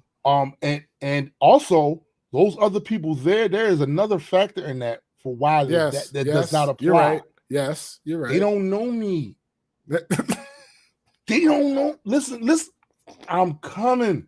Listen. Expect me, nigga. Expect me like you expect wintertime. I'm coming. What? So I can't finish the week? Yo, there are 7 days in a week, but in the work week, it's 5 days. Right. You don't even have 5 hours before I'm down there. I'm pulling out. Yo, this is not healthy. We gonna be ignorant as fuck out there. You have nigga. I am completely reverting to Emerson Village Lane. Oh my god. I'm reverting to that tall boy. Cause Dennis and that tall boy, they be on that book. I'm reverting back to that. That's funny. I'm reverting back. Yo, I'm going to get Dennis. Play with me. Mess with me on this. And I'm calling my mans. We coming. Yo, we got an extraction, yo. We have an extraction mission. You know what I'm saying? We have an extraction mission. No, yo. Yeah, we coming. Yo. We come. Oh, we're gonna be so fucking ignorant. It's gonna be me, my god. Sean, Marlon, yo, come Dennis, on, yo. Malik. 9 million. I'm bringing 9 million. Yo, you can't bring 9 million. Oh no, yo. 9 million. Yo, we could. Yo, you not? No, absolutely not, yo. I want to. Yo, I'm bringing Calvin. No, yo. Listen. Finish the week, yo. I can't finish the week. We all coming down there. My guy. Now you're being completely unreasonable. I don't believe so. I don't believe so. I don't believe so. I think that this is the most rational I have ever been in my life. And this is coming from a man that had a YouTube channel called Rational Warrior. Clearly. This is the most right. Expect me. I'm coming. This is not an urban legend. This is not some conspiracy theory, some end of the world prediction. I'm coming. Look, Mike said Landon's bringing the millions and millions. That's funny. Yo, I'm coming, yo. That is hilarious. No, listen. I'm on my way. The only way you can prevent me Only you can prevent this forest fire. Shut up. Yo. Is not to tell me. I'm gonna have to throw my phone away or something. Yo, listen. If you think, matter of fact, I'll have the money. I'll throw my phone and my computer away. I'll get the hard drive out, throw the entire computer away, throw the phone away. Yo, listen, Sam, you better talk to him. Sam, you better talk to him. You better talk to him. I'm coming. Like, I don't. Nothing. The week was Sam's idea. Yo, listen. Finish the week. That makes sense. Sam was doing better than you. You said months, so I think I can get Sam down to 5 hours. Yo, if I can get Sam down to 5 hours, I can get him down to 5 minutes. Months isn't necessary. Months isn't necessary, but come on, my guy. Yo, a week is. Listen, I'm trying to explain to you that I have a problem, and so do you, because we coming down there to stage an intervention. You are not.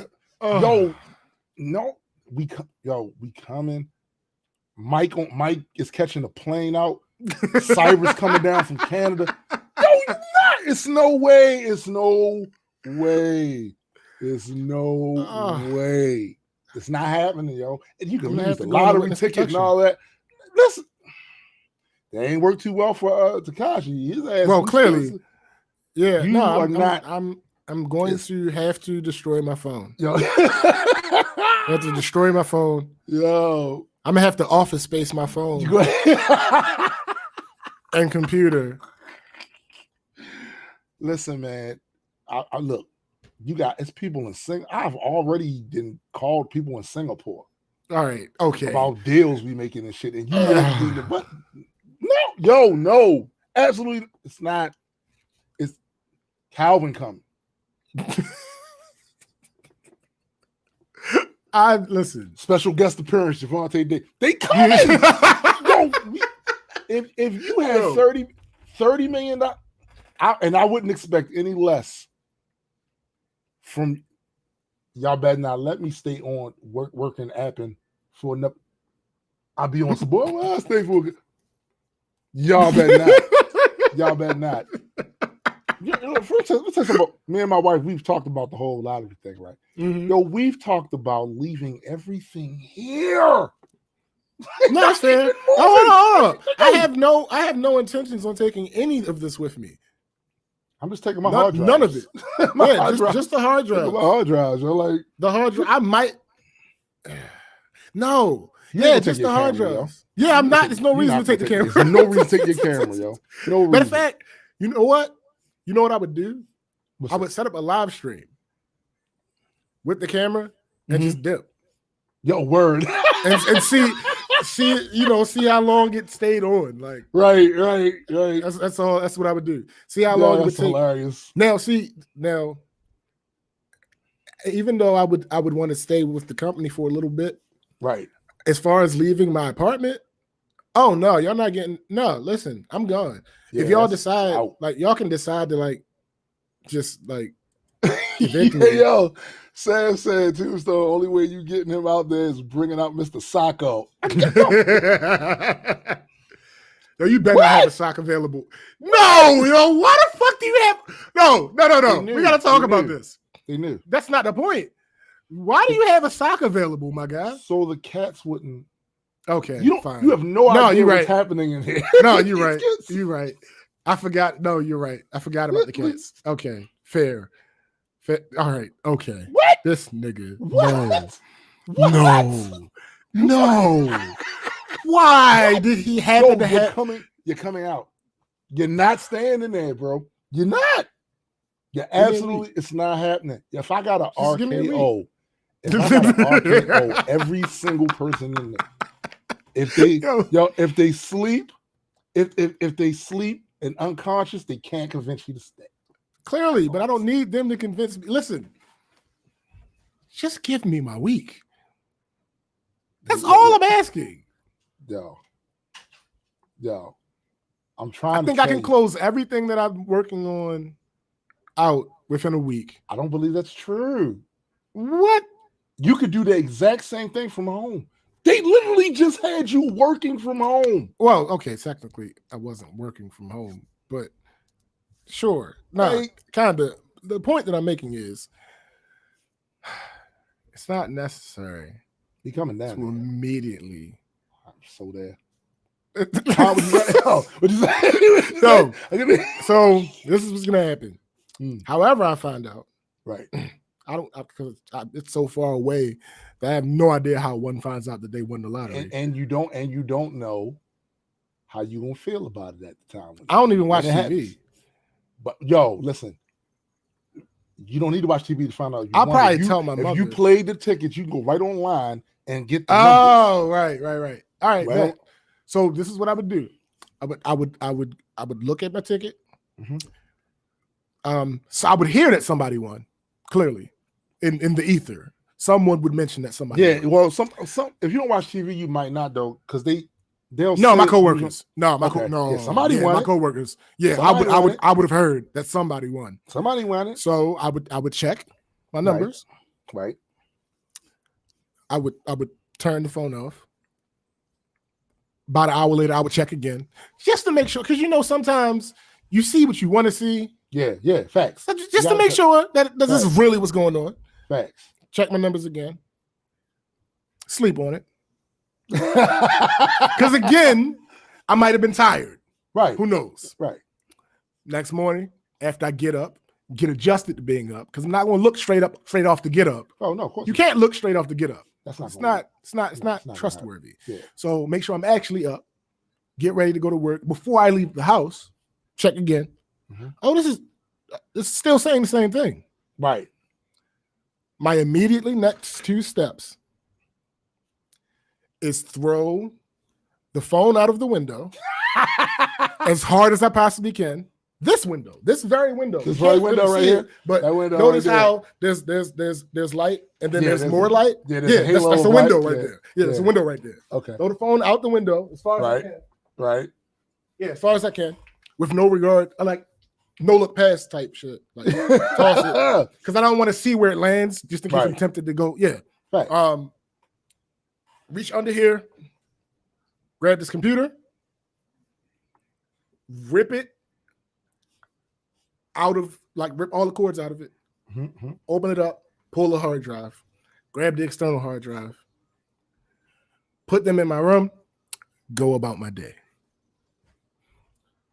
Sounds good. A couple days later, the end of the week specifically, I will go. Actually, no, I skipped a part. I'm going to need my phone to use the GPS to get to the place where I got to go to get my money. After that, when I leave that building,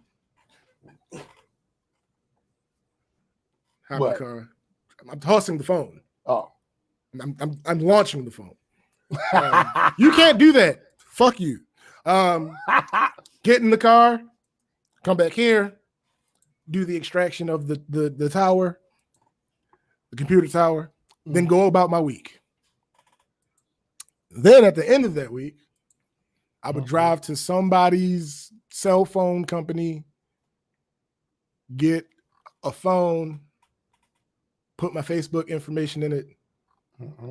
Because I lost all my contacts. All my contacts are gone. Put my Facebook. I remember my password for Facebook. Get my Facebook. Yeah, Then go into the group chat, let y'all niggas know, and then we'll move forward accordingly. That's probably the best route for now. The issue with this is, I'm certain that that you guys would be concerned about not hearing. Yeah, that might be an issue from me for a week. That sure, might be an issue. Sure, absolutely positive. I'm with you. And then I'm gonna. I haven't thought that part through. Then I'm gonna be thinking the nigga won. I'm coming. This nigga won. I haven't thought that part out. I haven't thought that part through yet. I'll figure that out. You know what? I will get my mother. No, that's not going to work. Nope. Because my mother wouldn't say some of the things that I would say. All right, I haven't figured that part out. I'll work on that and get back to you. Look, but yeah, I'm letting you know straight out. If I find out You got $30 million in the cut. You giving these people any more of your time? I don't see the issue with a week. A week is time you can't get back. Clearly, right now you got more time than you got money. But at that point, you're gonna have more money than you have time. Fine. And I'm coming down, man. Y'all are so fucking ignorant. So do-rag on. I ain't got do-rag like I was back in the day. I'm coming. It's gonna be bad. It's gonna be bad. It's gonna be really ugly. It's gonna be really ugly. I ain't gonna hold you. It's gonna be really unnecessary. Ugly. No, it is. I feel like it's absolutely necessary. No, don't say that. It's absolutely necessary. No, man. Yo, listen. I can't. You shouldn't. You don't get. Listen. You don't got no stock options down there. It's nothing. It's no reason for you to be there. They trust me. They can find some. The Geek Squad is right up the street. They can go and get. They can go and get Geek Squad people come down there and replace you, even though them motherfuckers don't know what the fuck they doing either. Yeah, I'm about to say I'm not convinced that they know what they're doing. But you get 5 of them together. 5 of them probably can figure out what you do down there. All I'm saying is, I'm sitting here trying to think of a scenario where I don't squad up and we don't get you up out of there. I told you the scenario in which I don't tell you. That's the only one. That's the only one. And again, that week you go dark. Yeah, that's the only part I haven't thought through. Look, especially now that I know that week you go dark. This nigga won. And you might not leave, like if you still going back and forth to work, you're not gonna get that whole week off. You're not, because when you leave to go home, that's a wrap. It's over. It's over. We got barricade the door. What? How you gonna get past that blockade? To be honest, I'm not sure I can go a whole week without accessing the internet. A whole week without the internet, and you got money. Yeah. How? Explain, Sam. Know. Explain to me how a whole week of him throwing the internet, having the internet, and then having money. Like I've literally exhausted every opportunity for me to play any games. Right. I've exhausted most of the opportunity of me uploading any content. Mike, come get your boy. Making music. Come get your boy. He lost it. Come get your boy. What? No, you know what? Marissa, could you please talk to him? It's a sacrifice. It's a sacrifice. I'm going to take one for the collective team. You took plenty. Listen. When I think of all the inane stories I have heard on this very show, absolutely, from stuff you've had you already did it. No, you're right. Okay, Sam, I feel that. Sam says, thank you. Shows a little appreciation to the employer for being hired. The following week, though, Bernie Mac voice, anybody seen Look, what I'm saying is, I think you have effectively already shown your appreciation. Oh, God. The years you spent down there, you gave them good, solid, quality work. You were a low employee. You even put some people that was kind of out of line in there back in line. We're giving them the straight up truth. Like, yo, you can't do this here. You can't. That's not. We ain't doing that. Yo, know that you have been a positive force in the life of that company. But you've done enough. And I'm coming through there. And it's me, Mike, Fab, Cyrus, Cap. I'm coming through. I'm getting Brody. We coming down there. And we out there with torches. Oh my God. And we doing the Viking prayer. Lo there, do I see my fire? Right. You are going up out of there. This is officially gone off of the rails. Look, man. And this is not going in the episode. This is going to be its own video without question. Does not belong in the. There's no. putting this part in the episode would make the episode entirely too long. I don't even know if that's a fact. We got to chop this far. Nah, this part gonna be funny though. So yeah, you need to chop this off. Oh, this guy, he coming down there, yo. Going dark. And I guarantee you, when it happens, there'll be enough time for me to convince Sam.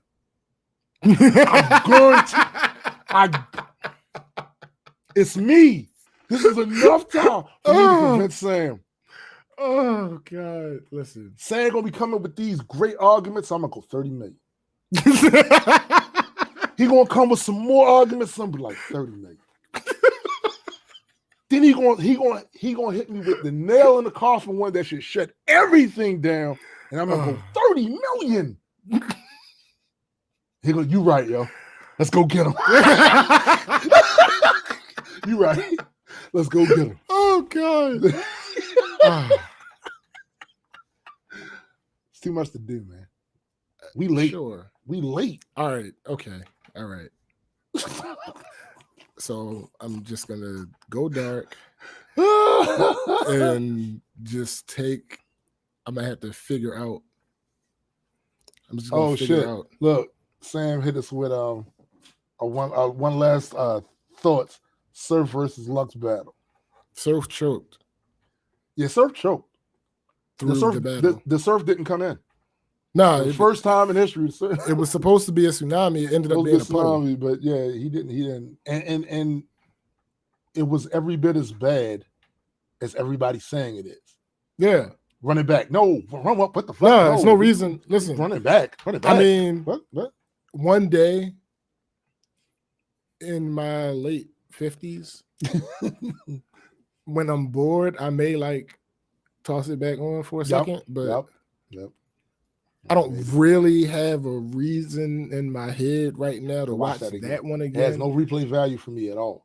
There are so many other things in life, not just battles, but anything that I would watch before I watch that again. Yeah. And Lux wasn't that impressive. Lux had moments. I think he didn't even give us his third. No, he didn't. So we don't know what but was in that third. Here's the thing. Goods talked about that. He said, "No, that's a problem that Mook and Lux share. They're not good at getting their point across within a time limit." That's true. He said, "No, if you need 6-7 minutes to get your point across, then you aren't good at this particular thing. That's a problem for you." He was like, "Yeah, I'm not." He's like, if you notice, it's not that what they're saying isn't fire. Right. But if you notice, every time somebody calls time on them, they're mad. Yeah, they had more that they wanted to get out. And they obviously didn't get the crux of their argument. Right. They didn't get that out. So, but Sam says he thinks that he owes the culture an apology or he should pay something back. No, he just needed to battle JC and Cortez. He don't even need to battle none. I think he should probably battle Jada Nightwing or because I don't want. First of all, do you really want to see another Cortez battle? Because I kind of don't. The other thing is, and leave Cortez alone. The reason I say he got it, I'm not mad at Cortez like a lot of those people are. I don't think Cortez. And John. You got to battle all three of them. Nah, John shouldn't waste his time right now. He shouldn't wait. He shouldn't waste First of all, after that bum ass performance the Surf just did, when you go back and look at all the shit that John has done, in the last 12 months, no, yo, don't get that man that. Don't get him a chance to come up in there and be the surf that everybody wants to see. Right. After he did that and after he talked that shit, yo, so I've seen Surf talk about. See, I look at these other battle rappers, they all bags. That's a bag. He's a bag. John's a bag. I'm gonna get around to him. No. Yo, I think I was thinking that too, son. 2-on-2 Cortez is fire. When him and all right, Mike, feel better, bro. All right, Mike. Hope you can feel better, man. Cortez and Math, they killed that shit. They killed that shit on 2-on-2. But I still don't want to see another. I'm not that pressed about seeing Cortez battle somebody else at this point in time. And not because Cortez Saga battle was fire. But not because I think he whacked. Because I really this is what I think the problem with Cortez is, and people's perception of him. Cortez can rap. He can technically rap, and he's good. Mm-hmm. But he's around great people. So if you got monsters and you just all right, it makes you look not as good as you actually are. So we got too many great moments. I don't even think it's that. I do. You know what I think the number one thing is? Mm-hmm. So many battles that he got vaulted. Yeah, but that's not, again, that ain't. You froze. Like super froze. I'm not even sure what's going on, the amount of freezing that is going on here. Like your face, dang, if only up, and he's gone.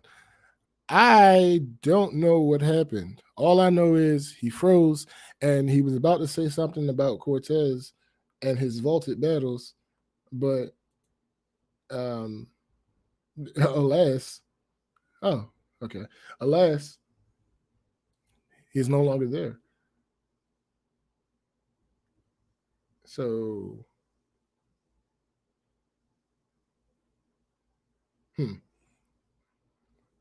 I'm wondering. Yeah, he's just gone. Dang, I really want to know what he was about to say about Cortez.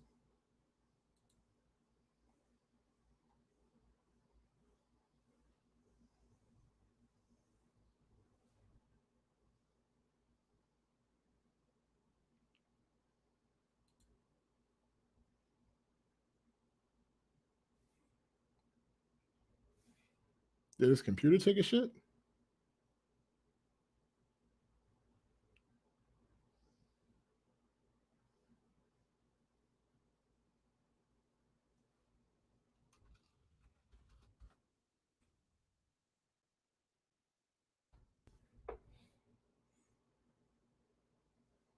Yo said John Stockton. Listen.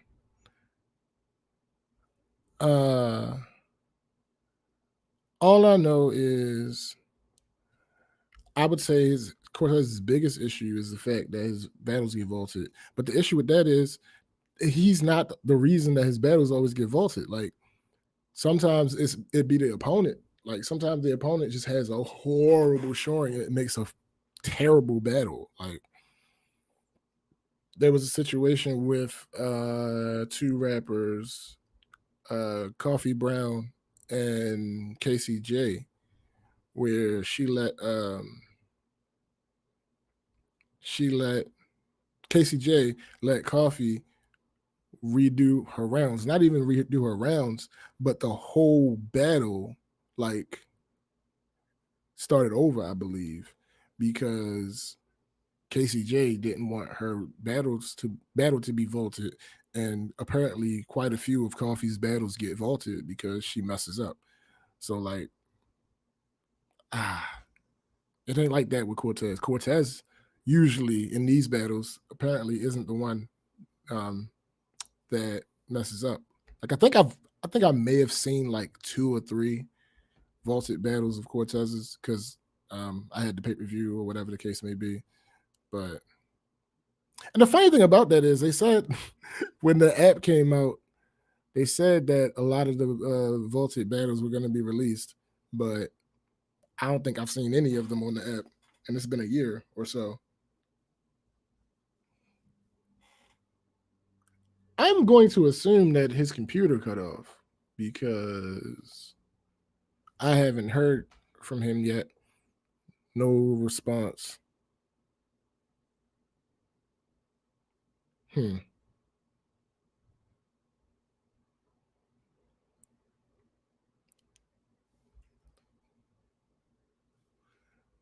Good at what he does, overshadowed by media, but respected by the players. I mean, that's kind of an accurate description because he is really good. Like, who was it?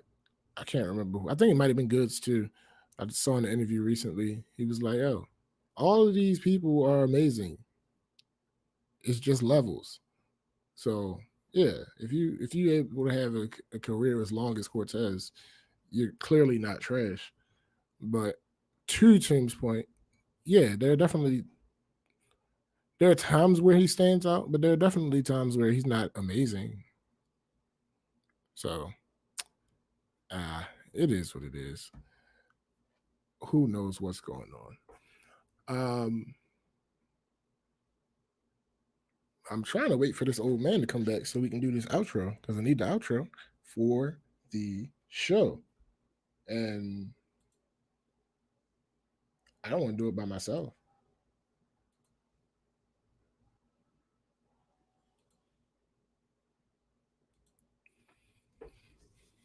But I think it's terrible when battles get vaulted because, like, I want to see the battle. Like, I didn't. There are some battle events that I may not have been aware of.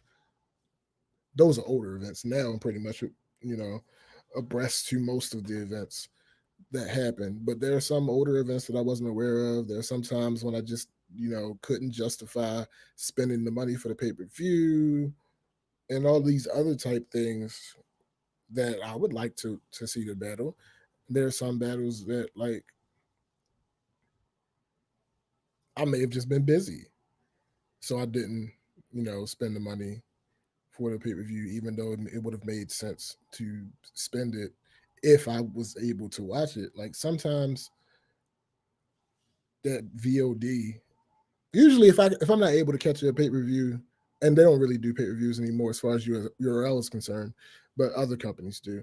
Um, but usually, if I'm not going to be able to watch the pay per view live or like the same day, then I won't buy it because it's already people already talking about it. There's already going to be clips up the next day and all that other type stuff. So normally I won't buy it if I can't witness it the same day. So that's another situation where if it was a battle like that and one of the battles got event like that and one of the battles got vaulted, now is another battle that I would never see. And that's terrible. They need to stop protecting people as well. Cause like I get it from one end. It's kind of like, all right, well, we're going to watch this.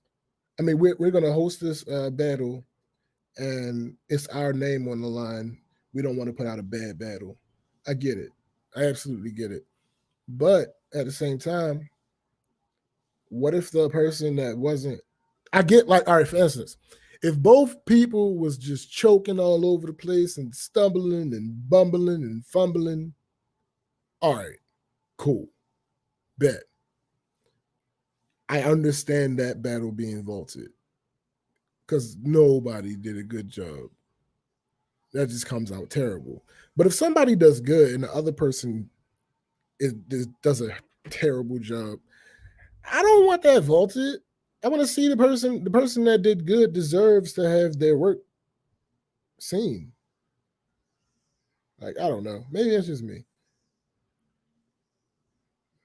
I'm gonna have to call him because this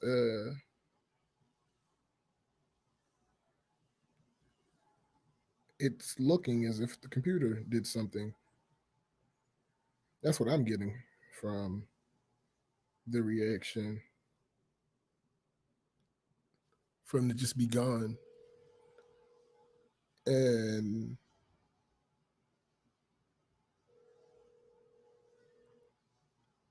yeah, Twerk versus Swamp absolutely had to come out because Swamp. I mean, here's the crazy thing: the stuff that Twerk got out. All right. So that's another thing about Surf. It's quite a few things that Surf got out that were fire. It's just he wasn't consistent with it, and the same thing can be said for Twerk for real. Like, there are some things that he said that were absolutely fire, but everything, nah, not everything. And the chokes, the chokes. Swamp did good. He deserved to have his work displayed for it to be seen. So that's the other thing. Um, Yeah, I gotta go figure out what the hell happened with Tim. So I will see you guys later. I'm off of here. Peace out.